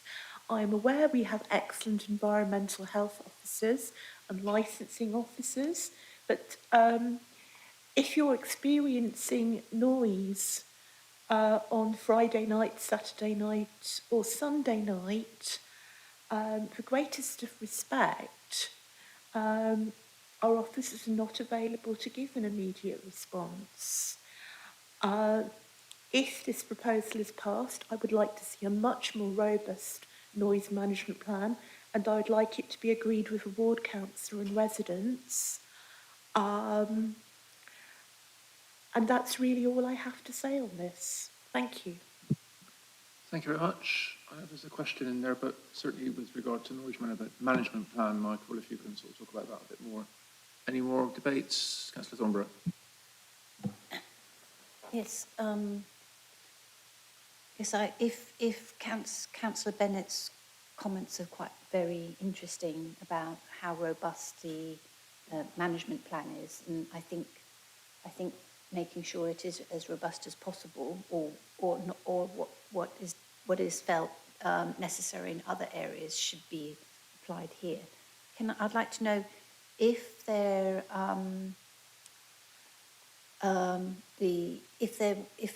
if they had it for 1 year, that if there was a complaint, any noise complaint would go to the environment team. That's the right course of action. So if there were no complaints, if there were no complaints in a year, what would happen after a year? If it's for 1 year temporary use, does that mean it just stops at that point? And then they would have to reapply? Thank you, Councillor. Councillor Bajan. Thank you, Chair. This is extremely difficult. We haven't got an environmental health team that operate at night, at the weekends, Friday, Saturday, Sunday. I don't think they operate during the week anymore. So you can't call out environmental health. I wonder, are we able to change the times in this committee that are suggested? Could we require it to be daytime only for a year, and then we'll see if they manage to control the noise up till 6 o'clock, shall we say? And then if that works, then we go to 8 o'clock and 9 o'clock. I listen to the person that lives there. I know how noisy people can be in pubs because I'm one of them. And I understand as well, we've watched this brewery grow. It started off as a brewery and then it turned into selling some off sales, and then it's grown and grown and grown. So this is 3 tables.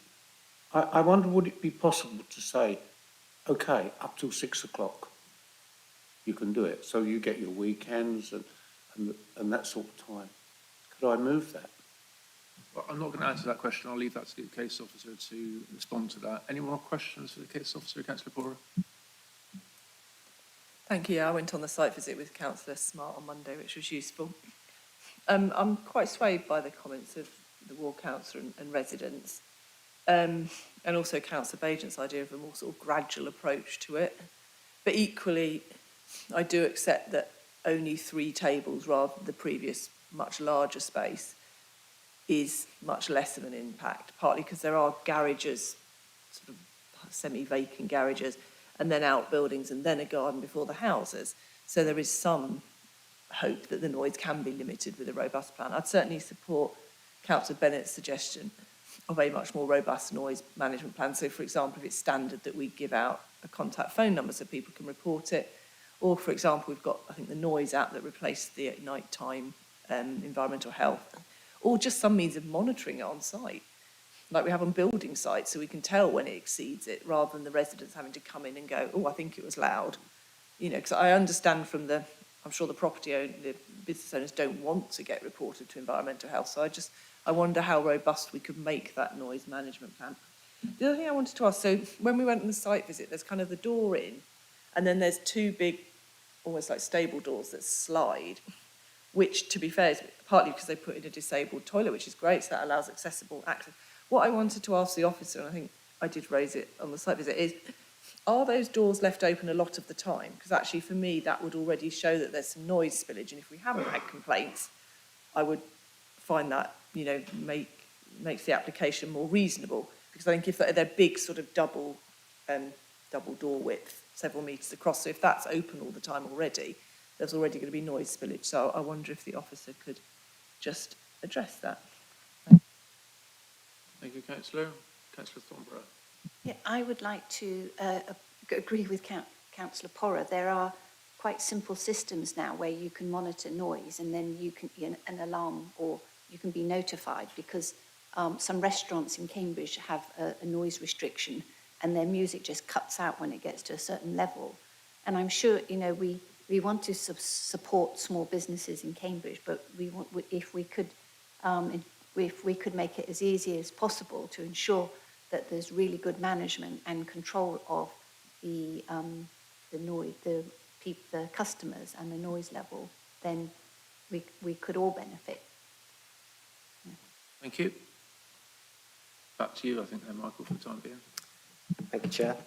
I'll run through some of the questions, and I might refer to Toby for Councillor Bajan's question, I believe. But in terms of the licensing, sort of noise management plan's relationship to licensing, I'm looking at the latest licensing in front of me that Environmental Health gave me. I think that does include a mobile phone number on it, which obviously is different legislation, is, I guess, the main point. But there is a telephone number, a mobile telephone number for the premises license on there.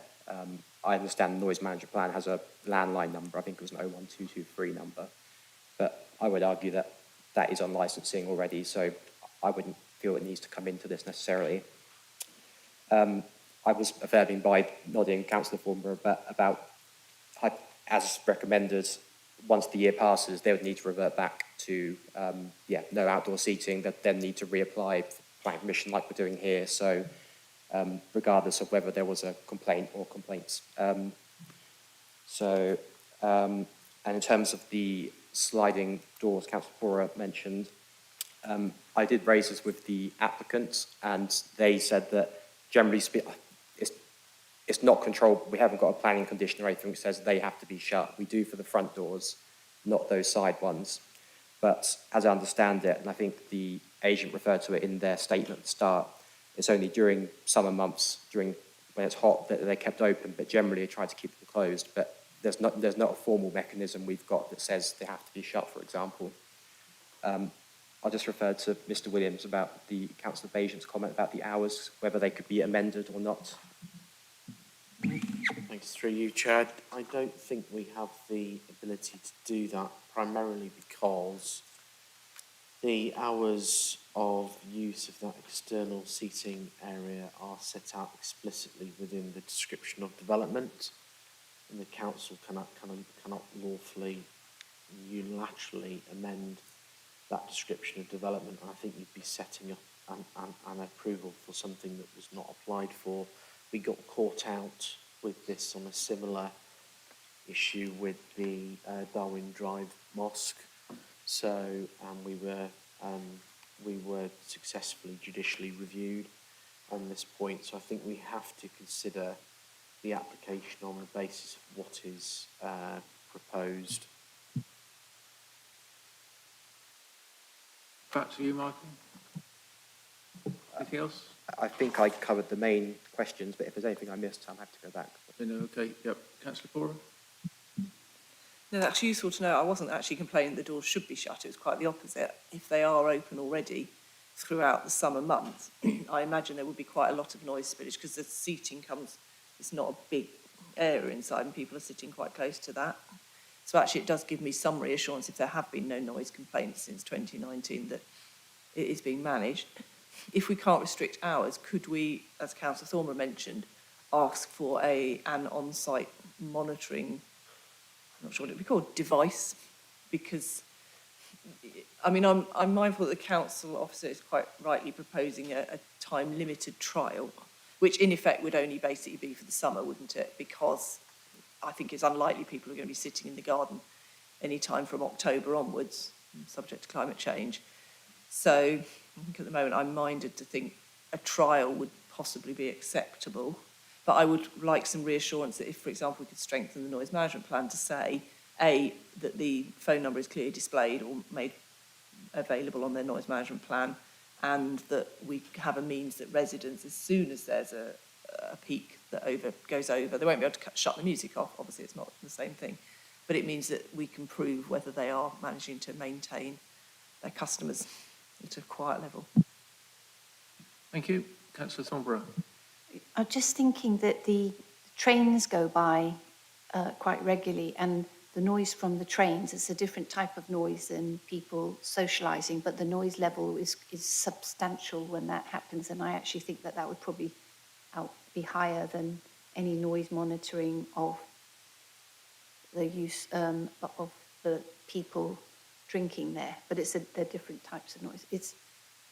Anyway, yeah. Thank you, Councillor. So aware of the comments by the resident for the other residents, and it is a concern, and as Councillor Baton said, I think it's an on-balance decision for us decision makers today.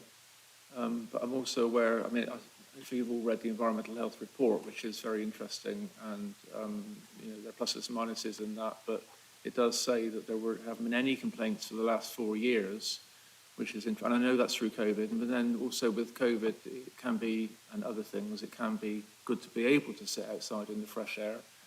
And this is a local business, and if you went there on the site visit or have been there yourself anyway, you'd know that it's a very unusual sort of setup there, and all the better for it, really. And these are the sort of things we want in Cambridge. So I think we need to be cognizant of that when we make our decision. And we have had these decisions before where when you make a temporary permission like this, and we've done it before, it's always on the basis that there's something a bit dodgy about it, but we're hoping for the best. And that's the nature of the beast, isn't it? So I think we need to be aware of that. And on balance, it seems to me it's worth giving it a go for a year. Hope it goes well both for the residents, but also for the operator as well, because the pressure is on the operator, really. If it doesn't go well, they're not going to get it. It's going to stop. That's that. So anyway, that's my 2 penny worth. Any more thoughts? Yeah, Councillor Bennett. As Councillor Thornborough has pointed out, people are unlikely to be sitting out in October. My question would be for Toby and the legal officer as to whether, if a temporary permission is to be granted, whether it should be limited to end of September. That's sufficient time to give a trial, but not sort of long enough for residents to reach despair, I would hope. And it's also in the school months where possibly children may be allowed to stay up later in any case.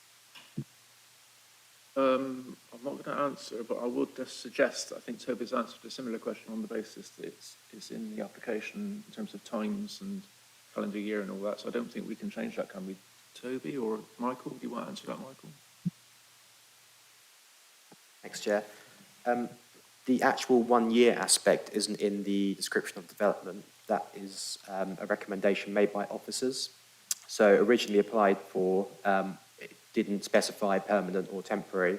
We've made decisions, officers, for it to be temporary. We think 1 year's the right period. So I think in theory, yes, you could do a different time if members were minded to, but we think that 1 year's appropriate, unless Mr. Williams has anything to add.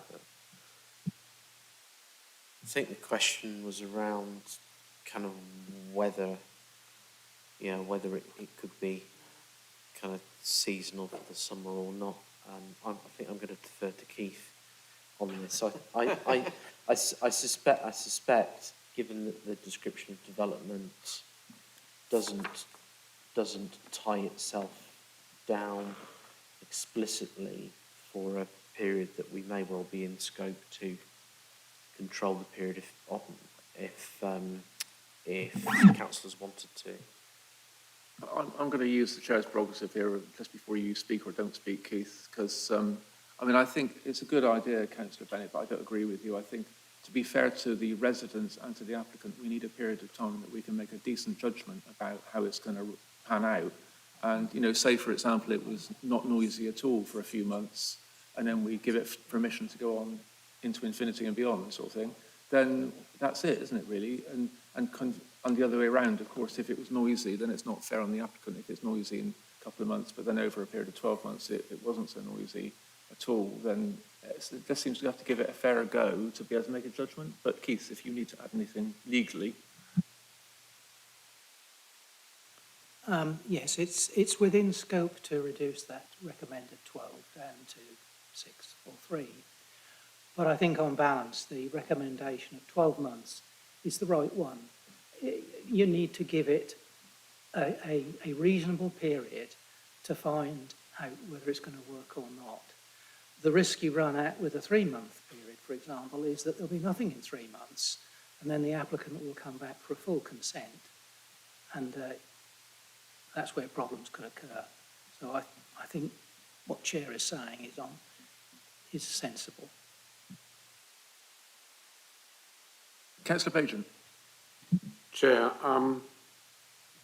what happens, is there any interim situation whereby, say they're noisy for 2 months, that it can come back to us? There isn't, is there? So if suddenly the 3 tables, which could contain, 12 people to a table, that's 36 people, 6 each side, if that produced quite a lot of noise and the residents were disturbed for, say, 2 months, where would our criteria be at the end of the year if they produced evidence? You know, it's very difficult. We don't have an environmental health team to come out and see that at night. How do we produce any evidence? People could be manufacturing it or not manufacturing it. I'm uncomfortable with this because I know how noisy pubs are, and people think they're having a laugh, but they're selling happy beer, and people get happy. And these residents didn't move in with this place in, I don't know. I really don't know. Righty-ho, thank you.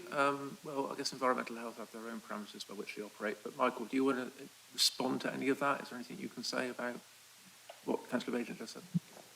I don't think so, Chair. I think it comes down to environmental health practice, really, yeah. Righty-ho, then if there's no more... Oh, yeah, Councillor Pora.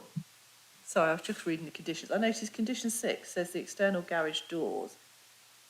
Oh, sorry, so that's fine. No, don't worry. I was just a bit worried it was meaning you couldn't open them for disabled access, but it's referring to a different door, so ignore me. Sorry. I just had one question in terms of if we do approve this application for a year, where the outside tables are going to go. I don't think you'd know, would you, Michael? No.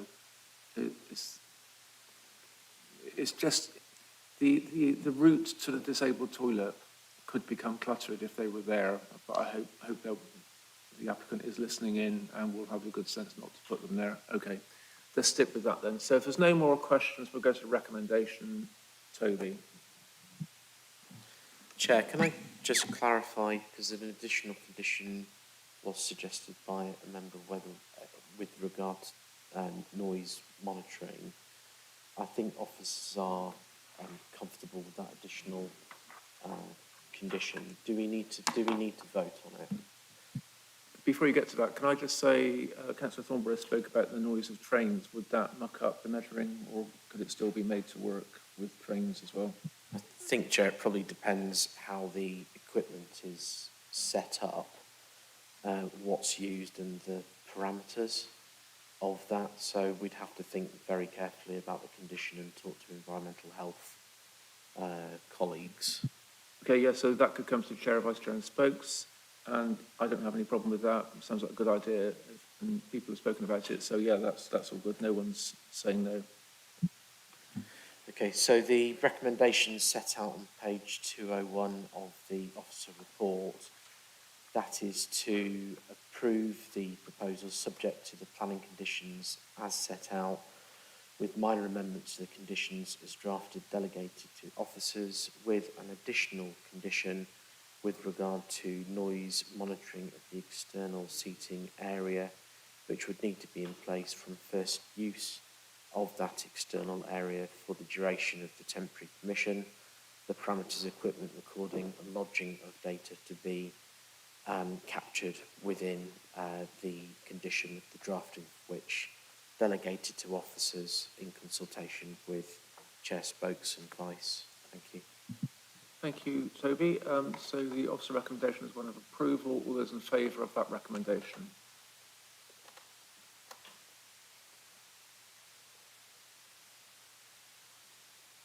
Six, Chair.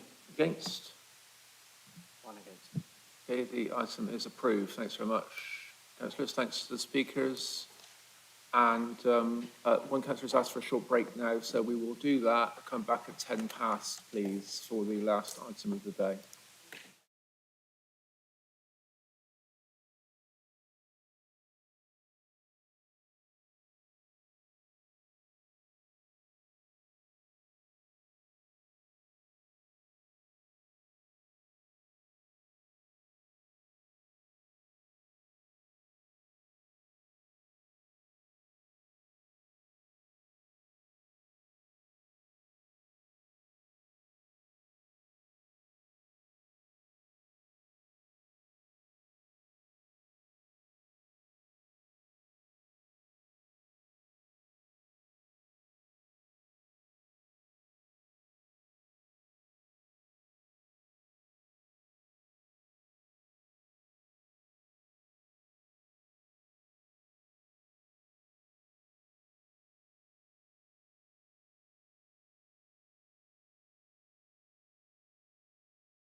Welcome back. I have a short break. So last item of today is item 9, land to the rear of 115 Shelford Road.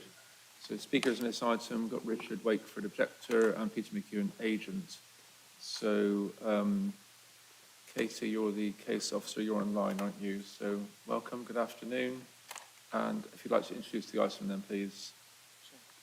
Thanks, hang on- Chair. Hang on a minute, Katie. Sorry. Thank you, Chair. Councillor. Just want to say this is in my ward and quite close to where I live, but my discretion is unfettered. Okay, thanks for that, Councillor. So, Katie, you carry on. Thanks. Right, I'll just get my presentation up to you.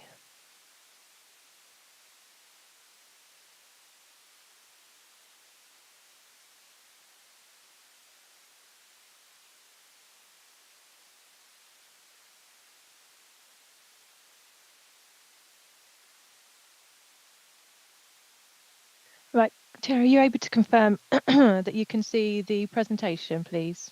Yes, can do. Thank you. Thank you. Right, so this application is for land to the rear of 115 Shelford Road in Cambridge, and it's for the erection of 8 dwellings along with access, car parking, landscaping and associated infrastructure works. It's brought to committee today due to third-party representations. So the site's outlined in red, and the site lies to the rear of 115, 117 and 119 Shelford Road, which are just cited here. And lies to the north lies Adam Brooks Road. Shelford Road lies to the southwest, and then Austin Drive over here lies to the east. The site is adjacent to the Clay Farm site, which is an area of major change, and the Abode countryside development to the east. The existing site currently forms an overgrown garden area, disused garden space to the rear of 115, 117 and 119 Shelford Road. The proposal is for the erection of 8 2.5-storey 3-bed properties with access off of Austin Drive. So the access would be here, the vehicular access. 1 car parking space is proposed for each dwelling, with 1 visitor accessibility parking space as well. There's also provision of a pedestrian link off of Adam Brooks Road here, which goes through the site. Each dwelling within the rear garden area will have space for bins and also a covered cycle store for free cycles.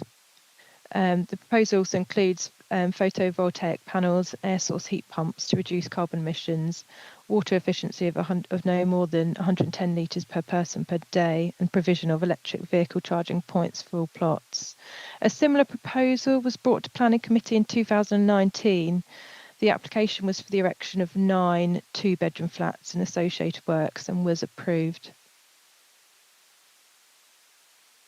So just showing here some of the elevations, so the front and then the rear for plots 1 to 4, and then for plots 5 to 8, similar sort of design for the front and the rear. And then for the same for the plots 1 to 4, floor plans and then roof plan, and the same plots for 5 to 8 as well. So got the existing and proposed street scene here. So the top is the existing with the properties along Austin Drive, the site being here. You've got an existing access that comes off Adam Brooks Road that goes to, and the properties of Shelford Road here. And then below here is a section which shows, or the street scene which shows the proposed dwellings.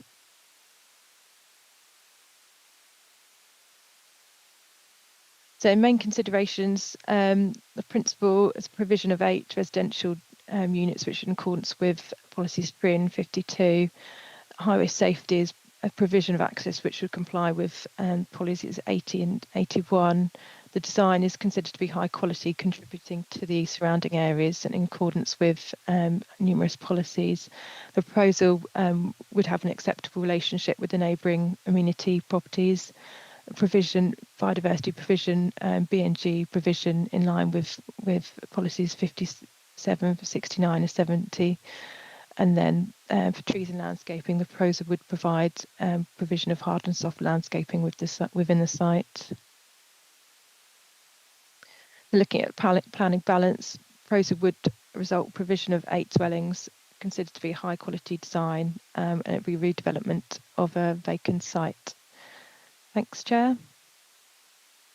Thank you very much, Katie. So the first speaker is Richard Wakeford. Is he online, is he? Oh, I have a written written statement, Right, Chair. James, over to you. The public speaker had asked for some pictures to be shown. I would suggest, if that's the case, if the planning officer would share them, but before we share any pictures, they have to be confirmed for the public record. They're already in the public domain. So, do you want them shown, Chair, and then you could ask the planning officer if they're okay? Yeah, if they're in the public domain, yep. Yeah, I can confirm that they are in the public domain, yes.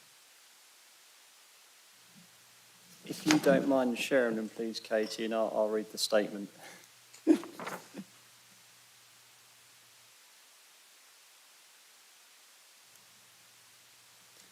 Thank you.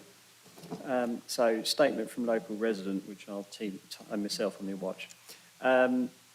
Comment from residents in nearby estate experiencing parking issues.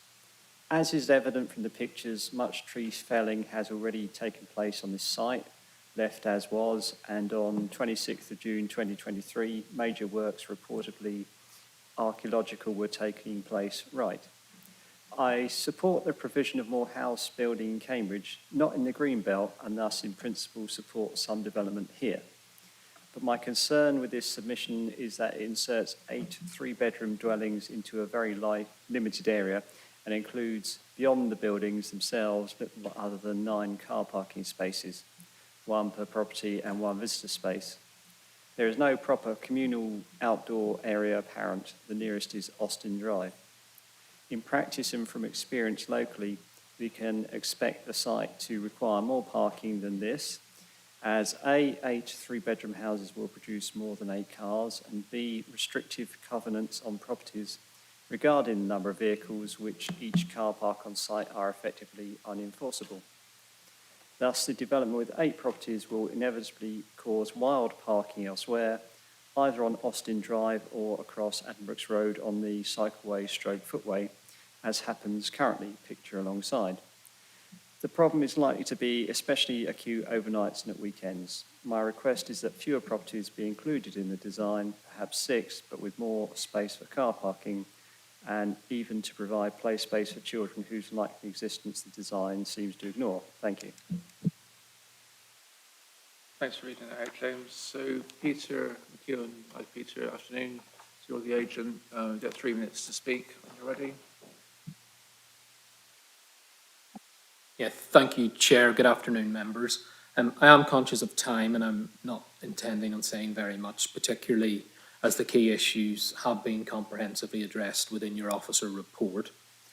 The site is located within a highly sustainable location, and as noted, the principle of introducing a residential use on the site has already been established through the 2019 permission.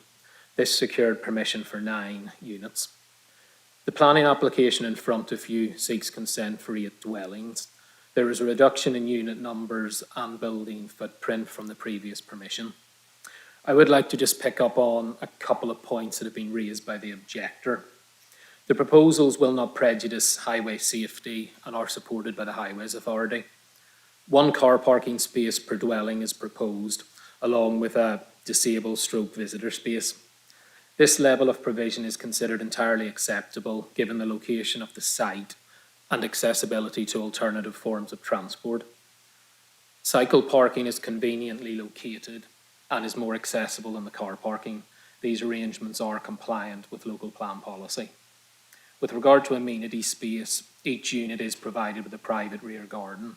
There is scope for a communal amenity space to be delivered on site.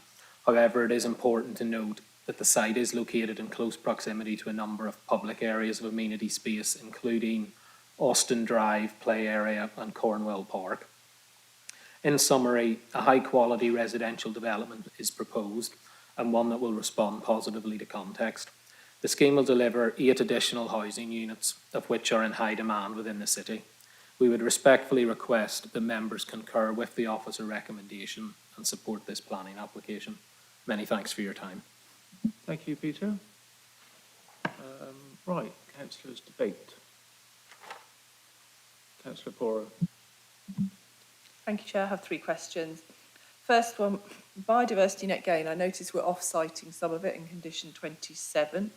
I don't have a problem in principle, but I'd just like to see a little bit more on site. So the hedgehog holes, just to steal Councillor Thornborough's good idea, bat boxes, swift bricks, I don't know why they're not included, because I think that would enhance biodiversity. And also, I'm assuming that there will be brown or green roofs on the cycle and bin stores. Second thing, obviously just wondered if the officer could say a little bit about cycling provision. I can see it's in the garden, but I also appreciate it is more accessible than cars. And I just wanted to check the width of the little pedestrian access between the houses, just to see if you could then get your bikes down there, which would probably be quite an obvious way out. And finally, just the garden size. They seem to be quite small on the plans. I'm not entirely sure which bit is garden and which bit is bits of the house sticking out. So if the officers could confirm the garden size, that would be really helpful. Thank you. Thank you, Councillor Bennett. Just a quick point about the nearest public play space in Austin Drive.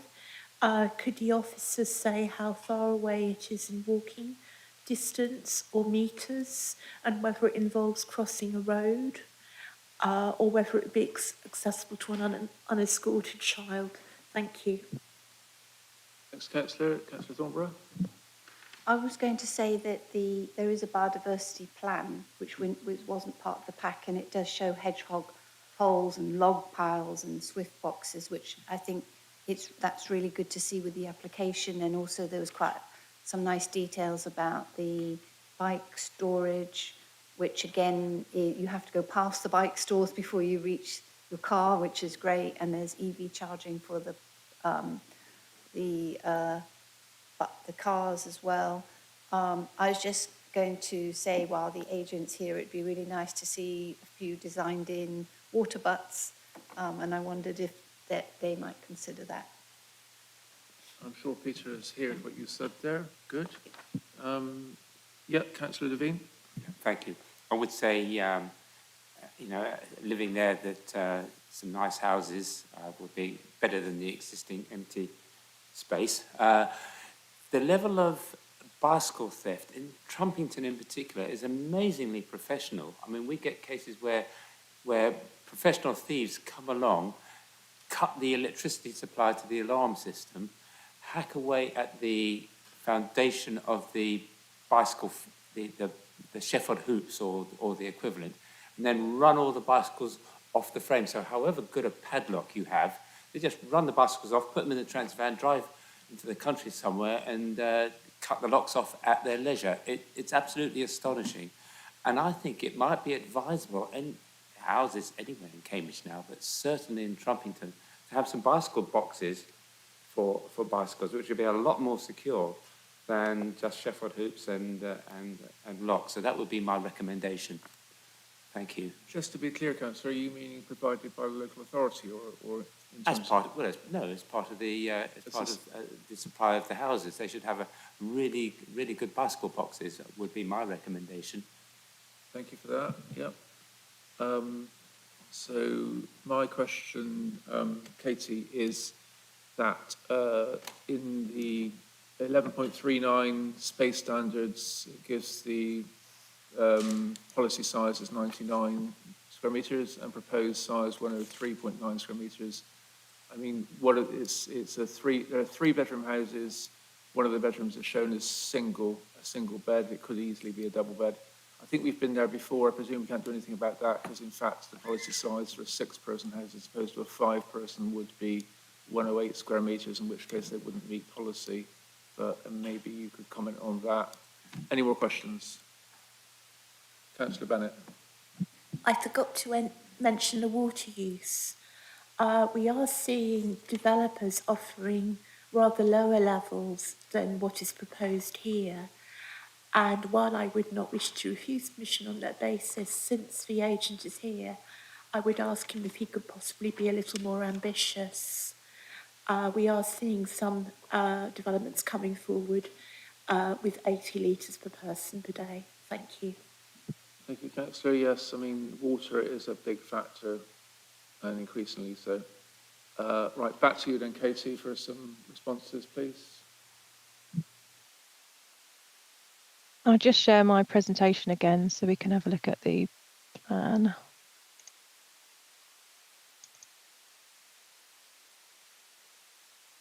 There's a number of questions there.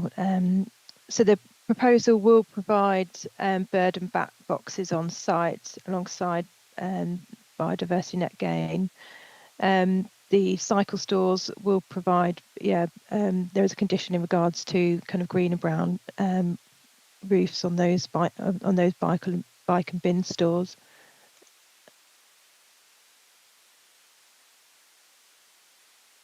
Sorry, just uploading my presentation. The cycle stores, it's probably difficult to see on this, but there is provision of the bin store and then the cycle store for free bikes there. I'll show you a closer up plan of that.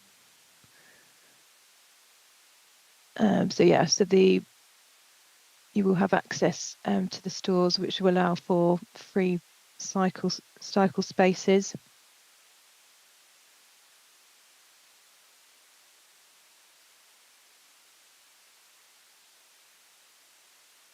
I don't know the exact distance, but access to the Austin Road. So this is Austin Road here, Austin Drive here, sorry. So access to that play space will be along this road. Katie, we can't see what you're referring to. Are you meaning to share a plan or something? Yeah, there should be a plan sharing. Okay, can't see at the moment. Just see the title page at the moment. Okay, I'll try again.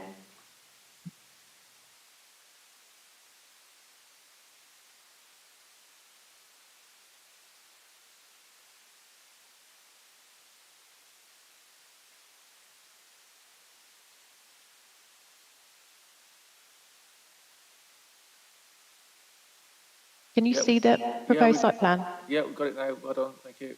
Great. Okay, so going back to, here's the site and the vehicular access, which is off of Austin Drive.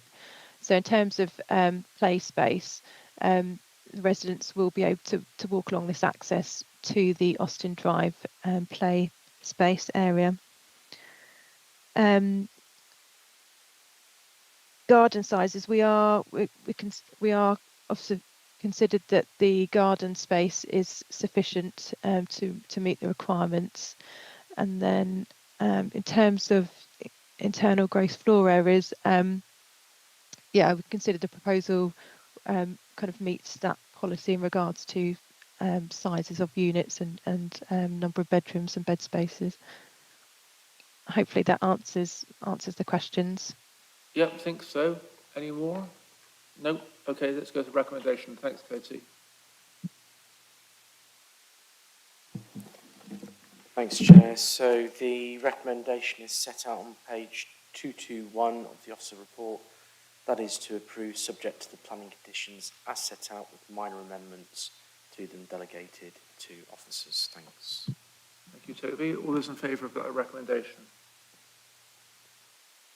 That's unanimous, Chair. Thank you very much. So the item is approved. Thank you. Right. I think that's the last item then. So thank you very much, councillors. Thanks, speakers. Thanks, Peter, for coming in person. Appreciate it. And if you just take us offline now, Chris.